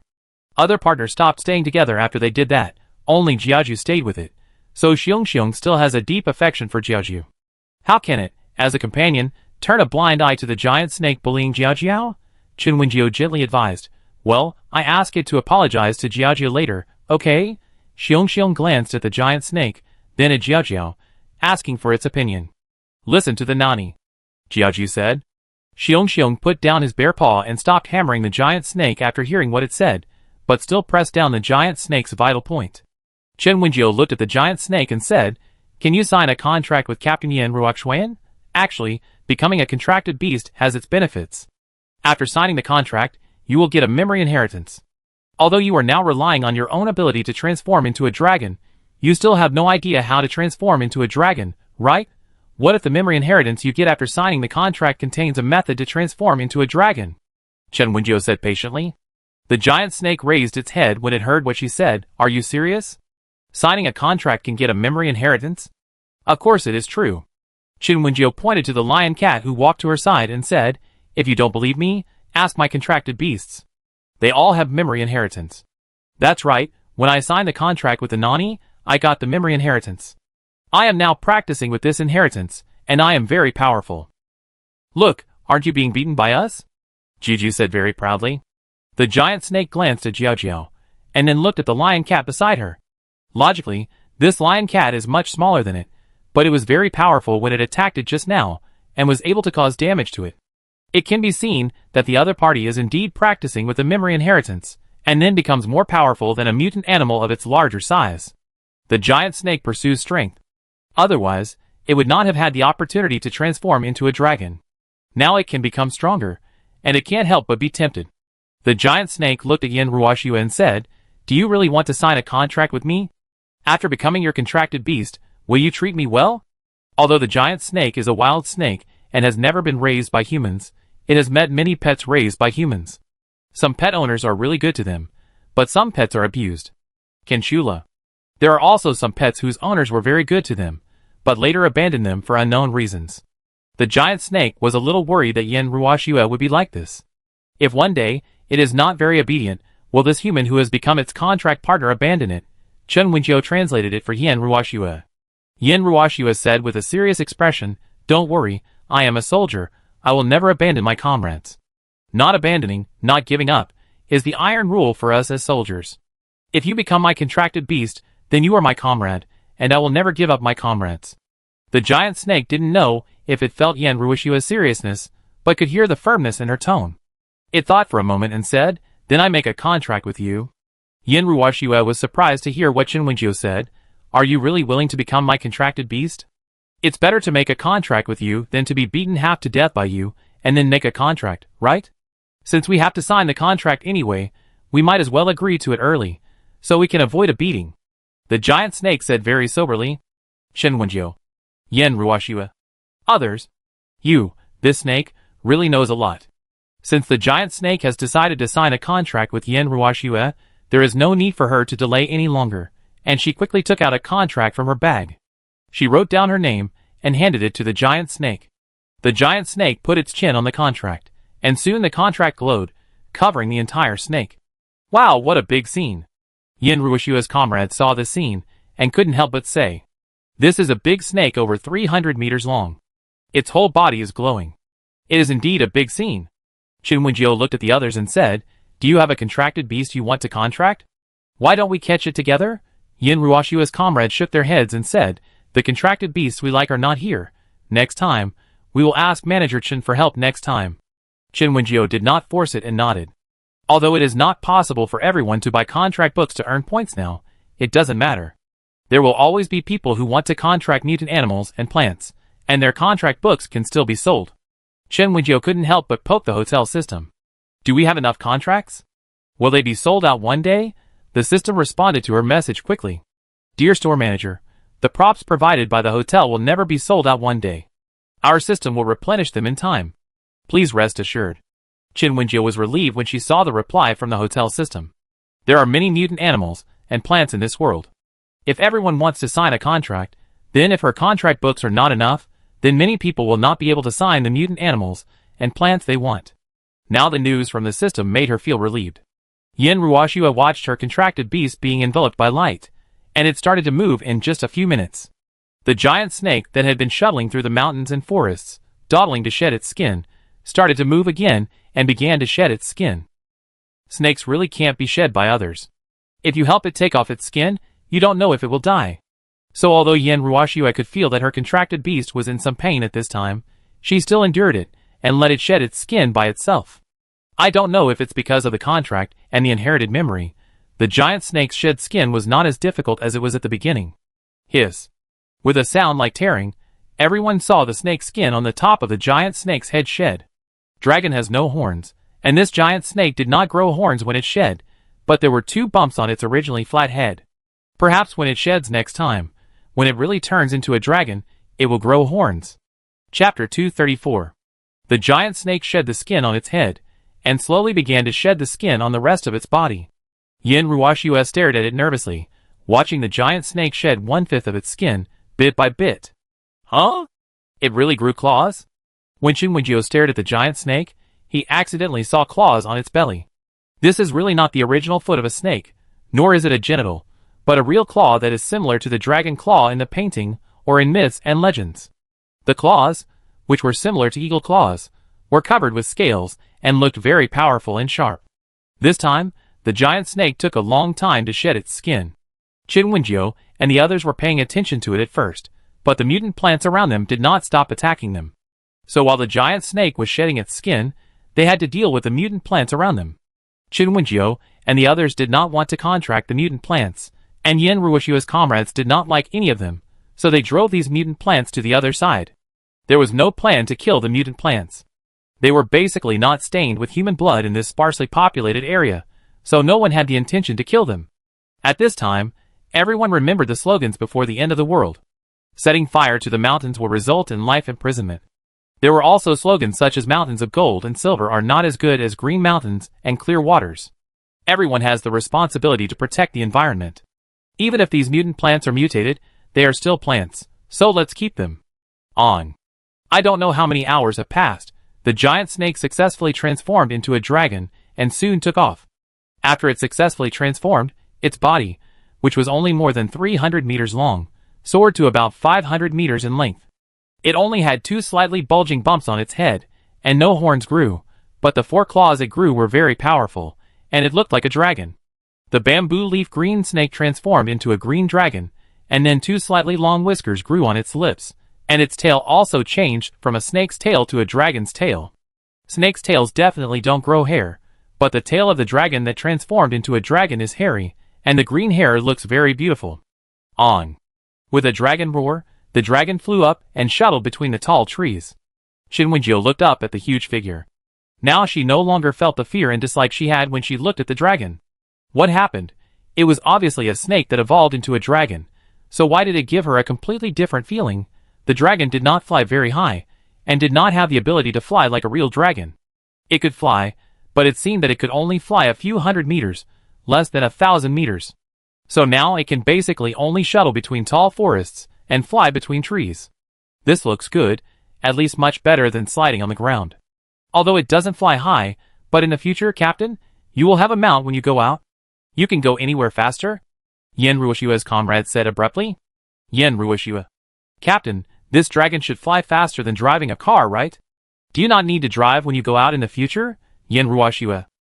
Comrades chattered to Yen Ruoshiwa about the benefits of the dragon flying, making Yen Ruoshiwa feel the veins on her forehead throbbing non-stop. When Yen Ruoshiwa almost couldn't help but beat up her comrades, the dragon flying back and forth in the forest came back. The originally huge body became smaller when it was close to Yen Ruoshiwa, from more than 500 meters long to only 10 meters long. Qin Wenjiu saw the green dragon become smaller. Suddenly scared, Qin Wenjiu hid behind Qin Xian, not looking at the dragon that obviously didn't look like a snake but made her feel a little uncomfortable. Yen Ruoshiwa looked at the dragon that had become much smaller, happily stepped forward and touched its head and said, "Welcome back, Xiaoqing." Jialong. Don't think I don't know who Xiaoqing is. Isn't that the name of the green snake in the legend of the white snake? Although it had never come into contact with humans, when it was still a bamboo leaf green snake, it was well informed and knew some information. Of course, it also knew the origin of the name Xiaoqing. Yen Ruoshiwa smiled and said, "It's good, isn't it? Doesn't the name Xiaoqing suit you very well? And who said that only the Xiaoqing in the legend of the white snake can be called Xiaoqing? You can also be called Xiaoqing." Jialong, whatever you think is good. It is a wild snake, so the name is not important to it. Even though it has received the inherited memory, and knows that the name is very important to the demon race, it thinks the name Xiaoqing is okay. Yen Ruoshiwa happily hugged Xiaoqing's head, and rubbed the bump on its head. Qin Wenjiu secretly took a look, and then stopped looking. Qin Xian was amused to see his store manager like this, and then looked at Yen Ruoshiwa and said, "Captain Yen, can we talk?" "What?" Yen Ruoshiwa was just kissing her contracted beast, and was a little confused when she heard what Qin Xian said. Qin Xian smiled and said, "Captain Yen should have a say, right? Let's talk about how to end this apocalypse. How about that?" Yen Ruoshiwa let go of the dragon head she was holding, and looked at Qin Xian with a serious expression. What did Dr. Qin want to say? End the apocalypse? How should it end? Qin Xian smiled and said, "Let's talk in the car."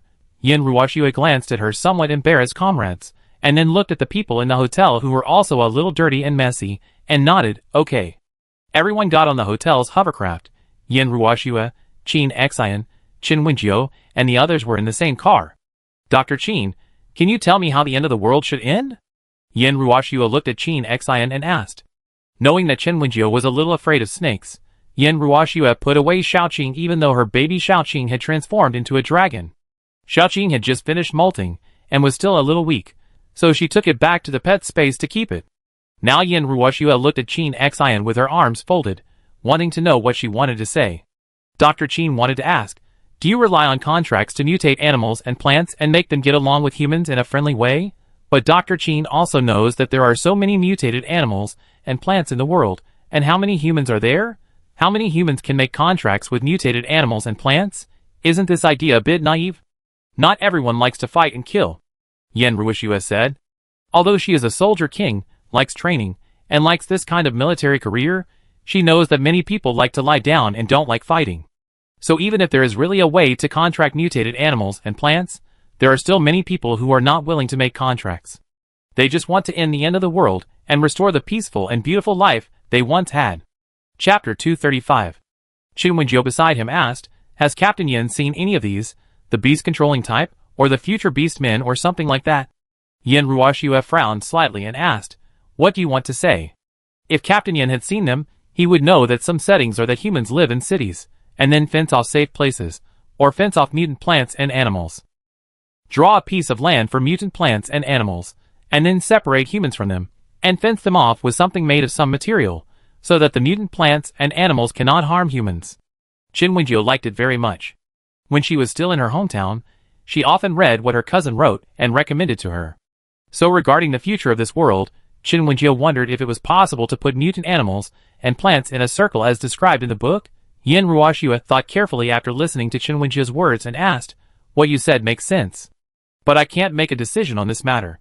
I have to go back and report to the leaders." Qin Wenjiu nodded in understanding, and then waited for good news. On the way back, Yin Ruoxue kept thinking about what Chen Wenjiu said, and felt that it seemed like a good idea to do so. After Yin Ruoxue returned to the army, she found her leader and talked about Wenjiu's hotel cooperation. "Leader, I think what Manager Chen said makes sense," Yin Ruoxue said with a serious expression. "Now the mutant animals and plants outside are too chaotic, and humans are often attacked. If we drive them to a place, let them live there, and isolate them from humans, then can everyone get along well?" The leader also felt that what Yin Ruoxue said made sense, and Chen Wenjiu's proposal was really good. "But if you want to do this, it's a big project." The leader sighed. "There's no other way. In order for humans to continue to survive, we can only do this," Yin Ruoxue said. Yin Ruoxue reported to the leader, and her leader talked to other people about this matter. The official organization of Yin country began to send people to contact Chen Wenjiu. Originally, Wenjiu's hotel had many people from the official side as customers, so it was quite convenient to find Chen Wenjiu now. "We need to plan carefully where to drive the animals and plants to. Also, how to use the things that surround them?" Chen Wenjiu smiled and took out the energy shield and said to the official sent, "This is an energy shield, just cover it, then the sky and the ground can be blocked from attacks. And after thinking about what I said before, I still think that the city where humans live should be wrapped with an energy shield. Apart from the city, the mutant animals and plants can live there. What do you think?" The official person is a woman named Zhong Yan. She is different from Yin Ruoxue. She has a more gentle temperament, and gives people a very comfortable and spring-like feeling. Zhong Yan looked at the energy shield and smiled and said to Chen Wenjiu, "Although it is a good idea to wrap up the city, what should we do with the fields? Humans definitely need to eat, and they need to farm after they resume their lives. So what should we do with the fields? Farmland is definitely not in the city." Chen Wenjiu nodded to show that he understood. The energy shield can be adjusted in size. It can cover a person or a house, but it can also cover the entire planet. The size of the shield depends on how many points the buyer can afford. If farmers want to cover their farmland, they can also buy a smaller shield. Zhong Yan said thoughtfully, "You are right." Zhong Yan talked with Chen Wenjiu for a long time, and then bought a few energy shields from her and went back. She had to go back and discuss with the leaders how this should be implemented, and what should be done specifically. Although Chen Wenjiu wanted to end the apocalypse, she definitely didn't want to take on too much responsibility. She still liked to cooperate with the authorities. The same is true for this world now. If she wants to end the apocalypse, she still needs help from the authorities. There are not many survivors left in the whole Yin country now. Although the number of guests in her hotel is increasing, she is not sure whether all the survivors have become guests of the hotel.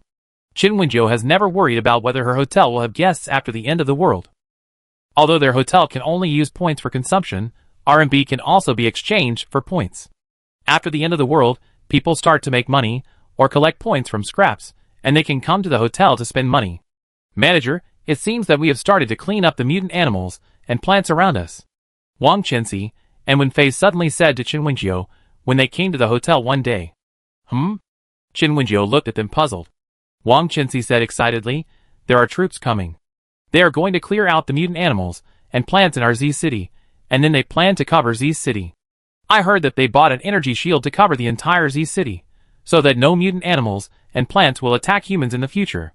Although we have contracted beasts, many people in Z city do not have them. Although the contract can be bought on credit, many people do not have the courage to buy on credit.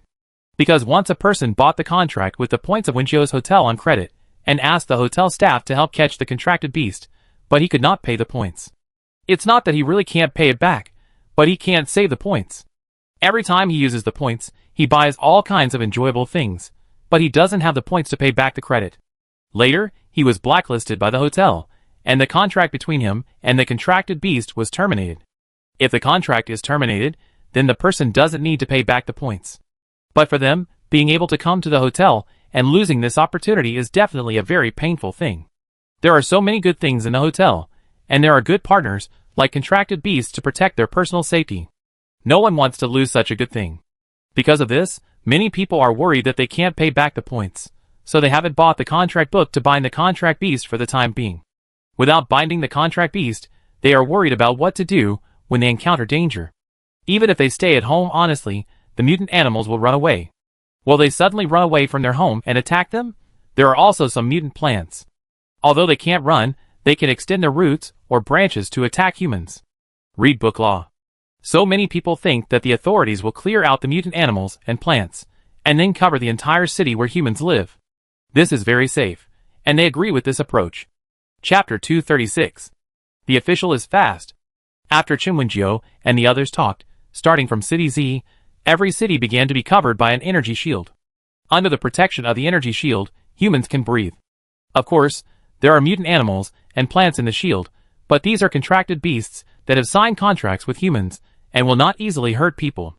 Slowly, cities across the country gradually recovered, and some towns and villages also gradually recovered. Ding, the task progress bar has advanced to 45%. Please keep up the good work, store manager. Chinwenjiu was stunned after receiving the message from the system. Hey, has the task of this world been completed? She didn't seem to do anything, did she? Chinwenjiu really didn't expect that the task of this world would be completed just like that.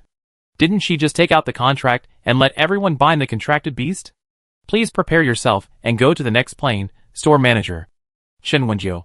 Chinwenjiu hasn't turned around yet, hasn't figured out what's going on, hasn't said goodbye to the friends she met in this plane, and then the hotel goes directly to the next plane. The hotel in the previous plane is still there, but the employees are only robots. Chinwenjiu and other real employees travel to the next plane. Congratulations to the store manager for completing the task. The conditions for unlocking the apartment building of the hotel have been met. The conditions for unlocking the apartment building of the hotel have been met. For the task of this world, please ask the store manager to end the apocalypse. Chinwenjiu, who had just come to her senses, was confused by a series of messages. She didn't react when she saw a series of messages about successful tasks. Did she do so many things in the previous plane? The unlocking conditions of the apartment building have all been met, with a total of 48 floors and 192 rooms? The same is true for the apartment building, with the same number of floors and rooms. The apartment building has a total of 80 floors and 320 rooms. If the building is added together, there are more than 600 rooms. Chinwenjiu looked at the structural diagram of the hotel. There are still 7, 8, 9 and 10 buildings, and 4 buildings have not been unlocked. It doesn't matter. With 3 more buildings, she can receive more guests. Unlocking conditions for the orchard have been met. Chinwenjiu flipped through a bunch of information and finally found some unique information. Orchard? Just like a garden, can there be an orchard with all kinds of fruits? But Chinwenjiu couldn't help but look in the direction of the supermarket. Isn't there a variety of fruits in her supermarket? There are so many fruits in the supermarket, and you can actually unlock the orchard? So is this orchard for guests to experience the fun of picking fruits? Are you kidding me? The guests are all people in the end times, and everyone is busy surviving. Who has time to experience picking fruits? Chinwenjiu couldn't help but complain. But she also knew that since the hotel has a garden for guests to enjoy flowers, it shouldn't be strange to have an orchard. Manager, have we changed the world again? Chu Xiang ran over when Chinwenjiu complained that the system unlocked the orchard for her. Chinwenjiu nodded and said, yes, we have changed the world again. What is the situation now? What kind of apocalypse is this plane? Chu Xiang asked curiously. After seeing the zombie apocalypse, the natural disaster apocalypse, and the animal and plant mutation apocalypse, Chu Xiang was curious about what kind of apocalypse there would be. I am not sure either. Chinwenjiu shook his head. Then let's go out and take a look. Chu Xiang said eagerly. There will be no danger within the hotel. If you want to know what kind of apocalypse this plane is, you still have to leave the hotel within a radius of 100 meters to find out. Chinwenjiu was actually very curious, so he followed Chu Xiang out. I don't know what plane this is. Actually, I think it would be nice if there were zombies. I suddenly miss zombies now. What's going on? Chu Xiang said as he walked. Chinwenjiu. But zombies are not good either. I still hope that the world will be peaceful and everyone can live in a safe and peaceful world. Chinwenjiu and Chu Xiang slowly came out of the hotel. After walking out of the hotel within a radius of 100 meters, they saw all the buildings were damaged. Chu Xiang frowned slightly and said, this is how many years after the apocalypse? Looking at the dilapidated state of these buildings, it is definitely not the early stage of the apocalypse or before the apocalypse. This looks a bit like a long time after the apocalypse. Why are there no plants? Chu Xiang looked around and found that there were only plants near their hotel, and there were no plants in other places. Chu Xiang really didn't expect it to be like this. You have to know that her original world, the world with zombies, still has plants after the apocalypse for several years. Although those plants are infected with the zombie virus, at least they still exist. But what's going on in this world? Why is it like this? Chinwenjiu's expression was a little solemn. He took out a two-seater hovercraft from the space button and said to Chu Xiang, "Let's go and take a look." Chu Xiang nodded and followed Chen Wenjiu into the car. Chen Wenjiu started the hovercraft and flew into the air to see what was going on in this world. "Manager, there is not a single plant here. Did we open a hotel in the desert?" Chu Xiang couldn't help asking. "But looking at these buildings, they don't seem to be in the desert, right?" Chu Xiang glanced at the high-rise buildings that seemed to be split in half. Such buildings should be relatively prosperous and only found in economically developed cities, right? Could such a place be a desert area? Chen Wenjiu said with a serious expression, "Our hotel is located in H City. You said it is a desert? What? This is H City?" Chu Xiang was stunned. As the saying goes, there is heaven above and Suzhou and Hangzhou below. H City is a prosperous city with a 1,000-year reputation. It has always been a rich place with the reputation of Jiang and Water Village. Why did such a place become barren? Chen Wenjiu frowned and looked at the surrounding environment. He released his spiritual sense to check and found that he did not feel the existence of survivors. "Where are the people?" Chen Wenjiu frowned. Chu Xiang looked at her in surprise. "Manager, don't you feel any survivors?" Chen Wenjiu frowned and shook his head. Chu Xiang was shocked. Could it be that all the humans here are gone? What is going on here? How horrible is this apocalypse? Why does it seem that there are no human survivors in the huge city of H? Chu Xiang is really scared. She wants to know where the humans have gone. Chen Wenjiu is also very puzzled. What is going on here? Why is it that in the prosperous city of H, where you can see green even in winter, there is no grass growing in H, and humans have also disappeared? Chapter 237. Chen Wenjiu and Chu Xiang were both looking for the reason. What on earth made this place so desolate? Bang. Chen Wenjiu's hovercraft was somehow installed with something, causing the people inside to shake. Chen Wenjiu couldn't help but curse, and then looked at what he had hit. What is this? Chu Xiang was stunned when he saw the hideous thing opposite. What is this? An alien? Chu Xiang was stunned. Chen Wenjiu's expression became serious. No, this is not an alien. This is a Zerg. Zerg? Chu Xiang looked at the thing opposite that was a bit big, and there seemed to be saliva in the mouth. Is this thing a Zerg? It's too different from the movie, right? Chu Xiang said. The projection room of their hotel also has movies about Zerg, whether it is a movie with Zerg as the protagonist, or a movie with humans as the protagonist and fighting against Zerg, the projection room has them all. But Chu Xiang didn't expect that the Zerg in reality would be so ugly, just like the alien. Shocked. This unknown species of Zerg seemed to sense the presence of Chen Wenjiu and the others, and quickly attacked. Chu Xiang couldn't help but curse. Chen Wenjiu didn't even turn his head back. You sit in the car, I go out and take a look. She opened the door of the hovercraft and jumped out, and then her falling figure was quickly covered by a smooth and handsome mecha. Chu Xiang looked at Chen Wenjiu wearing the mecha in shock, and couldn't come back to his senses for a long time. Manager, when did you get the mecha? Chu Xiang murmured. Although she knew that her manager would not be able to hear her question, she still wanted to ask from the bottom of her heart, when did the mecha come into being? Their hotel actually gave out mechas, and the mecha of her manager was too beautiful, right? It was all fiery red, giving a feeling of a phoenix, but a little different. After Chen Wenjiu landed, she used the mecha directly. When the Zerg rushed over, she operated it, and a long sword that looked similar to her life weapon instantly appeared in the mecha's big hand. Bang. The long sword and the insect foot were assembled together. The mecha long sword did not suffer any damage, but the shell of the insect foot of the insect appeared cracked. Scare. I don't know if this insect has intelligence, anyway, it became angry after being injured. Chen Wenjiu carefully observed this insect, which looked like a locust, but she didn't know much about insects. She was not sure what kind of insect this green insect was. This insect was really big, and its insect foot was at least 1 meter in diameter. Chen Wenjiu watched for a while, felt the Zerg's strength, and then fought quickly. After the long sword was covered with spiritual power, it chopped off the head of the Zerg with one knife. She even chopped off the insect's legs, so that it had no head and legs and could not move. Chen Wenjiu looked at the Zerg lying on the ground, and then looked around. Insects should not fight alone. They should appear in groups. So are there other Zerg?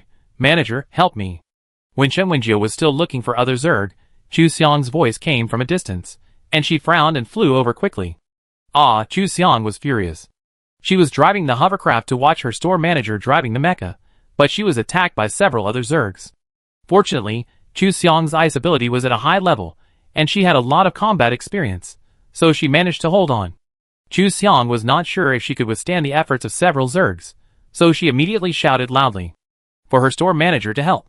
Qin Wenjiu flew over in the mecha, and when he saw the Zergs besieging the hovercraft, he quickly swung a knife. TSK. These Zergs are similar to the one just now. All of them are green in appearance and of similar size, so they are quite familiar to fight. Qin Wenjiu quickly killed several Zergs with the help of Chu Xiang's ice ability. Looking at the corpses of the Zergs lying on the ground, Qin Wenjiu frowned and collected them all. In any case, take them back for research, or throw them into the recycling machine to earn some points. Chu Xiang saw that the Zergs were all killed, and opened the car door to welcome his store manager to come up. Qin Wenjiu put away the mecha and climbed onto the hovercraft. It seems that now we know why this place is so desolate. It should be eaten by the Zerg. As for humans, Chu Xiang's tone is a little heavy. Could it be that humans have also become the Zerg's meal? Qin Wenjiu frowned slightly and said that humans should still be alive, but it is unclear how many survived. Zerg, anyone who has watched the movie knows how cruel they are. When the Zerg passes through, no grass grows. Not only plants, these bandits will not only eat plants, they will not let go of animals either. Even in many interstellar space, the Zerg will eat all kinds of mineral resources on the planet. So Qin Wenjiu is a little worried whether this group of Zerg will do the same. How many humans have died in their mouths? Also, are these Zerg evolved from the bugs on Earth, or are they the Zerg invasions from other galaxies in the interstellar space? Qin Wenjiu is not very clear about this, but she still plans to take the Zerg corpses back to study them. Chen Jinya and Tu Rongrong are from the interstellar plane.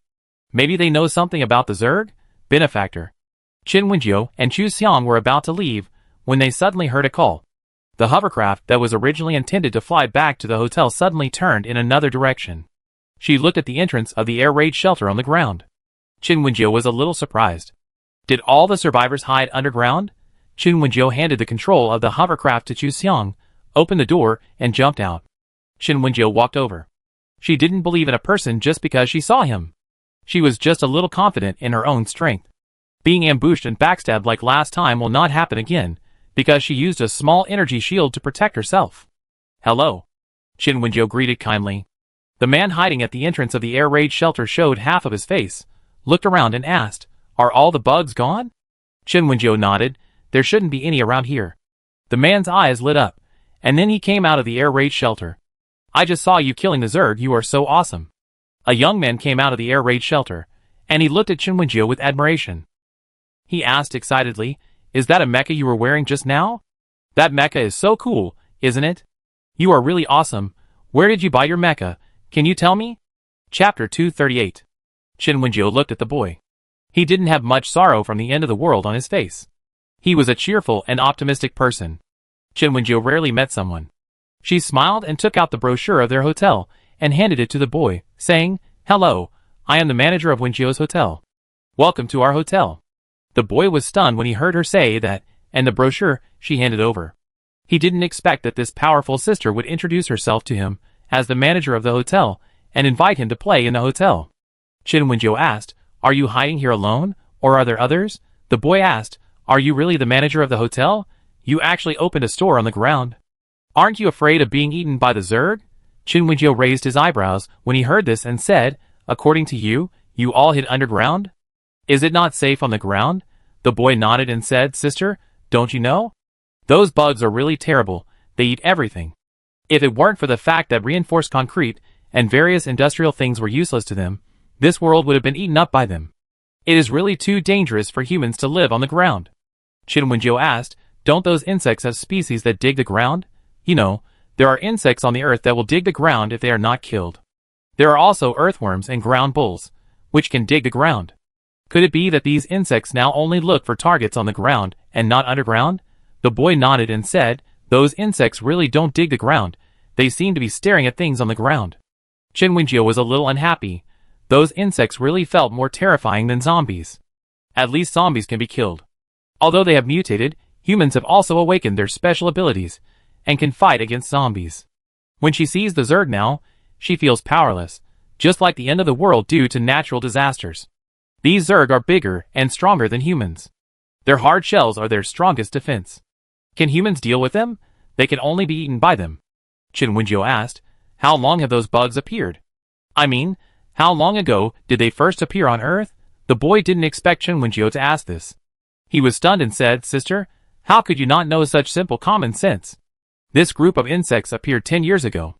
The apocalypse that everyone talks about has already erupted for 10 years. Chen Wenjiu was even more impressed when he heard this. The insects have appeared for 10 years, and it is quite surprising that there are still some people alive who have not been eaten by them. Chen Wenjiu asked, "The insects have eaten everything on the ground. What do you eat? What do humans eat to survive?" The young man smiled and said, "Sister, who are you and what do you do? Why don't you know these common sense?" Chen Wenjiu also smiled at him and said, "Because I just came here. I am not familiar with everything here." "What do you mean, sister? What do you mean you just came here? Even if you just came to H City, those bugs are all over the world, you can't not know them, right?" Chen Wenjiu said, "I mean, I just came to this world, and I am not familiar with anything in this world." "You traveled through time?" The boy looked at her in surprise. Although the boy was not yet 10 years old 10 years ago, children at that time could play with mobile phones, computers and tablets even if they were not yet 10 years old. Of course, the boy has watched a lot of online dramas or he is really familiar with the word travel through time. And the mecha that Chen Wenjiu just wore, he also saw it when he was a child, so he called it out accurately. Chen Wenjiu nodded, "Yes, I traveled through time." "Boy, you admitted it so quickly that I feel like you are lying to me." She smiled and said, "My name is Chen Wenjiu. I am the manager of Wenjiu's Inn. What about you?" The boy said, "My name is Yao Xian." "Are you really a time traveler?" Yao Xian confirmed. Chen Wenjiu nodded, "You also saw my mecha. Have you seen mecha before the end of the world?" Yao Xian shook his head. "This thing can only be seen in movies and TV series. This thing, even if they are already 2035 before the end of the world, but the mecha has not really been made." Yao Xian continued to ask, "Did you come from the stars? Or from a world with more advanced technology?" Chen Wenjiu, "I came from the end of the world." Yao Xian frowned. "The end of the world? Yes." Chen Wenjiu said, "My mecha is a product of our hotel. You can buy it with points if you want." Yao Xian frowned even more. "Mecha can be bought? Are you serious?"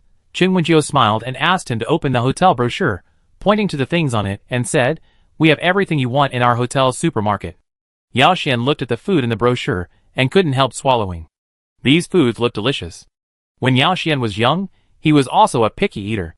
He liked to eat snacks and drink beverages, but he didn't like to eat properly. But when the end of the world came, and he could no longer eat those foods, he regretted why he didn't eat more when he was young.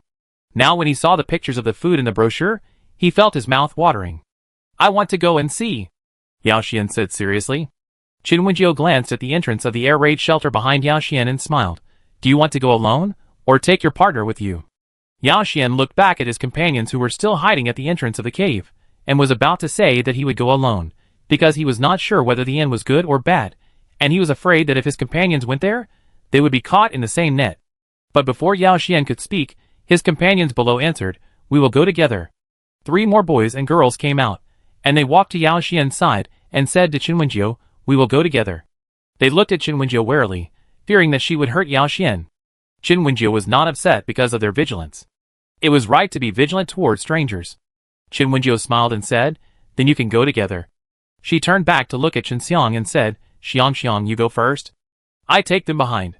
Chu Xiang in the car made an okay gesture, and then flew back in the hovercraft. Chen Wenjiu smiled and looked at the boys and girls, who were stunned by seeing the hovercraft flying away. She took out a larger hovercraft from the space button, the kind that could seat 8 people.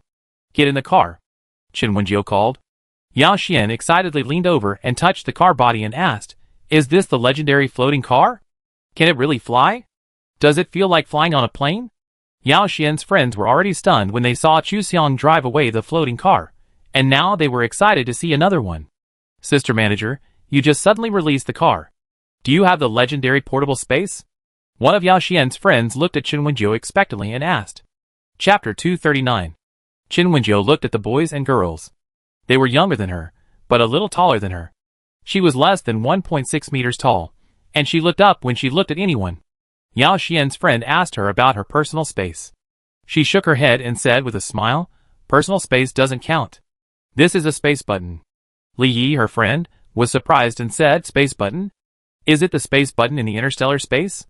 The kind that can hold a mecha?" "What? This space button can hold a mecha?" Yao Xian was surprised. "So the mecha you just put in the space button? Sister Manager, how big is your space button?" It can hold a mecha and such a large hovercraft? Chen Wenjiu smiled and said, it should be quite big. I don't know how to describe it specifically. Anyway, it's bigger than H City. Several boys and girls were stunned. A space that's actually bigger than H City? Li Yi couldn't help asking, Sister Manager, you just said you run a hotel. So do you also have space buttons for sale in your space? Chen Wenjiu nodded, yes, but not as big as mine. Several boys and girls were surprised and said, it doesn't matter. They didn't expect to have the same size of space as Chen Wenjiu, as long as they could buy her space. Sister Manager, do you have mechas for sale in your hotel? Yao Xian asked expectantly. Chen Wenjiu nodded yes. When she saw the group of Zerg just now, Chen Wenjiu thought that maybe she could take out the mecha in this world. She didn't take out the mecha in the previous plane, but she felt that the mecha was very suitable for this plane. Mech warriors and Zerg, don't they go well together?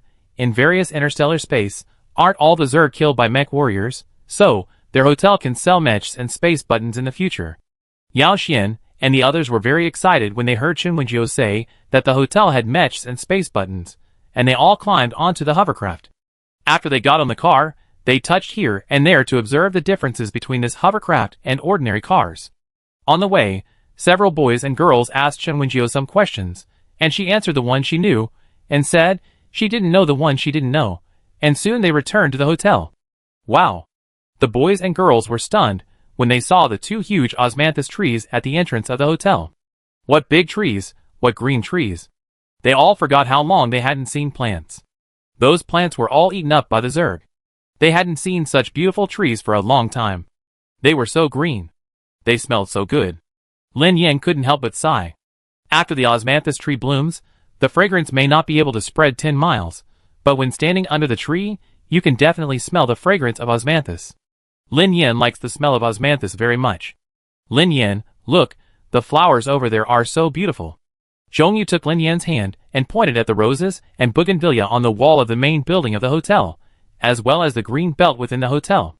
Various flowers bloomed on both sides of the road of the hotel, making Lin Yan and her friends, who had not seen plants for nearly 10 years, dazzled.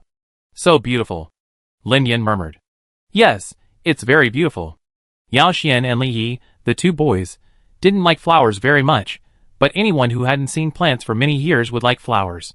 Several boys and girls gathered at the roadside, staring at the blooming flowers and sniffing their fragrance. After Chen Wenjiu put away the hovercraft, he walked to the boys and girls and said, in addition to the greenery outside our hotel, there are more plants in the hotel garden. The boys and girls turned their heads to look at Chen Wenjiu. The hotel garden has millions of acres of flowers and trees. Do you want to see them? Kenshula. The boys and girls nodded and said they wanted to go. Do you want to register your identity information first? With the information card, you can consume in the store, Chen Wenjiu said. Although she could take them to the garden directly, what if they wanted to buy something in the garden? It would be better to apply for the information card and recharge it first. Yao Xian and the others looked at the flowers in front of them, and the intact high-rise building, and believed what Chen Wenjiu said. They went to the hotel lobby to register their information. Welcome. Chu Xiang came back first, and now seeing Yao Xian and the others, she also smiled and greeted politely. Sister, how do I register my identity information? Zhongyu walked up to Chu Xiang and asked. Please follow me. Chu Xiang smiled and led them to register their information. While the boys and girls were registering their information, Chen Wenjiu sat on the sofa in the lobby and began to unlock the hotel apartment building. Originally, several rooms in the building had been unlocked, and now it was just to unlock all the remaining rooms. Chen Wenjiu unlocked all the rooms in the 3 apartment buildings.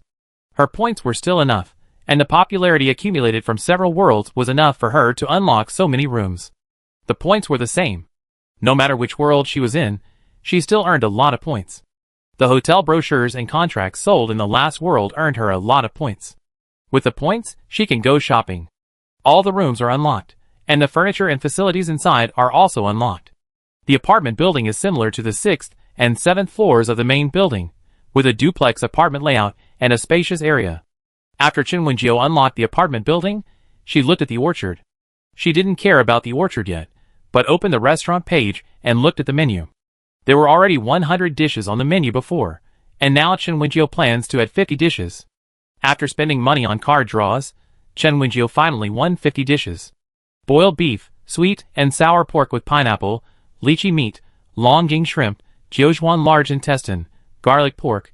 Buddha jumps over the wall, wanfu meat and other dishes, as well as noodles such as 6 shrimp noodles, fried noodles, Chishan sauerkraut noodles, hot and sour noodles, etc. After Chen Wenjiu unlocked 50 dishes, the first thing she thought of was to eat. She hadn't eaten Buddha jumps over the wall for a long time, and she wanted to eat white-cut chicken, roast duck and roast suckling pig. When Chen Wenjiu was struggling with whether to take the boys and girls to the garden for a stroll or go to the restaurant to taste the food, the call of the giant panda woke her up. Chen Wenjiu looked down at the giant panda at her feet. Jiajiao? Chen Wenjiu was shocked. How could Jiajiao become so small? Jiajiao now weighed about 40 to 50 kilograms, and she was holding Chen Wenjiu's calf and making noises. Nanny, Jiajiao is hungry. Jiajiao wants to eat, Jiajiao said, while holding Chen Wenjiu's calf. Nani, I'm hungry too. I want to eat bamboo shoots and delicious food. Xiong also said, while holding Chen Wenjiu's other leg. Just as Chen Wenjiu was looking at the 2 giant pandas in silence, the lion cat became the size of a normal cat, jumped onto the sofa, and sat down in her arms. Chen Wenjiu. She couldn't help but touch the smooth fur of the lion cat and asked, Linxing, are you hungry too? Yeah. A little, the lion cat said. Chen Wenjiu nodded and said, then I take you to the restaurant for dinner? I just added 50 dishes today, all of which are super delicious. Yeah. The 2 giant pandas got excited when they heard her say super delicious food. They are all mutant animals that can eat human food, so when will Chen Wenjiu take them to eat? Chapter 240. Sister Manager, is there really anything delicious in the restaurant? While Chen Wenjiu was talking to her contracted beasts, Zhongyu, who had already applied for an information card, came over and asked. When she saw the 2 giant panda cubs at Chen Wenjiu's feet, her eyes widened. Giant pandas?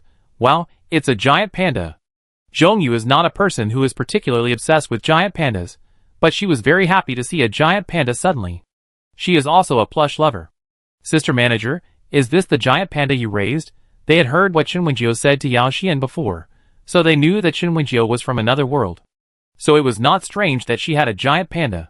Chen Wenjiu touched the 2 giant pandas at her feet, smiled and nodded, and said, yes, these are the giant pandas I raised. Zhongyu looked at her expectantly and asked, Sister Manager, can I touch them? Such a small giant panda should not attack people, right? And since it is raised by the store manager, it should not attack people, right? Chen Wenjiu looked down at Jiajiao and Xiong and asked, is it okay? This little sister wants to touch you, can you? Jiajiao looked back at Zhongyu and held her Nani's calf tightly. On the other hand, Xiong looked at Zhongyu and nodded, yes, it is okay. Chen Wenjiu got Xiong's permission and said to Zhongyu, you can touch it. Zhongyu happily came forward and touched Xiong's fur. The fur of an adult giant panda is a bit hard, but the fur of Xiong, who has become a cub, is very soft, like the softness of cat fur, and it feels very smooth. Zhongyu stroked the panda's fur and rubbed it from head to toe. While Zhongyu was rubbing the fur, others had already completed their information cards and came over. They were shocked to see her rubbing the panda cub. Is this a panda? Although they were threatened by the Zerg, they still liked these fluffy, cute little animals. Pandas, they are national treasures. Seeing that Zhongyu could rub the panda, Yao Xian and the others were envious. Pandas, can we touch them, store manager sister? Yao Xian asked. Manager sister, can we touch it? Chen Wenjiu smiled and said, no, Xiong only allows one person to touch it. No one else can touch it. Jiajiao doesn't like others to touch it. Chen Wenjiu picked up the giant panda Jiajiao at his feet and said, if you want to touch the giant panda, you can ask Yuan or Yuan, Yuan Sanyuan and others. What? Yao Xian and the others turned around sensitively, and then saw a 1.6 meter tall and a 1.8 meter tall giant panda. But don't giant pandas also walk on all fours? Why do these 2 giant pandas walk on 2 legs? Welcome to Wenjiu's hotel. Is there anything I can help you with? Yuan or Yuan asked. Yao Xian. Li also widened his eyes. Big giant pandas speak human language? Li was stunned. Yuan or Yuan tilted his head. It seemed that he had heard this sentence many times. I am a robot.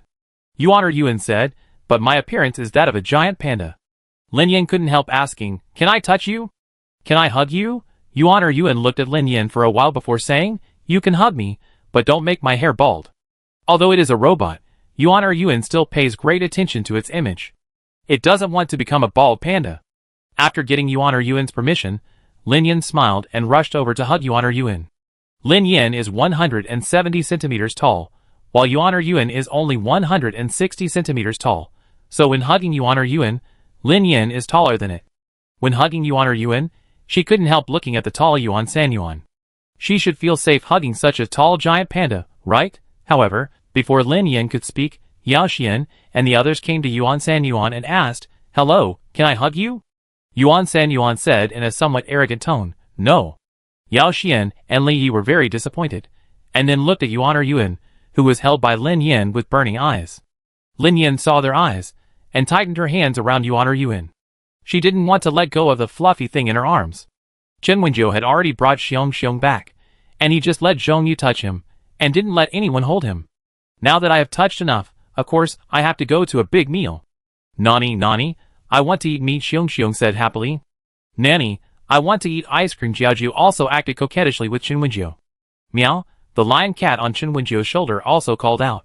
It didn't order any dishes, but it wanted to eat a lot of delicious food. Chen Wenjiu. She looked at the boys and girls and said, "Do you want to eat?" Several people's eyes lit up when they heard it, and then nodded and said yes, but we don't have any points yet. Lin Yin said calmly. The other people who were reminded by Lin Yin paused, then looked at each other, and ran out of the hotel. They just looked at the hotel's brochure, and there was a list of various exchange items on the exchange machine. It doesn't matter if they don't have points now, they can go outside to pick up junk and exchange them for points. Chen Wenjiu looked at their backs and shouted, "Be careful, it's safe within 100 meters of our hotel, but it's not necessarily the case for places beyond 100 meters. If you encounter any danger, you can use the information card to teleport, or you can run directly to 100 meters within the hotel, understand?" The people who were running out responded, "I know, Sister Manager." All four of them ran out. They didn't want to eat white rice. If they wanted to have a big meal, they had to earn points themselves. Chen Wenjiu smiled at their backs, then turned around and took her contracted beasts to the restaurant. Welcome. There were no customers in the restaurant yet, so Tu Rongrong and Izui, the chefs, were quite free. The restaurant's employees had now discovered that the menu had been expanded by 50 dishes. At this moment, Tu Rongrong was looking through the menu to see what dishes she could make, and Izui seemed to know that she would definitely come to taste the newly added dishes, so he stayed in the kitchen. "What do you want to eat?" Izui asked her gently. Chen Wenjiu sat at the bar outside the kitchen and said to him, "Buddha jumps over the wall, roast duck and roast suckling pig."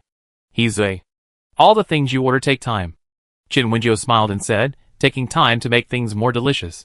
Izui shook his head helplessly and said, "There is nothing else besides these 3 dishes?" Chen Wenjiu shook his head. "Add a bitter melon fried egg and shredded cabbage?" Izui looked back at her and asked. Chen Wenjiu wrinkled his nose. "Bitter melon fried egg? We ordered so much meat. Eat some bitter melon, cool down and get rid of the fat." Chen Wenjiu, "Okay then." She doesn't hate bitter melon. She likes it even if it's a little bitter when it's cooked well. If the bitter melon is only bitter and not cooked well, then I'm sorry, she's picky. Chapter 241. Chen Wenjiu waited for Izui to cook all kinds of delicious food for her, and then she saw that the first thing placed in front of her was bitter melon fried eggs. She looked at Izui pitifully and said, "You just served me this first?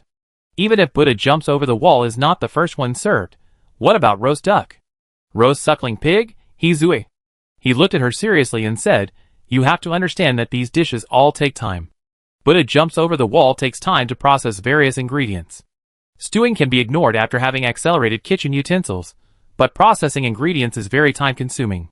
There is also roast suckling pig, which also needs to be marinated and roasted.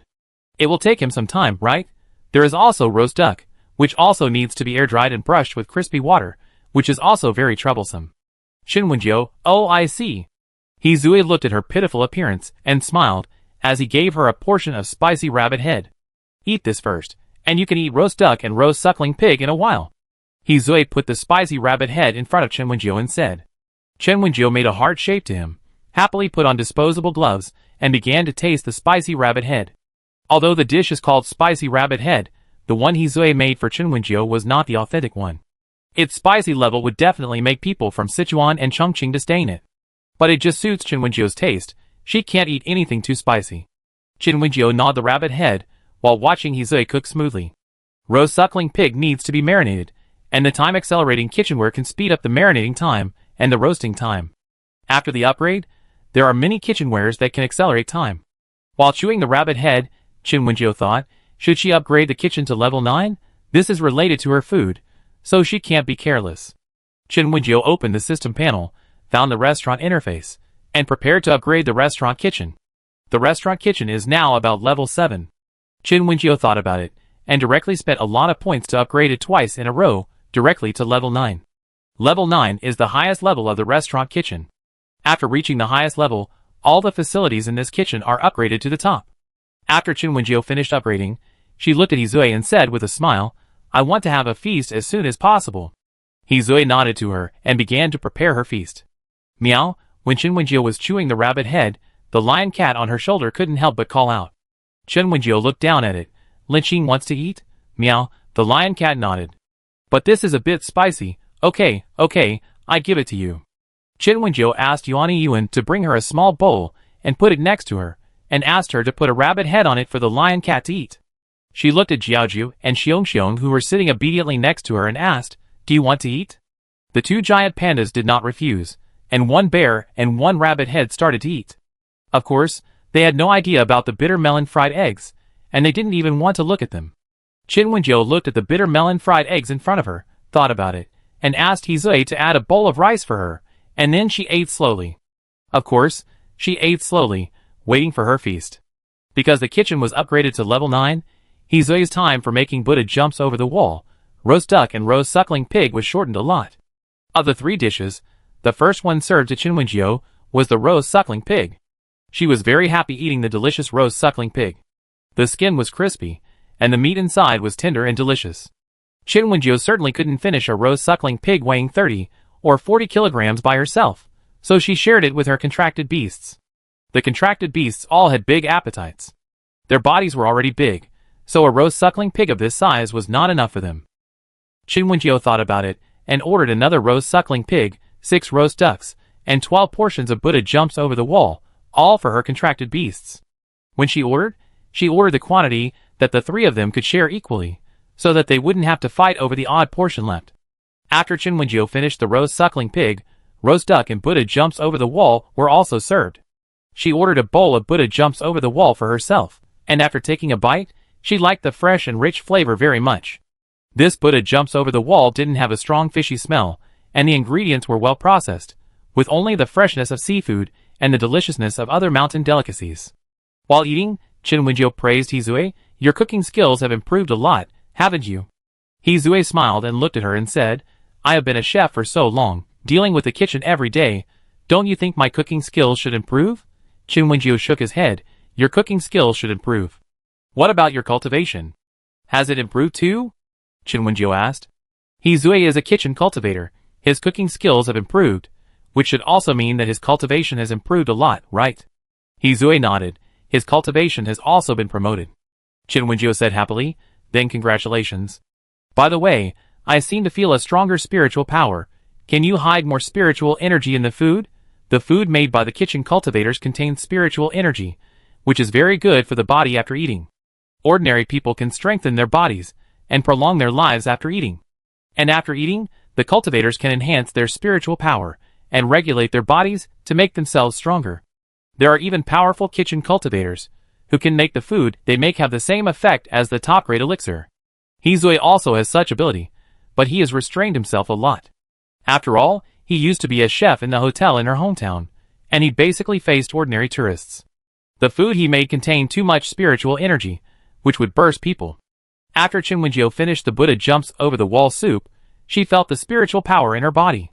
The effect was very powerful. I like it very much. Chen Wenjiu smiled at Hizue. Hizue was also very happy to see her satisfied look. He made delicious food for the one he liked, so of course he hoped that she would like it. Although Chen Wenjiu always liked the food he made. After Chen Wenjiu finished the Buddha jumps over the wall, she started to work on the roast duck in the background. Hizue helped her and rolled the roast duck for her. Manager sister, we are back.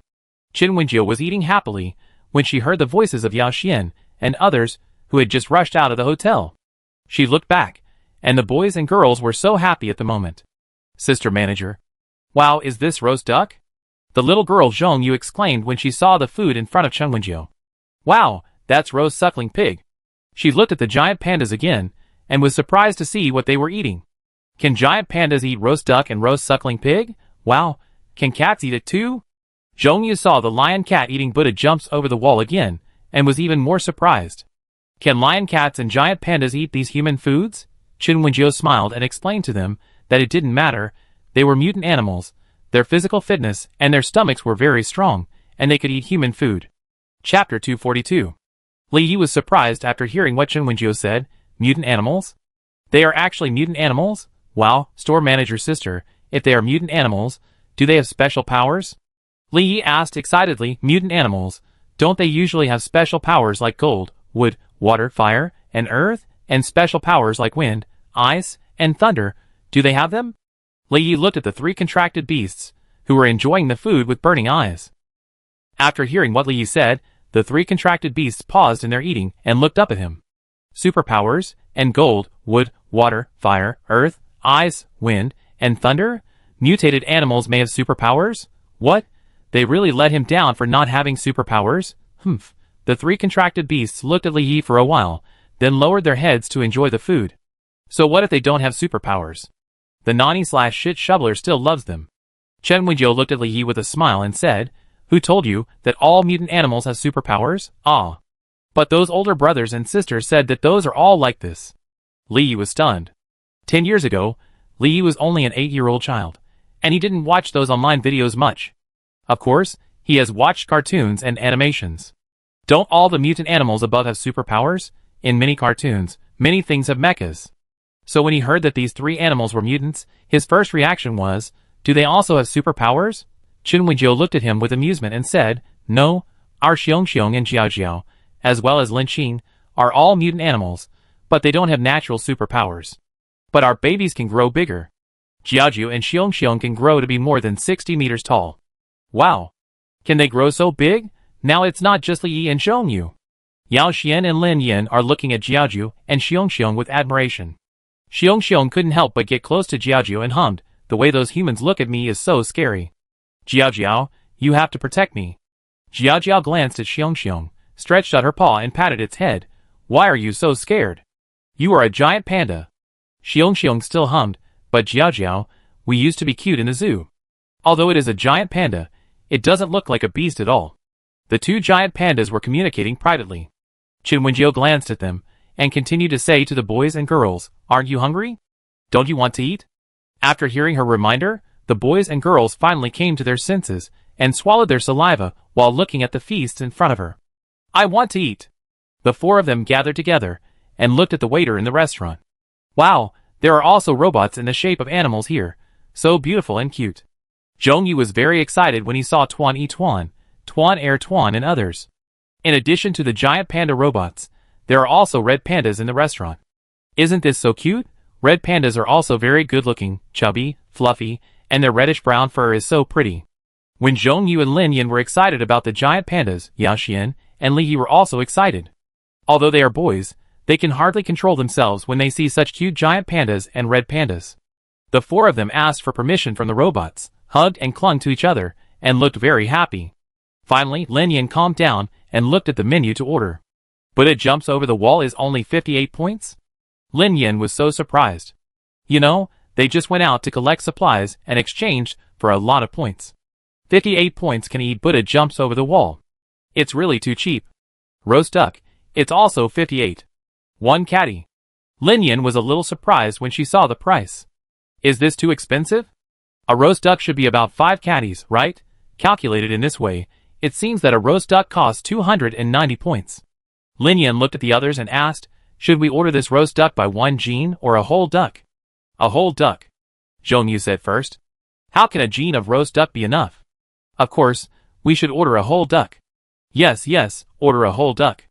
Li Yi and Yao Xian also agreed with Zhongyu. A whole duck, 5 gene of roast duck is enough for the 4 of them.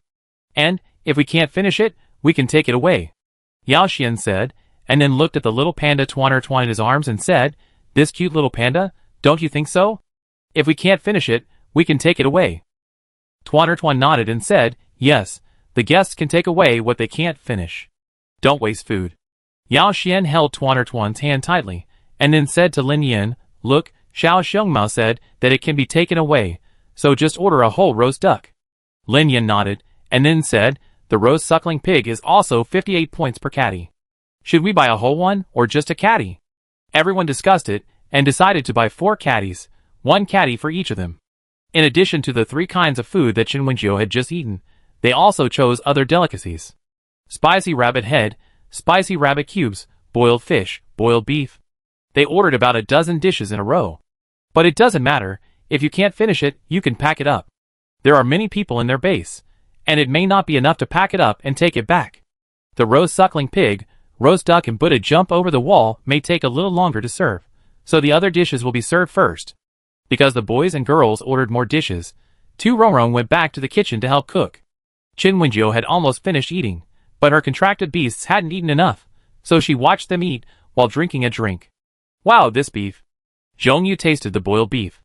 Although it was spicy, she still didn't give up reaching into the bowl with her chopsticks. The same was true for the other people. Their boiled beef and spicy rabbit head would not receive special care from the chef to cater to their spicy taste. When Izui and Tu Rongrong cooked these dishes, they would choose a medium spicy level, which people in Sichuan and Chongqing think is okay, and people in other regions can accept. It can be regarded as taking everyone's taste into consideration. Wow, spicy rabbit head is really delicious. Zhongyu ate it while crying. It tastes similar to the spicy strips and spicy duck necks I ate when I was a child. Is it because you have too thick a filter for your childhood? I think this tastes better. Yao Xian said while chewing the spicy rabbit head. I also think this tastes better. Li Yi agreed with Yao Xian, it should be the chef's skill. The spicy strips and duck necks we ate when we were young were all made on the assembly line of the food factory. How can they be as delicious as the food made by a chef with superb cooking skills? Li Yi said. Xian is right, it's just that time is too long ago, and you have a heavy filter for your childhood, so you feel this way. Li Yi said to Zhongyu. Chapter 243. Yao Xian and the other 3 ate very seriously, from spicy rabbit head to roast suckling pig, to roast duck and Buddha jumps over the wall. They tasted them very carefully. They had suffered for 10 years, and they would not waste it if they could taste food again. After eating and drinking, they looked at the remaining food and packed it up very carefully. Do you plan to send these packed meals back to your relatives and friends through our express delivery station now, or leave them here first and take them away after leaving the hotel? Chen Wenjiu asked with a smile. Because these boys and girls were the first guests of their hotel after arriving in this plane, Chen Wenjiu accompanied them patiently. She planned to be a tour guide for the boys and girls and take them to visit the hotel. After hearing what Chen Wenjiu said, Zhongyu asked, Sister Manager, do you mean that you can help deliver things here? We won't go now, and these things can be delivered to our relatives and friends quickly? Chen Wenjiu nodded. Our hotel's express delivery station delivers things very quickly. Zhongyu said happily, Sister Manager, I want to send something to my parents. Fortunately, Zhongyu's parents are still alive, and well after 10 years of the Zerg invasion. Although everyone lives in the underground base, everyone lives a difficult life because they are underground. Now that she has eaten such delicious food, of course she wants to share it with her parents. In addition to her parents, she also plans to share it with her other relatives and friends. I want to buy more sandwiches.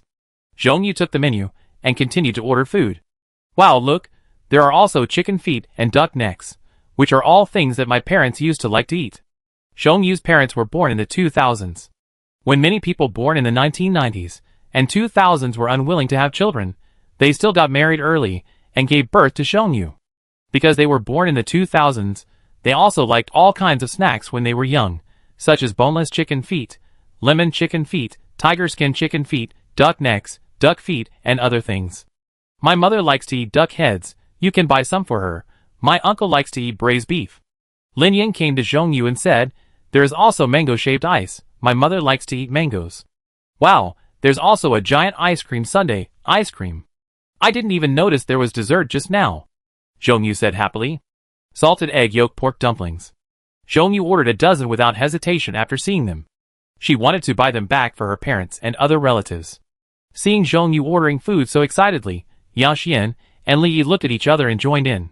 They also have relatives and other friends. They have supported each other in life for the past 10 years. Now that they have good things, of course they can't forget them. The 4 of them bought a lot of things together. Fortunately, they had just collected a lot of points for the supplies they had exchanged. Otherwise, if they bought a lot of food now, they might not have enough points. Well, let's buy these first. Yao Xian looked at the various foods he ordered, calculated his points, and stopped his crazy behavior. Buy these first, and after eating them, and after he continues to collect supplies to exchange points, he will buy other foods to try. Yao Xian looked at the other mouth-watering foods and resisted the urge to order all the food on the menu. Li Yi also stopped and looked at the two girls, saying, "Are you still ordering? Aren't you afraid that you don't have enough points? Aren't you going to go to other places in the hotel?" Li Yi said, "Aren't we going to go to the garden?" After hearing what he said, Zhong Yu and Lin Yin stopped with a sense of unfulfilled desire. "Okay, then, we keep the points and go to the garden."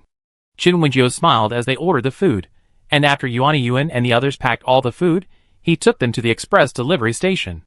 Enter the recipient of the express delivery you want to send here. The recipient's information can be more specific, depending on how much you know. The four people were very obedient, and followed Qin Wenjiu's instructions to enter their recipient's information. After entering the information, they put all the packed lunch boxes in. Seeing that everything was put away, the four people looked at Qin Wenjiu and said, "Sister Manager, we can go to the garden now." Qin Wenjiu nodded, and took them to the hotel garden. When they walked out of the main building, they stepped onto the road with very good greenery, and they were dazzled by the sight. How long has it been since they saw such a bright, light-filled world? Although the underground base has lights on thanks to the efforts of the bosses, they are not living in darkness, but they still long to live on the ground and see the sun. It's so good now.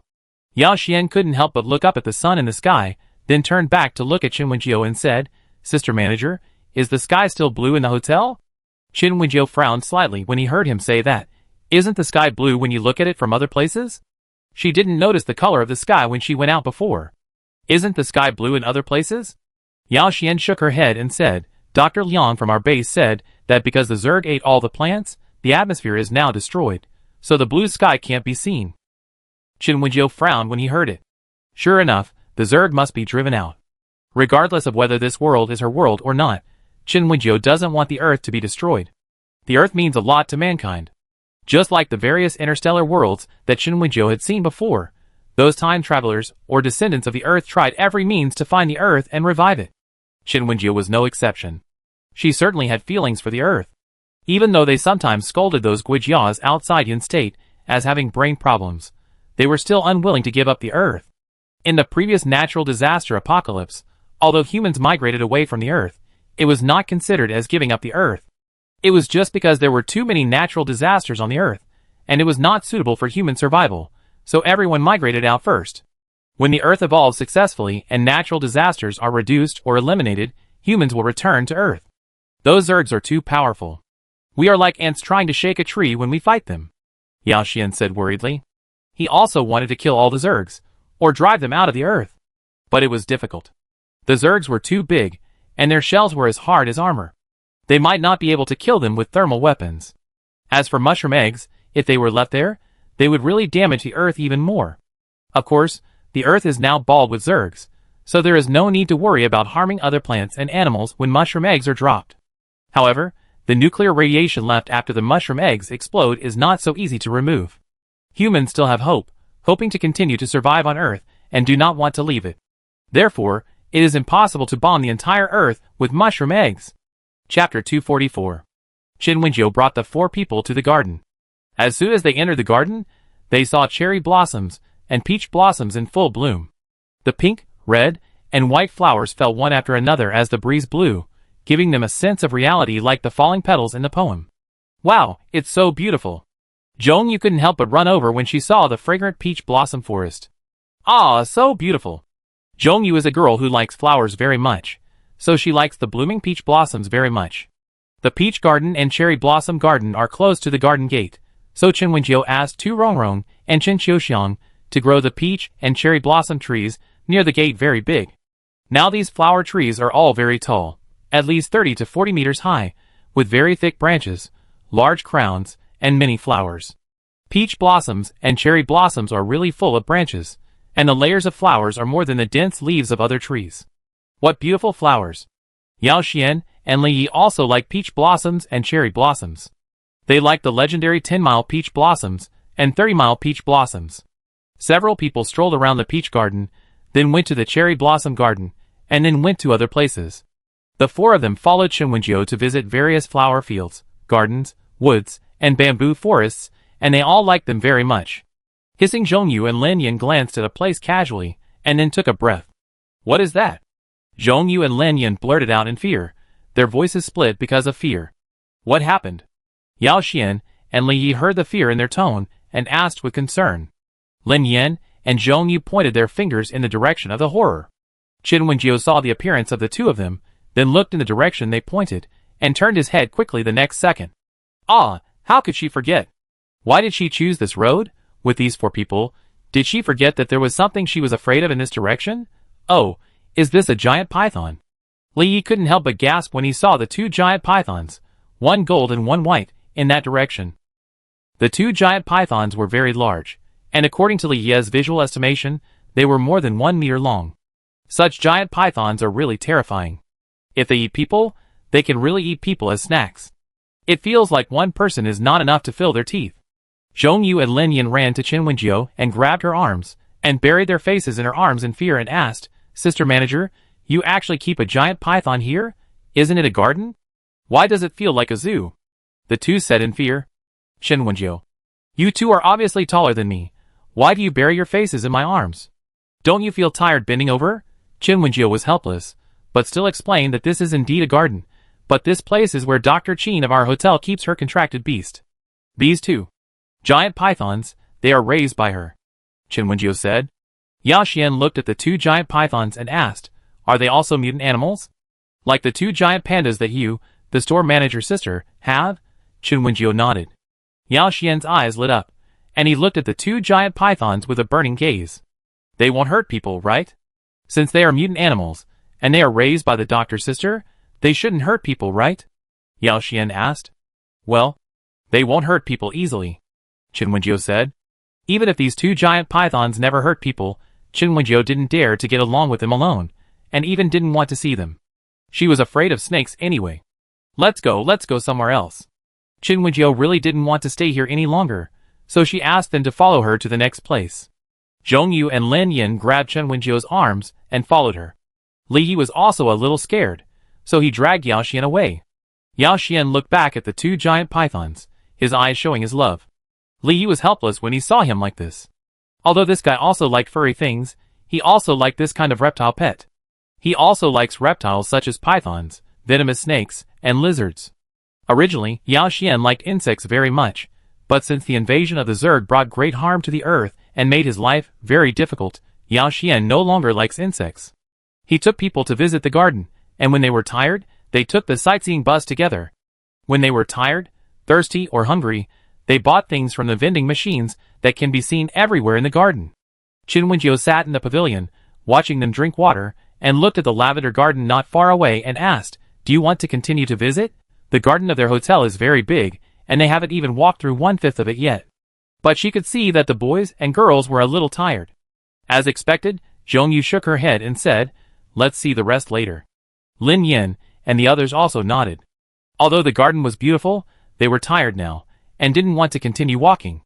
Qin Wenjiu nodded and said, then do you want to go to the supermarket in our hotel later? Supermarket? Zhongyu became interested and asked, there is also a supermarket. Is it the same as the previous supermarket? Although 10 years have passed, Zhongyu still remembers the memories of shopping in the supermarket with her parents when she was a child. The previous videos were actually preserved in the underground base, so she had seen what the supermarket looked like. When she mentioned the supermarket, she thought of the dazzling array of goods. Qin Wenjiu smiled and said, there are many good things in our hotel supermarket, including food, water, clothes, daily necessities, rice, flour, grain, oil, etc. We have them all in our supermarket. Even the mecha you want can be bought in the supermarket, Qin Wenjiu said with a smile. Is it true? Yao Xian asked excitedly, Sister Manager, are you telling the truth? Are there mechas for sale in the supermarket? Qin Wenjiu nodded. Of course it's true, I won't lie. Yao Xian looked at the others and said, let's go and have a look. He wanted a mecha, he wanted to see a mecha. Li Yi was also interested, he wanted a mecha too. Although girls were not as crazy about mechas as boys, Zhongyu and Lin Yan were also curious about mechas, so they agreed to them. The four of them agreed to go to the supermarket, sat in the pavilion in the garden to rest for a while, and then got up and went to the supermarket. Qin Wenjiu led them out of the garden and came to the supermarket. The four stood outside the supermarket and looked up. The supermarket was only 8 stories high, but it looked very majestic. Chen Wenjiu came over and said to them, "Let's go in and see what you are interested in." The 4 nodded in unison, full of expectation. Chapter 245. Wow Zhongyu and the other 3 entered the supermarket and were shocked to see all kinds of vegetables, fruits, seafood, meat, river food and other ingredients on the shelves on the first floor. There were so many, whether it was after or before the apocalypse, there were all kinds of delicious things they had never eaten. Zhongyu's stomach was a little full just now, so she didn't feel hungry, but her mouth was greedy. "Is that a top-grade steak?" Zhongyu pulled Lin Yan's hand and pointed at something on a shelf and asked. "Yes." Lin Yan nodded. The things in the hotel supermarket are all kept fresh according to the top preservation technology of the Interstellar. Even if they are not placed in the refrigerator or freezer, those fresh ingredients will not go bad because they are placed on the shelf for a long time. The steak is really fresh and tender. In addition to steak, they also saw lively fish and seafood, all of which are very fresh. "I think I should buy it." Zhongyu grabbed Lin Yan's arm and said. "Then buy it," Lin Yan said. "But the points are not enough," Zhongyu said pitifully. If she had enough points, she could buy everything she was interested in and send it home. "Let's go upstairs." Li Yi watched them being attracted by the dazzling array of ingredients, and reluctantly pulled them away. Their destination for shopping in the supermarket this time was the high-tech product area on the 8th floor. How could they be attracted by these things? Zhongyu and Lin Yan, who were being pulled away by Li Yi, turned their heads back and were reluctantly dragged away from the merchandise area on the first floor. Chen Wenjiu watched their interaction, smiled and took them directly to the elevator. The stairs to the 8th floor are still quite high, and the kind of elevators that are like escalators go up 1 floor at a time. Now they want to go directly to the 8th floor, so they have to take the closed elevator. After entering the elevator, Li Yi and Yao Xian chattered about the appearance of the mecha. "Sister Manager, how many types of mechas do you have in your store?" Yao Xian asked. "There are many types of mechas in our store," Chen Wenjiu said with a smile. "From the simplest mechanical exoskeleton to mechanical appearance mechas, animal mechas, willful mechas, biological mechas, etc., our hotel has them all. There are all kinds of mechas of various styles, and levels," Chen Wenjiu said with a smile. Li Yi's eyes lit up when he heard this, and he asked quickly, "Then, if you want to operate the mecha in your store, what are the conditions? Will it be the same as what is said inside, that you need to meet the physical or mental standards?" Li Yi asked, "For example, if you are below the D or C level of mental strength, and below the B level of physical fitness, you cannot drive a mecha." Chen Wenjiu nodded. Driving a mecha also requires a threshold, and the most important point is that the physical fitness meets the standard. Only if the physical fitness is strong enough can you not be dragged down when the mecha fights. Chen Wenjiu smiled and said, "Do you want to see all kinds of jumps and rolls in the mecha during the battle, and then the operator in the mecha is dizzy?" Li Yi Yao Xian. "That makes sense." Zhongyu and Lin Yan also asked with interest, "Sister Manager, can we girls also drive mechas?" Chen Wenjiu smiled and said, "Why not? I am also a girl, and even my height is not as tall as you two, but I can still drive mechas, right? As long as my physical fitness meets the standard and I can operate mechas, I can drive them." Of course, Chen Wenjiu plans to ask if there is an official organization in this world, and are the official people still there? At that time, the mecha warriors still have to be managed by the official organization. What if anyone can buy a mecha and do whatever they want without discipline? Even if the Zerg are driven out of the earth, there will definitely be some unrest in the future. Ding ding, the 8th floor has arrived. After the elevator door opened, Yao Xian and the other 4 ran out impatiently to see the mecha. While before they found the mecha, the 4 saw the robot on the window that they could see as soon as they got out of the elevator. "Is this a robot? Is it really not a mecha?" Yao Xian asked. "It is indeed a robot, similar to the robots of our hotel staff." Chen Wenjiu smiled. Lin Yan and Zhongyu leaned on the glass and stared at the handsome robot inside. Zhongyu asked, "Yin Yin, do you like this style of robot, or the one with the shape of a giant panda or a red panda?"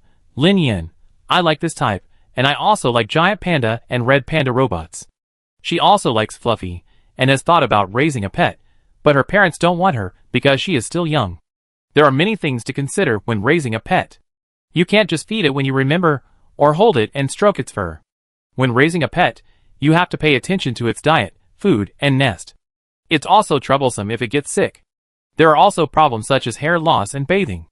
Anyway, Lin Yan, who was only 5 or 6 years old at that time, couldn't afford it. After a hamster died, her parents didn't let her keep a pet anymore. And the hamster she raised only lived for a week. If she could take home an animal-shaped robot like Yuan Yuan and 2021, she would definitely be ecstatic. She doesn't need to take care of them, and they can even take care of her in return. They can talk and work, just like the pet of her dreams. It's so handsome. Zhongyu looked at the silver robot with smooth lines, which looked as handsome as the mecha god of war, and drooled. Zhongyu is a face control. Whether it's human, animal, or various inanimate objects, she only likes good-looking ones. So when she saw this silver robot, she didn't care what type of robot it was. She just wanted to buy it, because it looked so handsome. Woohoo, I have an urge to make it her boyfriend. Yin Yin, what do you think if I buy it back and make it my boyfriend? Zhongyu said in a shocking way. Lin Yan looked at her in shock. Why do you have such an idea? In Lin Yan's opinion, she still likes human lovers. After all, robots look cold, and she still likes the soft and warm appearance of humans. Zhongyu actually wanted to buy this robot back as a boyfriend. She was really shocked. Qin Wenjiu was also a little surprised. She admitted that the robots in their store were very handsome. For example, when she first saw De Fanchuan, she thought it was super handsome, but she didn't mean to make it her boyfriend. After all, her boyfriend, He Zui, was also a handsome guy, who was so handsome that people and gods were angry. Do you want to see what type of robot it is? Qin Wenjiu reminded Zhongyu helplessly. What type? Zhongyu looked at Qin Wenjiu in confusion. Qin Wenjiu pointed to the sign in front of the robot and said, you can take a look at its specific function introduction. Zhongyu and the others looked over and carefully read the introduction on the sign. The largest font at the top said, Nani Robot. Zhongyu, Lin Yan, Li Yi and Yao Xian. Chapter 246. Zhongyu said somewhat embarrassedly, in fact, there is nothing wrong with a Nani robot, right? At least it can take care of my daily life, do housework, wash clothes and cook. Huh? So, it is simply a perfect partner. As Zhongyu spoke, she felt that there was nothing wrong with a Nani robot. Although it is not a companion robot, the Nani robot takes care of all the housework and also cares about her. Isn't this the characteristic of an ideal partner that her mother, other aunts, and sisters often talk about? Of course, Zhongyu was just thinking about it. If she really brought the robot home and said it was her boyfriend, her parents would tear her apart. What is this? Li Yi came to another window and asked while looking at something inside. After he saw the introduction of the sign in front of him, he was surprised. Holographic cabin? This is a holographic cabin. Is it the holographic cabin that can play holographic games and live in the virtual world? Li Yi asked excitedly. What? Holographic? Yao Xian also became interested. Yao Xian had often heard people at the base talk about holographic technology, but until the Zerg invasion, there were still no holographic games, holographic movies, or anything like that. Now seeing this holographic cabin, Yao Xian also became interested. Qin Wenjiu smiled and introduced the things on the 8th floor to them. H-City, underground base. I don't know how Xian and the others are doing when they go out. Will they encounter any danger? Yao Xian's mother said with a worried face. No, Xian and the others are very smart and will run away when they encounter the Zerg. Li Ye's mother said nervously, and her words were completely to comfort herself. She did not accept the speculation that her son was in trouble. Her son would be fine. Yao Xian's mother sighed. Xian's mother, come here quickly. The people in the underground base were alarmed, and everyone shouted Yao Xian's mother's name. What happened? Yao Xian's mother heard someone calling her, and her heart skipped a beat. She shouted in fear, and asked in a trembling voice. She was afraid of hearing some bad news. She was afraid that someone was calling her because they wanted to tell her that her son had some bad news. Yao Xian's mother, there is something in the square saying there is a delivery for you. Oh, and Zhongyu, Li Yi and Lin Yin, they all said deliveries to their parents. The messenger explained the situation very quickly. Yao Xian's mother breathed a sigh of relief. It turned out that it was not the children who were in trouble, but there was a delivery. What delivery? Zhongyu's mother looked at the messenger in surprise. There is still a delivery at this time? Isn't this kind of thing that only existed before the Zerg invasion? After the Zerg occupied the ground, who would dare to send a delivery? As long as you are targeted by the Zerg, you will become their food. Who dares to walk on the ground? As for the underground. In fact, the underground bases across the country, or even the world, are not connected. For 10 years, people in the H-City base don't know whether people in other places are still alive. When a few people ran to the square to pick up the express delivery, there were many people around. Everyone was talking about the flying machine in the air. Can this thing deliver things under the noses of the Zerg? The aircraft called out the names of Yao Xian and the other four's parents, and after confirming their identities, it put down all the things they had sent. So many things. Yao Xian's mother looked at the neatly arranged things on the ground in surprise. She looked up at the aircraft that looked only about 1 meter in diameter, and she really didn't understand how it could hold so many things. The 4 children wanted to share the delicious food with their parents, so they bought a lot of food and sent it back, without considering whether they could finish it. It doesn't matter if you can't finish it, you can share it with other relatives and friends. The people around were also stunned to see that the apparently small aircraft spit out a lot of things. This thing that is as big as a small mountain, can such a small aircraft contain it? Does it have any space folding technology? A middle-aged man looked at the aircraft and said, "Middle-aged people, now around 30 to 50 years old, have been exposed to various networks, science fiction movies, and TV series, so they really have a lot of fantasies about these things. Seeing such an amazing scene, they guessed whether the aircraft had some space technology to support so many things." Space technology? Really? Can such technology still be developed now? The people around were surprised. Although there are many surviving scientific research leaders, they can build homes underground after losing their homes on the ground and survive for 10 years without any plants or animals. But isn't space technology something that only exists in science fiction? In reality, is there such technology? However, the fact that this aircraft that can deliver express delivery under the Zerg blockade can appear should also indicate that the technology has really broken through, right? The key is, where did this aircraft come from? Where are Yao Xian and the other young people now? Someone looked at Yao Xian's mother and the others and said, "What are these things?" Yao Xian's relatives came over and asked, "Where did Xian and the others get them?" Yao Xian's mother shook her head and opened one of the express packages. In an instant, the aroma of food wafted out and slowly spread to the surroundings, and the range became larger and larger. What a nice smell. This is the smell of food. After someone smelled the aroma, they looked towards Yao Xian's mother and the others. Is it food? Yao Xian's relatives were shocked to see the food in the takeaway box. Is it roast duck? Wow, so much food. The 4 of Yao Xian spent 3/4 of their points to buy a lot of food. Yao Xian's mother and the other 3 mothers discussed with their families and found that they couldn't finish so much food, and there was no refrigerator to keep it fresh, so they planned to share it with everyone. So on this day, the people in the underground base of H City gathered together and shared the food sent back by Yao Xian and his friends. They didn't ask for a full stomach, just to taste the food. They hadn't tasted normal food for 10 years, and now they were finally able to eat fresh food, which was really lucky. Where did Xian and his friends get the food? There was too much, right? And it tasted super good. Yao Xian's father said while eating. This spicy rabbit head is really tasty.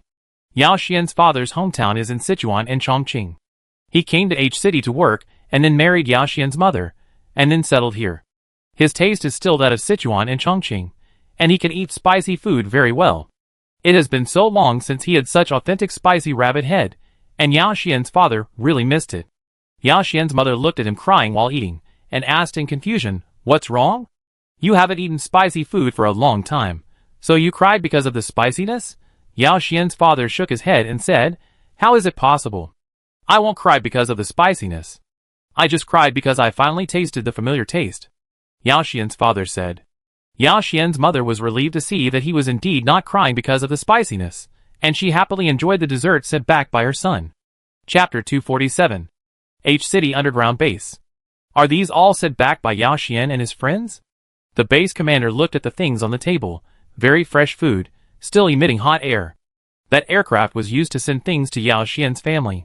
A senior member of the base said, "What adventure did Yao Xian and his friends have?" The base commander is now less than 50 years old, and he often used the internet when he was young. He also knows about the internet and internet jokes. Probably. Let's wait for them to come back and ask, the base commander said. The senior executives looked at him in surprise and asked, "Why don't we send people out to look for them now, base commander? They are outside, and we don't know their exact location. If we rashly send people out to look for them, where should we look? If the people sent out unfortunately encounter the Zerg, it will be more trouble than gain." The senior executives nodded in agreement. The specific matters will be asked after Yao Xian and his team come back, but now they have to plan first. Wenjiu's hotel, the 8th floor of the supermarket. So cool, this mecha is so cool. Li Yi looked at the mecha in the window with shining eyes. It's really cool and beautiful. This is an exoskeleton mecha. Wow, a mecha costs 1 million points. Zhongyu was shocked when he saw the price. 1 million points, so expensive. 1 million points? It doesn't seem expensive, Li Yi said. 1 million is not expensive. Zhongyu looked at him in surprise. You see, the room rate of the hotel apartment room is 30,000 points a day. Calculated in this way, it is actually equivalent to the room rate for 1 month and 3 days. If you think so, do you still think 1 million points are too much, Zhongyu? Lin Yan and Yao Xian. This exoskeleton mecha is the cheapest mecha. Look, there are also animal mechas, humanoid mechas and biological mechas. Huh? Is there any difference between biological mechas and other mechas? Yao Xian looked at the biological mecha in surprise and asked. Chen Wenjiu smiled and said, biological mechas should cover the functions of several other mechas. For example, it can transform into an animal shape or a human shape. In fact, Chen Wenjiu didn't know the difference between biological mecha and other mecha. Even if she had a mecha, she didn't know the differences between them. Li Yi and the others didn't care whether Chen Wenjiu understood or not, they just looked at the mecha with shining eyes. It's so cool, I want a mecha. Li Yi turned around and said to Yao Xian. Don't I want it? But we don't have points. Yao Xian said with heartache. Animal mecha is 5 million points, humanoid mecha is 8 million points, and biological mecha is 12 million points. So many points, they don't have any at all, right? The total points balance in their information cards is less than 30,000 now, and they can't even afford a single part of the mecha. We have to earn points well. Li Yi and the others said firmly with fists clenched. Although Lin Yan and Zhongyu were not as keen on mechas as the boys, they certainly won't give up if they can fight the Zerg with mechas. It's not like there are no female soldiers. What's wrong with girls driving mechas? Girls can also become mecha warriors. Chen Wenjiu took them for a walk and then sent them off. Of course, the people who sent Yao Xian and the others back to the base entrance were other people in the hotel. Chen Wenjiu had to unlock the orchard. She had unlocked the apartment building before, and now she had to get the orchard out. Although there were all kinds of fruits on the first floor of the supermarket, maybe some people would like to pick and eat them in the orchard? Chen Wenjiu came to the entrance of the orchard, which was right next to the garden. The entrance to the orchard was about the same size as the entrance to the garden, and there were 2 huge lychee trees at the entrance. Lychees. Chen Wenjiu looked up at the 2 lychee trees that were about 30 to 40 meters high. The treetops were really huge, and there were heavy lychees hanging on them. Chen Wenjiu slowly flew up and carefully observed the 2 lychee trees. Guelph?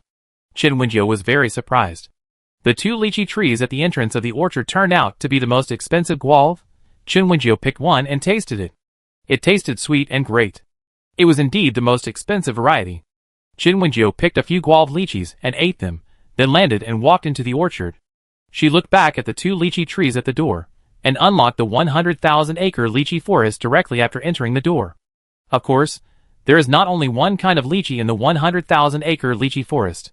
There are more than a dozen varieties of lychees, such as Gualu, Beitangping, Nuamasai, Fizixio, Guiwei, and Wushilizi. After Chen Wenjiu unlocked it, he didn't pick lychees to eat. It was okay to eat a few, but she was afraid of getting angry if she ate too much. And she also wanted to unlock other fruits. She was worried that if she ate too many lychees, she would not be able to eat other fruits in a while. After that, Chen Wenjiu unlocked another 100,000 mu of longan fruit forest. Lychees and longans have always been placed together, so of course she created a longan fruit forest next to the lychee fruit forest. Then, there are 100,000 mu of mangoes, 100,000 mu of jackfruits, rambutans, dragon fruits, and durians. Pineapples, bananas, sugar apples, passion fruits, plantains, emperor bananas, etc., all kinds of tropical fruits. Chen Wenjiu unlocked 100,000 mu of land for each. Then apples, pears, tangerines, oranges, grapefruits, cherries, apricots, plums, blueberries, strawberries, etc., all kinds of fruits. Chen Wenjiu unlocked 100,000 mu of land. There are really a lot of fruits in the world. She unlocked tens of thousands to 100,000 acres of each kind, so the area of the orchard is very large. In addition to various fruit trees, Chen Wenjiu also unlocked various necessary facilities, such as public toilets. It would take a long time to visit such a large orchard, and tourists would certainly need to go to the toilet during such a long time. For public toilets, Chen Wenjiu set a standard of 1 every 1,000 meters, and filled the entire orchard with various public toilets. In addition to the public toilets, Chinwinjiu also set up pavilions, which are for tourists to rest, just like the garden. The pavilions are set up at a distance of about 1,000 to 1,500 meters. The pavilions are neither too big nor too small, and can allow guests to sit and rest. Moreover, the pavilions are set under tall fruit trees, so that there are tall trees to block the sun, so there is no need to worry about being exposed to the sun in the pavilion when the weather is good or the sun is strong. Of course, she did not set all the pavilions in places where there are shades of fruit trees. Some tourists may like to bask in the sun, so about a quarter of the pavilions are in direct sunlight, so that some guests can bask in the sun and taste fresh fruits here. There are also vending machines. Whether it is drinks or snacks, guests need them. Trash cans are essential. There is a trash can every 200 meters to prevent tourists from littering. Chapter 248. When Chinwinjiu unlocked the orchard, Yao Xian and the other four had already returned to the underground base. As soon as they returned to the underground base, they were called to the base commander's place. As soon as they entered, they saw the top leaders of the base. Base commander. Yao Xian and the others greeted them honestly. The base commander smiled and said, "Don't be nervous, I just wanted to find out the situation." Base commander Tan Minji has always been a warm person, so Yao Xian and the others were not so nervous when they heard him say that. "Base commander, are you looking for us because of the express we sent back?" Yao Xian was not as nervous as IMO, so he asked first. "Yes." Tan Minji smiled and said, "You sit down first and then talk." Yao Xian and the other four looked at each other and found a seat to sit down. "We just want to know if you had any adventures this time, how you found so much food, and the aircraft that delivered the express. We want to know." Tan Minji smiled. Yao Xian nodded and said, "I understand, base commander." Then Yao Xian asked them to go out of the cave to investigate the situation, and they saw a powerful sister driving a mecha to kill the Zerg. "Mecha? Are you kidding? You are not lying." A senior executive next to him heard Yao Xian's narration, and couldn't help but interrupt him when he heard the word mecha. "That's a mecha, are you really not kidding?" The senior executive stared at Yao Xian and said, "I'm not kidding." Yao Xian said seriously, "That's really a mecha. We followed her back to her hotel and saw more mechas." Yes, those mechas can be bought with 1 million points, and some can only be bought with 12 million points. The mechas are really cool." Zhong Yu couldn't help but agree with Yao Xian. Tan Minji nodded to show his belief, and then smiled and said to Yao Xian, "In that case, you continue." Yao Xian nodded and continued to talk about what they saw and heard when they followed Chinwinjiu back to the hotel. The registration of information cards, the transmission function of information cards, how to redeem points, the various delicacies in the restaurant, and cheap food. There was also the garden they walked around. There were many flowers, plants and trees in that large garden, which were the plants that were eaten away by the Zerg. And the mutant animals they saw. What did you say? Mutated animals?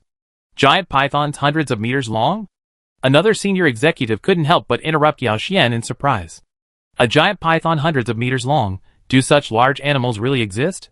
Oh, after seeing the huge Zerg, it seems that a giant python hundreds of meters long is not so surprising. Listening quietly to Yao Xian and the others describing the adventure, Tan Minji said, "All this was brought by the hotel called Winjiu. It was a hotel in operation." Tan Minji smiled and said, "Why don't we send someone over to take a look?" Yao Xian patted his chest and said, "Base captain, we can take someone over." According to the store manager's sister, one information card can bring 2 people without information cards to the hotel. When we went to the hotel, we followed the store manager's sister, and when we came back, we were also sent back by the hotel staff. We are not sure if we will encounter other Zergs along the way, so we might as well use this information card to teleport. We can reach the hotel in an instant, and we don't have to worry about encountering any danger on the way. Oh, it can be done this way. Tan Minji smiled and said, "I'll leave it to you. One information card can teleport 2 people without information cards. It's not a one-time thing, right?"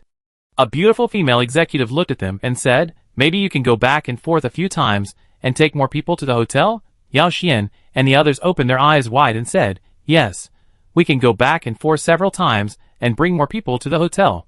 There is no problem going to the hotel, but it is difficult to collect supplies and exchange points." Tan Minji said with a serious expression. "There are all kinds of Zerg outside. What should we do if we encounter them? And we are not sure whether the abandoned things outside will be eaten by the Zerg." Everyone was a little worried when they heard what Tan Minji said.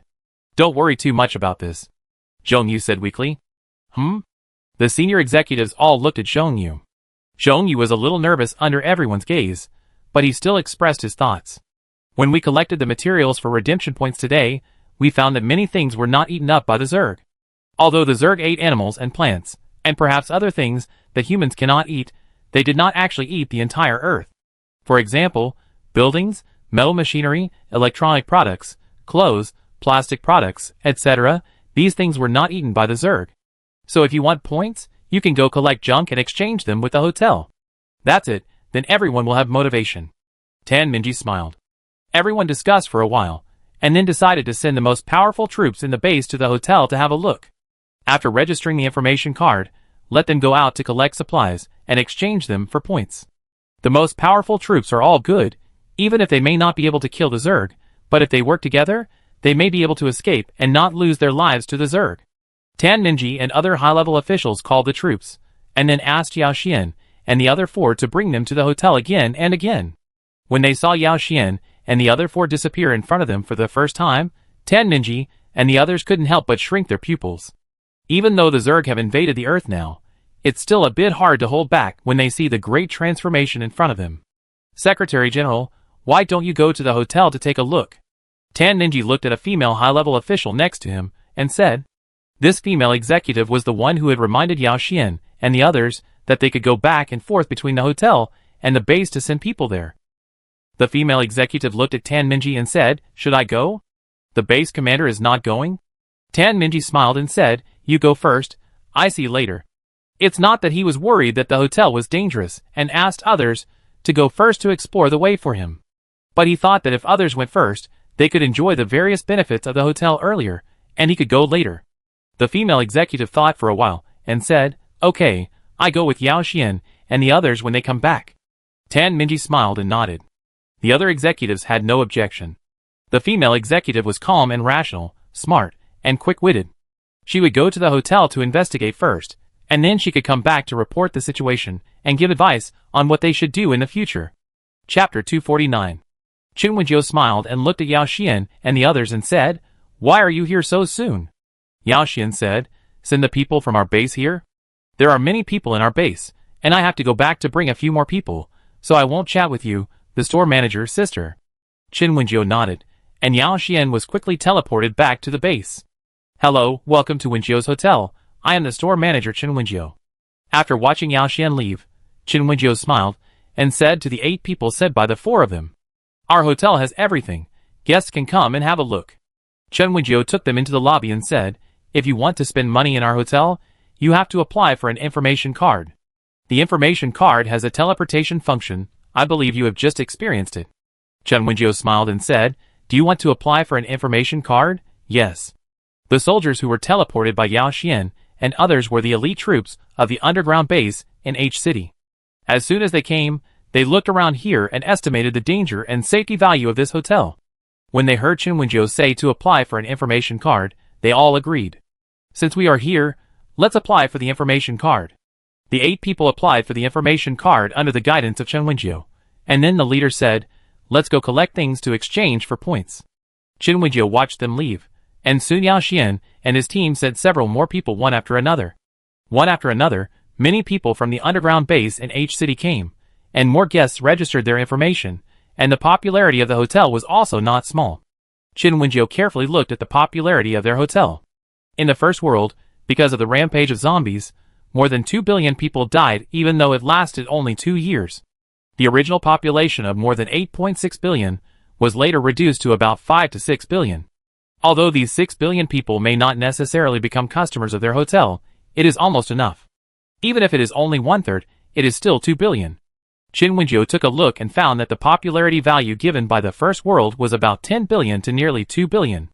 Because they had gone to the second world before the end of the world, the original population of 8.9 billion was probably saved at around 8.8 billion. After Yin country migrated to other planets, other countries also migrated out one after another, retaining a lot of population. Later, Wenjiu's hotel attracted a lot of people. Even if most people were not interested, there were still billions of popularity points. Qin Wenjiu was very satisfied with this. Billions of popularity points can allow her to unlock more building settings. The last world was much worse. Because mutant plants and animals were rampant, and their hotel appeared 3 years later, the original population of 9 billion before the end of the world was reduced to only 6.9 billion when they left. Qin Wenjiu sighed. This world is even worse. Many people died after the Zerg invasion. Qin Wenjiu opened the precise data of the hotel system, and saw that so many people in this world died at the hands of the Zerg. He couldn't help but gnashed his teeth at the Zerg. 9.5 billion. Qin Wenjiu looked at the original population, and then looked at the 5 billion people who were still born. What about the 4.5 billion in the middle? Qin Xiuxiang heard Qin Wenjiu's gnashing teeth, came over and patted her shoulder and said, at least, there are still 5 billion people. At least there are more than 5 billion people still alive, instead of being exterminated by the Zerg. Qin Wenjiu covered her face and said, what should we do now? There are too many Zerg outside, and people from other bases may not be able to find our hotel. Compared with mutant plants and animals, and zombies, Zerg are really terrifying. Maybe natural disasters are desperate, but humans can survive after migrating to alien planets. What about the Zerg? Qin Wenjiu looked up at the sky. Can the Zerg survive directly in outer space? Do these Zerg need air and need to be lifted to survive? Can they survive in outer space? If humans fly out of the Earth, will they block them in outer space?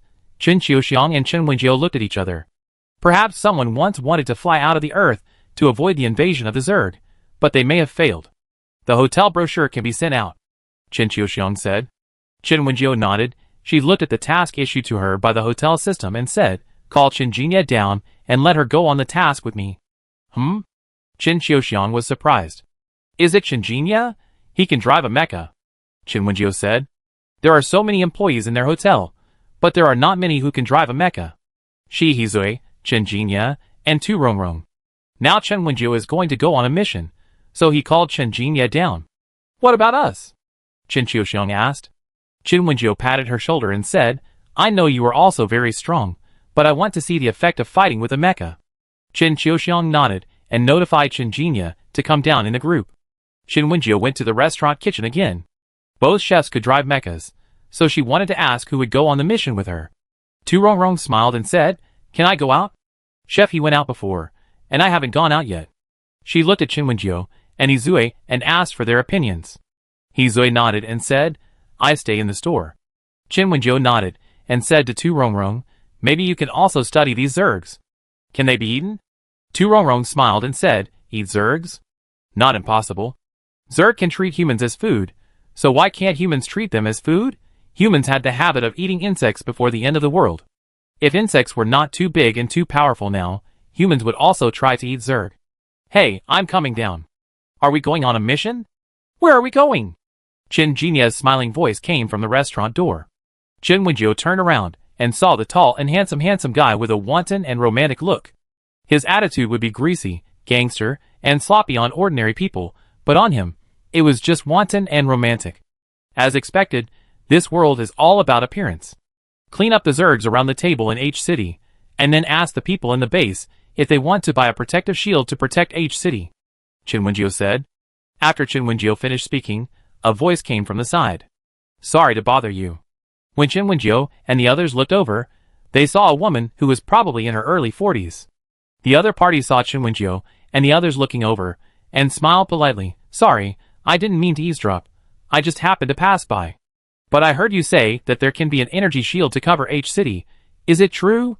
Can this shield prevent the Zerg from invading H City, and people can move from the bottom to the ground to live? The middle-aged woman asked seriously. Chapter 250.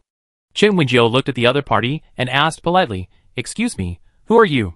The middle-aged lady smiled and said, Hello, I am the Secretary General of the underground base in H City. My name is Song Yeru.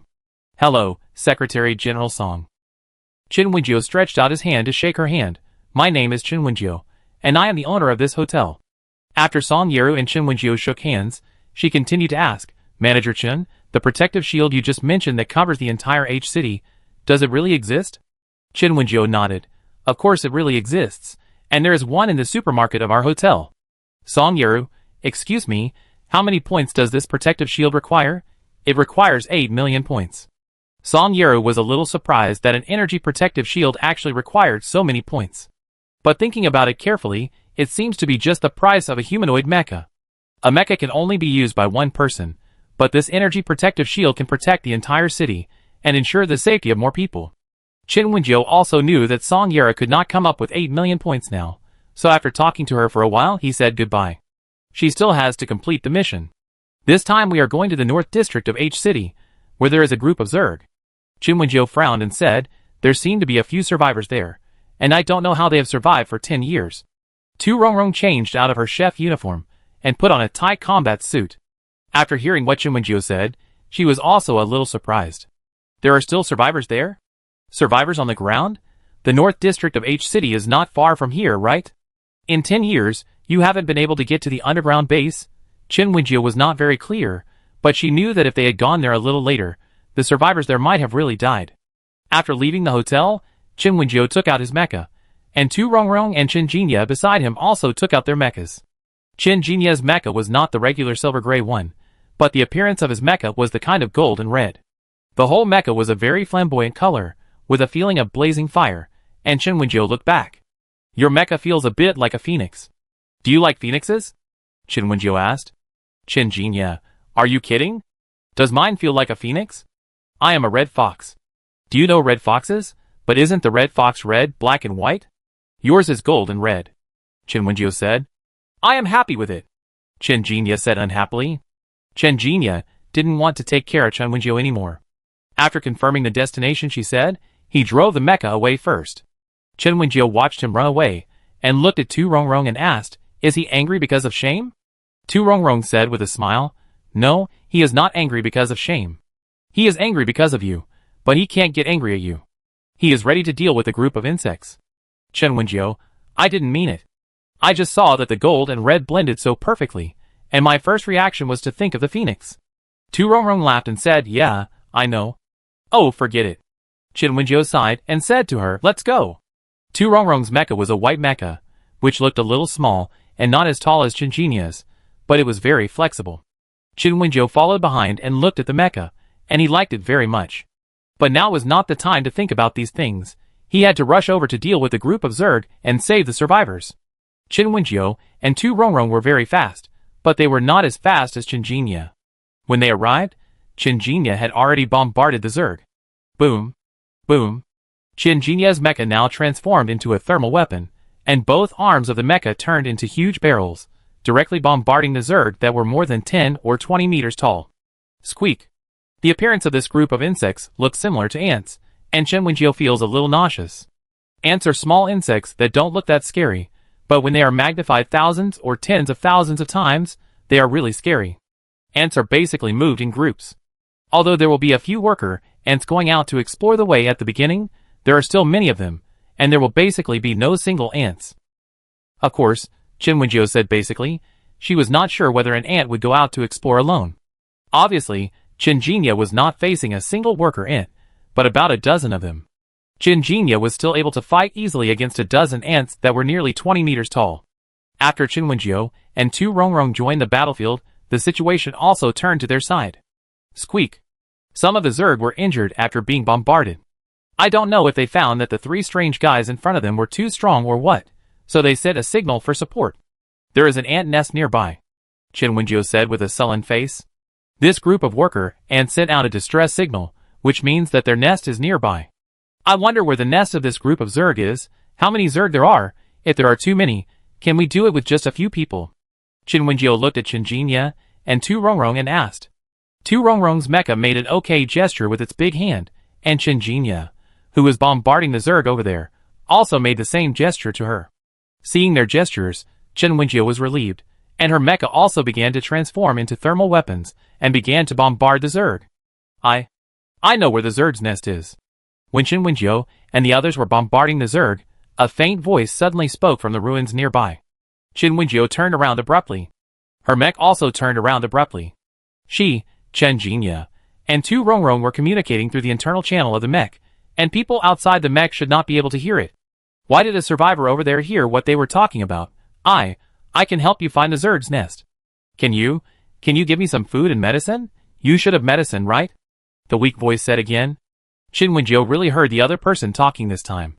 She asked Tu Rongrong to cover her position, and turned to find the place where the sound came from. Qin Wenjiu drove the mecha to a ruin, and saw a young girl hiding in a hidden but safe place. "Were you talking just now?" Qin Wenjiu asked. The girl hiding in a very safe place nodded and said, "Yes, I was talking. I know where the Zerg's nest is. I can help you find it. Just give me some food and a little medicine." The young girl said seriously. "You have mechas, so you should have medicine, right?" The girl looked at Qin Wenjiu expectantly. Her eyes were full of expectation and a little bit of pleading. She hoped to get these things. Maybe they could save her life or the life of someone she cared about. Chapter 251. Qin Wenjiu looked at the girl in front of him, and the mecha head nodded and said, "We have food and medicine." The girl's eyes lit up. "I lead the way for you." Qin Wenjiu stretched out his hand and said to the girl, "Come up with me." The girl looked at her nervously, no, at the mecha. Qin Wenjiu set the cockpit where he was sitting to be transparent, looked at the girl outside and said, "Come in and walk with me. It's more convenient and safer." The girl looked at Qin Wenjiu, then looked back at the ruins where she was hiding and said, "Can you take my brother with you?" Qin Wenjiu was stunned. She thought the girl was the only one here, but she didn't expect her brother to be there? "Of course, no problem," Qin Wenjiu replied. "These two people are lucky to be alive until now. Since they met her, they must not be allowed to encounter any danger again." Qin Wenjiu took the girl to the mecha, and also took her unconscious brother into the mecha. Qin Wenjiu's mech is very big, and there is a relatively spacious space in the cockpit. This mech uses space technology, so it looks small, but the internal space is quite large. If the internal space is not large, how can so many ammunitions be loaded? Because of the large space, the girl Meng Rulan and her brother Meng Ruojin also feel comfortable inside. "Where is the Zerg's nest?" After Qin Wenjiu asked Meng Rulan to put her brother away, he let her sit in the co-pilot seat. Looking at the map and the clear picture on the mecha screen, Meng Rulan was amazed. So this is the mecha? Although she was amazed at the magic of the mecha, she still responded to Qin Wenjiu's question and pointed to a location on the screen in front of her and said, "Here." Qin Wenjiu did not doubt what she said. After listening to her, he sent the location of the Zerg nest to Qin Jinya and the others. The three mechas flew out according to the location set by Qin Wenjiu. The original mecha grew a pair of beautiful mechanical wings and flew up. "Manager, go to the 10 o'clock position. Rongrong, go to the 3 o'clock position." Qin Jinya's calm voice came. Qin Wenjiu was not very familiar with this kind of battle, so she obeyed his orders when Qin Jinya gave orders. Tu Rongrong did not refute his words, and obediently went to the 3 o'clock position. After Qin Wenjiu arrived at the position, he followed Qin Jinya's command and began to cover the fire. Start with Qin Jinya's order. The three mechas that surrounded the Zerg's nest all transformed into super large weapons and bombed the Zerg's nest. The weapons of the interstellar mecha must be very powerful. Such a powerful force did not make a loud sound or cause a huge vibration. But in fact, its attack power was very strong. The Zerg's nest was blown to pieces. Some Zergs were affected and died in the explosion. Squeak! Squeak! The number of these ant-like Zergs was indeed large. Qin Wenjiu even saw Zergs that looked like flying ants. One hand of the mecha still kept the action of bombing the Zerg's nest, but the other hand quickly changed to another weapon and bombarded the flying Zerg. The screams of the Zerg before they died were heard constantly, and the aroma of roasted insect meat gradually came. Meng Rulan, who was sitting in the co-pilot seat of Qin Wenjiu's car, swallowed her saliva when she saw the Zerg being bombed so badly. Isn't this too powerful? She had only seen the power of mechas in cartoons before, and she didn't expect that mechas could be even more handsome in reality. In addition to being shocked by the power of mechas, she was also hungry because of the aroma of the roasted Zerg. Meng Rulan and her brother hadn't eaten for a long time. Because her brother protected her, she fainted later than her brother. But in fact, her brother was not unconscious just because of hunger, he was also injured. Qin Wenjiu did not notice Meng Rulan. She released her spiritual sense to lock the Zergs, and did not let them escape. If there were any fish that slipped through the net of so many and so large Zergs, who knows if they would come back and cause more serious harm to humans? This group of Zergs was very powerful, but she was not very clear why this group of Zergs that looked like ants did not dig underground to build their nests, but built their nests on the ground. Anyway, it was good that the humans in the underground base were able to save their lives, because these Zergs had no habit of digging. Squeak! A huge Zerg flew towards Qin Wenjiu, and Qin Wenjiu fired a cannon at it expressionlessly. "Have you found the queen?" Qin Wenjiu asked. Qin Wenjiu believed that there must be a queen in this small Zerg group, and they were similar to the Zergs with queens in the interstellar. But it seemed that the Zergs that invaded the Earth had not only one queen, but many. She was not sure whether these Zerg queens, who could reproduce the Zerg, were Zerg queens, but she didn't know whether they should be found and destroyed. Found it. Qin Jinya's voice came, and he said, "It's 1/3 of the nest. I send you the coordinates. After receiving the coordinates, you can bombard that position, and you should be able to kill the Zerg Queen." Received, Qin Wenjiu said. Received. Tu Rongrong also replied. Beep beep. Qin Wenjiu opened the message sent by Qin Jinya, and after seeing the coordinates, he began to set the attack target. Meng Roland was watching Qin Wenjiu operate the mecha next to him, and she didn't know why she was quickly immersed in it. Meng Roland found that she could keep up with Qin Wenjiu's operation. Although her operation speed was very fast, she could see it clearly and remember it. Boom. Qin Wenjiu and the other two bombed the Zerg nest for a while, and with a loud boom, the huge Zerg nest in front of them was razed to the ground. In addition to the ruins of the nest, there were Zerg corpses all over the ground. Those scattered Zergs were unable to escape. Qin Wenjiu and the other three had strong spiritual consciousness, and their scattered spiritual consciousness accurately locked the target and eliminated all the Zergs. Qin Wenjiu looked at the smoke and dust in front of her, and Qin Jinya asked her, "Do you need to recycle these Zerg corpses?" Qin Wenjiu looked at the Zerg corpses all over the ground and frowned. "No. These Zerg corpses are left here to see if the people from the underground base in H City can come to clean them up and then exchange them for points." Qin Jinya didn't comment. Anyway, he had no interest in cleaning up the Zerg corpses. "Manager, is the mission completed?" Tu Rongrong asked. "Let me see." Qin Wenjiu opened the hotel system panel and looked at the mission interface. He found that the mission had been completed. The mission was completed, and he could breathe a sigh of relief.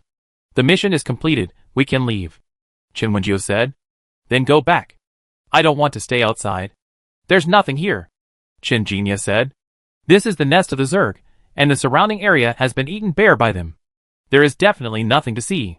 Have you checked the eggs? There must be no signs of life.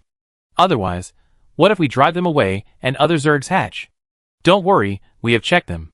The eggs are either broken, killed, or picked up by me. I want to try to see the difference between insect eggs and poultry eggs." Qin Wenjiu, as long as you are happy. Chapter 252. Qin Wenjiu and the others left quickly, and did not deal with the Zerg corpses directly before leaving. But they cleared all the hidden dangers to ensure that no one would encounter any danger if they came here.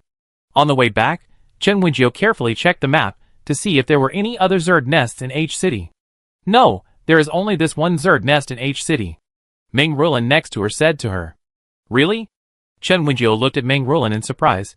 "How did you know?" Qin Wenjiu was very curious. Meng Roland looked like an ordinary person. How could she know how many Zerg there were? How many Zerg nests were there in H City? The main thing was that Meng Roland and her brother didn't seem to be from the underground base. Did they live on the ground for 10 years? Meng Roland shook her head and said, "No, how could the two of us live on the ground for 10 years? Meng Roland explained, "My brother and I were out on a mission to find supplies, but we ran into the Zerg and couldn't get back to the base." Qin Wenjiu was surprised. "I see. I thought you two had always lived on the ground and didn't live with the people in the underground base." Meng Roland smiled bitterly. "I would like to live on the ground, but the Zerg are so powerful, and I also cherish my life." Qin Wenjiu understood, but still asked, "How do you know how many Zerg there are, and how to avoid them?" "Just now I looked at the place where you and your brother are hiding. It's a bit safe. If you hide carefully, you should be able to avoid the Zerg." Meng Roland said, "I feel like I have been feeling very energetic since a few years ago. I can sense faraway places, and can also clearly sense the situation within this range. My brother told me that this is because of my strong mental power." "Strong mental power?" Qin Wenjiu looked at her and said, "When you return to our hotel later, check how strong your mental power is." Qin Wenjiu was very curious about how strong this girl's mental power was. She could avoid the Zerg accurately, and know how many Zerg there were in H City, and the location of the Zerg's nest. The mecha quickly returned to the hotel. Meng Roland was stunned when she got off the mecha. "Is this hotel really a hotel where you can stay? Moreover, the greenery here is too good, isn't it?" After 10 years of seeing the bare world, Meng Roland suddenly saw all kinds of beautiful flowers and trees. She felt that her emotions were not enough. "Where is the patient?" Qin Xian rushed out as soon as Qin Wenjiu got off the mecha and pushed out the bed in the medical room. Qin Wenjiu asked Qin Jinya to take Meng Ruojin down from her mecha and put her on the bed and push it in. "You come with me," Qin Xian said to Meng Roland. Meng Roland followed Qin Xian in a daze and went directly to the medical room.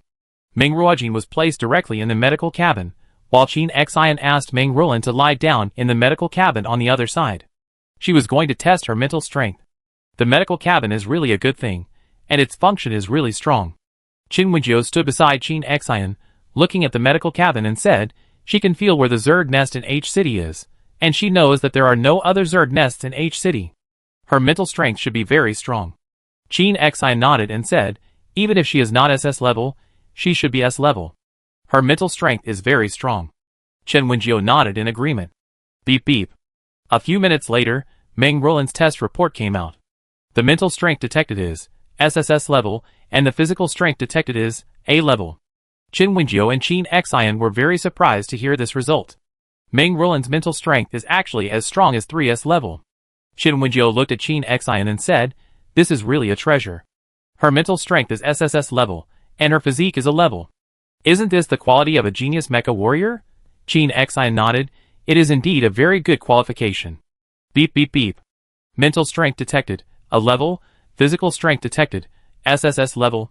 While Chen Wenjiu was talking to Qin Xian, a voice came from another medical cabin. Chen Wenjiu looked over there. Did you just set up the detection of mental strength and physical fitness? Didn't you set up the function of treating patients? Qin Xian smiled and said, of course I treated him, but I want to know if his aptitude is the same as his sister's. Chen Wenjiu, this physique is amazing. How did he develop such a strong physique? With an SSS level physique, is it possible to tear apart Zergs with bare hands? Tear apart Zergs with bare hands? Not that exaggerated, right? Qin Xian looked at his store manager and said, am I exaggerating? Can't Shinjinya tear apart Zergs with bare hands?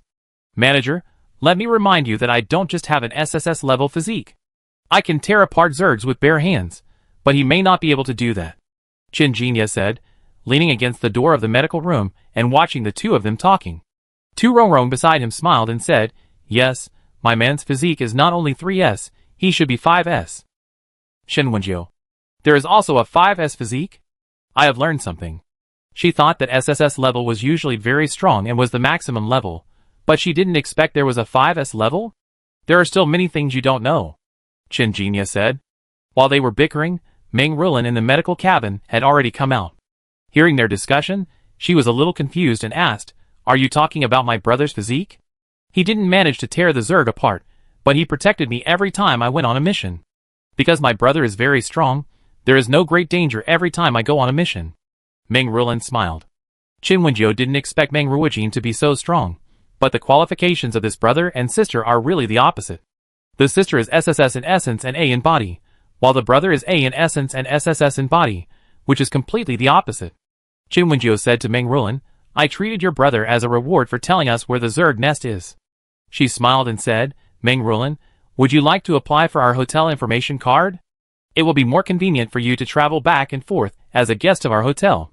Meng Ruolin looked back at her brother and said to Qin Wenjiu, okay, I apply for this information card.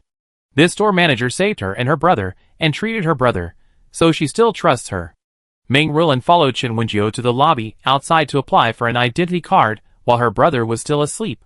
After getting the information card, she looked at the information card and the contents of the hotel brochure, wondering if she should go back to the Zerg nest and bring all the Zerg corpses to exchange for points. There are so many Zerg corpses.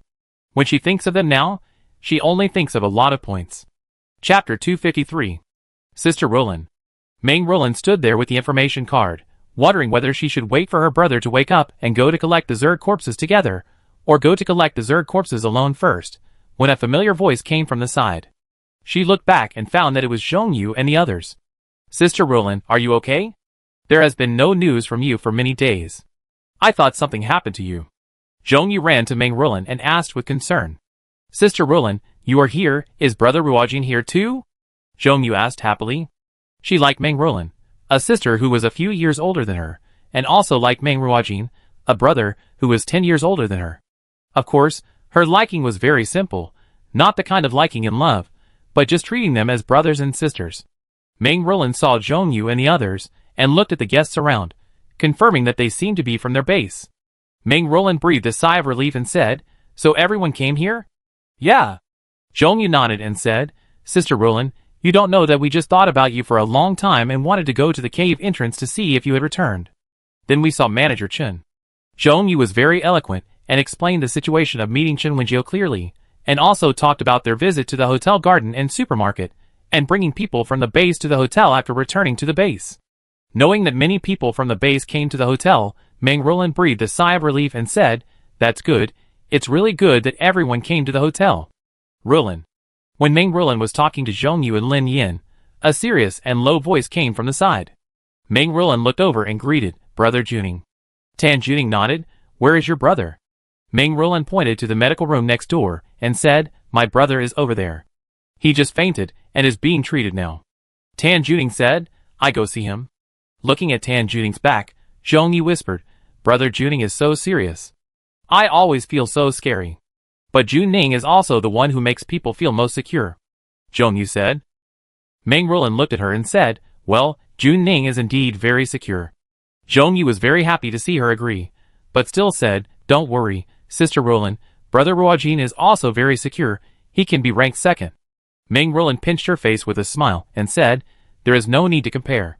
By the way, how many people came to our base? Does everyone have transportation?" Meng Ruolin asked. "You came first. Have you exchanged your points? Have you bought transportation or fuel?" Li Yi looked at her and said, "Why are you asking this, Sister Ruolin? We don't really use transportation to get back to the base from the hotel. We can just use the information card to transfer. After setting the coordinates of the base, we can use the information card to get back," Li Yi explained. Meng Ruolin said, "Just now, didn't Manager Chen and the others go out? They destroyed the Zerg's nest in H City, and now the Zerg's corpses are left outside.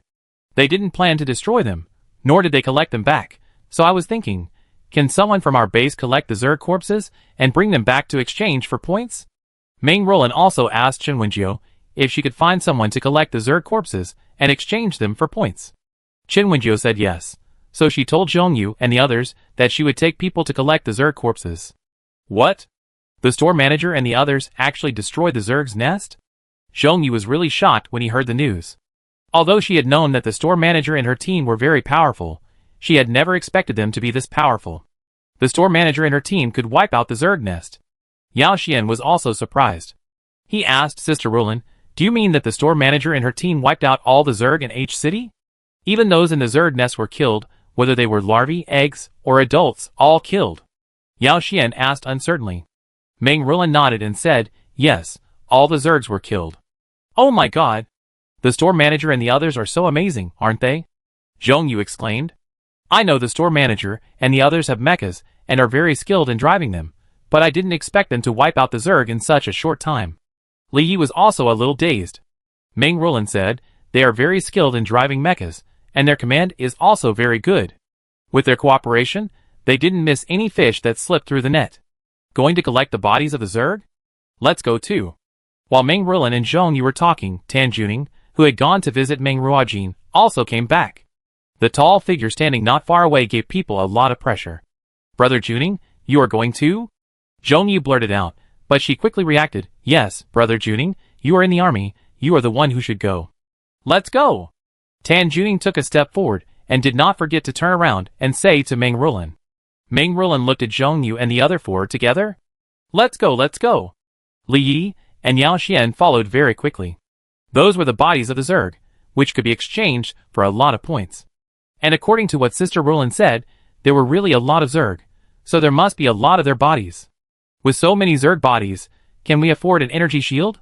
Ever since Secretary General Song Yera told everyone about the energy shield that could wrap up the entire H City, everyone in the base has been working hard to accumulate points, hoping to buy the shield.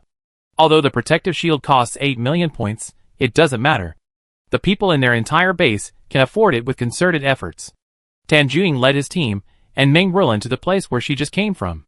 There are no Zergs in H City for the time being, so they don't have to worry about being attacked by Zergs even if they drive, so they drive directly there.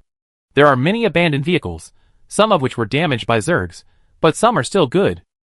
The gasoline was bought from the hotel, and can be used directly. Meng Ruolin and Tan Juning were in the same car. He took out a ham sandwich and a bowl of crab seafood porridge from his backpack and said to her, "You haven't eaten yet, eat something first." Meng Ruolin looked at him in surprise. How did he know she hadn't eaten? Tan Juning saw that she didn't take it, so he pushed the things in his hand forward and said, "Eat something first, and we have a big meal after collecting the Zerg exchange points." Meng Ruolin looked at the sandwich and seafood porridge he handed over, swallowed her saliva, and quickly took it and thanked her. Thank you, Brother Juning. Tan Juning nodded. I'm just taking care of you for your brother. Chapter 254. Tan Juning took Meng Ruolin to the Zerg nest in H City to collect countless corpses, and then transported them to the hotel to exchange for points. More and more people came to the H City base, and then the Zerg corpses, and many discarded things in H City allowed them to finally collect 8 million points. With enough points, they invited the base commander Tan Minji to come out. He didn't buy the protective shield, and he activated the protective shield from his own perspective. Base commander, we believe in you. Tan Minji looked at the trusting expressions of the survivors of the base, nodded to them solemnly, and then opened the energy shield. He activated the thing in his hand, and under the gaze of everyone, the small sphere as big as a ping-pong ball instantly enlarged and became transparent, and then it gradually covered the entire H City. The energy shield that Tan Minji bought was relatively large, which could cover the entire H City and the suburbs, whether on the ground or in the sky and underground, and could completely cover it.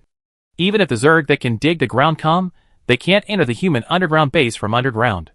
Tan Minji looked at the transparent energy shield, smiled and said to everyone, everyone, we are safe. Oh! Safe. We are safe. The survivors of H City were very happy. Everyone cheered and hugged each other. Qin Wenjiu stood in the corridor of the hotel, leaning on the balcony with her elbows, and watching the survivors of H City cheering. She looked at her progress bar, and there was still a long way to go. Qin Wenjiu said to the people around her, now that H City is safe, let's try other cities? The employees around her nodded. Qin Jinya, how about you take people to the capital? Chen Wenjiu looked at Chen Jinya and said. Chen Jinya made an okay gesture to her. Sister Rongrong, how about you go to the northwest? Chen Wenjiu looked at Tu Rongrong and said. Tu Rongrong nodded, no problem. Chen Wenjiu looked at the others. Mr. Yin Lizho, can you go to the southwest? Yin Lizho, I'm not very proficient in the operation of the mecha, but I can do it. Although his mecha driving skills are average, he has other weapons besides mecha. Chen Wenjiu looked at Chen Di and said, Chen Di, you and your husband go together? Chen Di nodded, okay, no problem. Chen Di was born with supernatural power, and since she practiced, her strength has become even greater. With her strength, when she encounters Zerg, she can definitely kill a Zerg with one punch. So it's not impossible to let Yin Lizho and Chen Di go to the southwest. Qin Wenjiu originally wanted to say that she and Izui would go together, but then she thought that Tu Rongrong had been arranged by her, and the restaurant would definitely need to keep a chef. Qin Wenjiu said, then I go to the southeast by myself. As for the northeast, I leave it to Captain Yi. Chen Wenjiu looked at Yi Yunjia and said, it was decided that Yi Yunjia and Qin Muzhan would go together in the northeast, and the rest of the people would stay in the hotel. Those who are going out have a space button with a super large space capacity, which can hold a lot of things. Of course, their employee cards also have a teleportation function, and they can teleport directly back to the hotel if they can't hold on. Then everyone was equipped with a mecha, and on the day of departure, many mechas were lined up in front of the hotel. Wow, so cool! When the people from the H City base came to the hotel and saw the mechas lined up in front of the door, they couldn't help cheering. It's so cool. So many mechas lined up together is so cool. Qin Wenjiu looked back at Chu Xiang and Chen Qiuxiang and said, you two take care of the store, we're leaving first. The two nodded to show that they were relieved and left the store to them. This time Qin Wenjiu didn't bring the robots with her. She wasn't sure whether the robots like Defanchuan would fight the Zerg, but the store needed them anyway. Qin Wenjiu said with a firm look, let's go! Let's go! Several people responded to Qin Wenjiu's order and flew in different directions in their mechas. Shwa! Several mechas spread their mechanical wings, and then the tall mechas flew up and disappeared quickly. Wow, so cool, it can actually fly like this. When Li Yi came over and saw the mecha flying away, he shouted excitedly. Xian, we must work hard to earn more points, and then buy a cool mecha like the store manager and the others. Li Yi said. Well, we will work hard. Yao Xian said with a firm expression. Qin Wenjiu on the mecha had a firm look in his eyes. When he met the Zerg along the way, he opened the hot weapon bombing, and did not stay behind at all. These Zergs didn't spare anything after invading the Earth, so why should she spare the Zergs? Qin Wenjiu set out from H City, and traveled around the cities and provinces, killing more Zergs and saving more people. She used her spiritual sense to detect the location of the Zergs, and the location of the human survivors along the way. She killed them all the way, and distributed brochures from her store to the survivors she found. In the last world, she said she was buying hotel brochures, but in fact, not many people bought them. In this world, she generously distributed a lot of brochures. She just hopes to save more people and let more people survive. Chunwoo fought all the way. She forgot how long she had been out. Anyway, she killed the Zerg as soon as she met them. Sister Manager, we are here to help you. One day, when Chunwoo was fighting with the Zerg, a familiar voice came from not far away. She looked back and saw several gorgeous mechas appearing there. Manager, let's do our part 2. Meng Roland, who has a 3S level mental power and an A level physical fitness, drove an SSS level mecha and came to Chunwoo and said, Sister Manager and me too. Chunwoo suddenly had a few more people around him. Some of their mechas were colorful and some were pink, but their combat effectiveness was not bad. Chunwoo couldn't help but smile when he saw them changing their weapons to attack the Zerg. It's great, only when everyone works together can we really drive the Zerg out of the earth, right?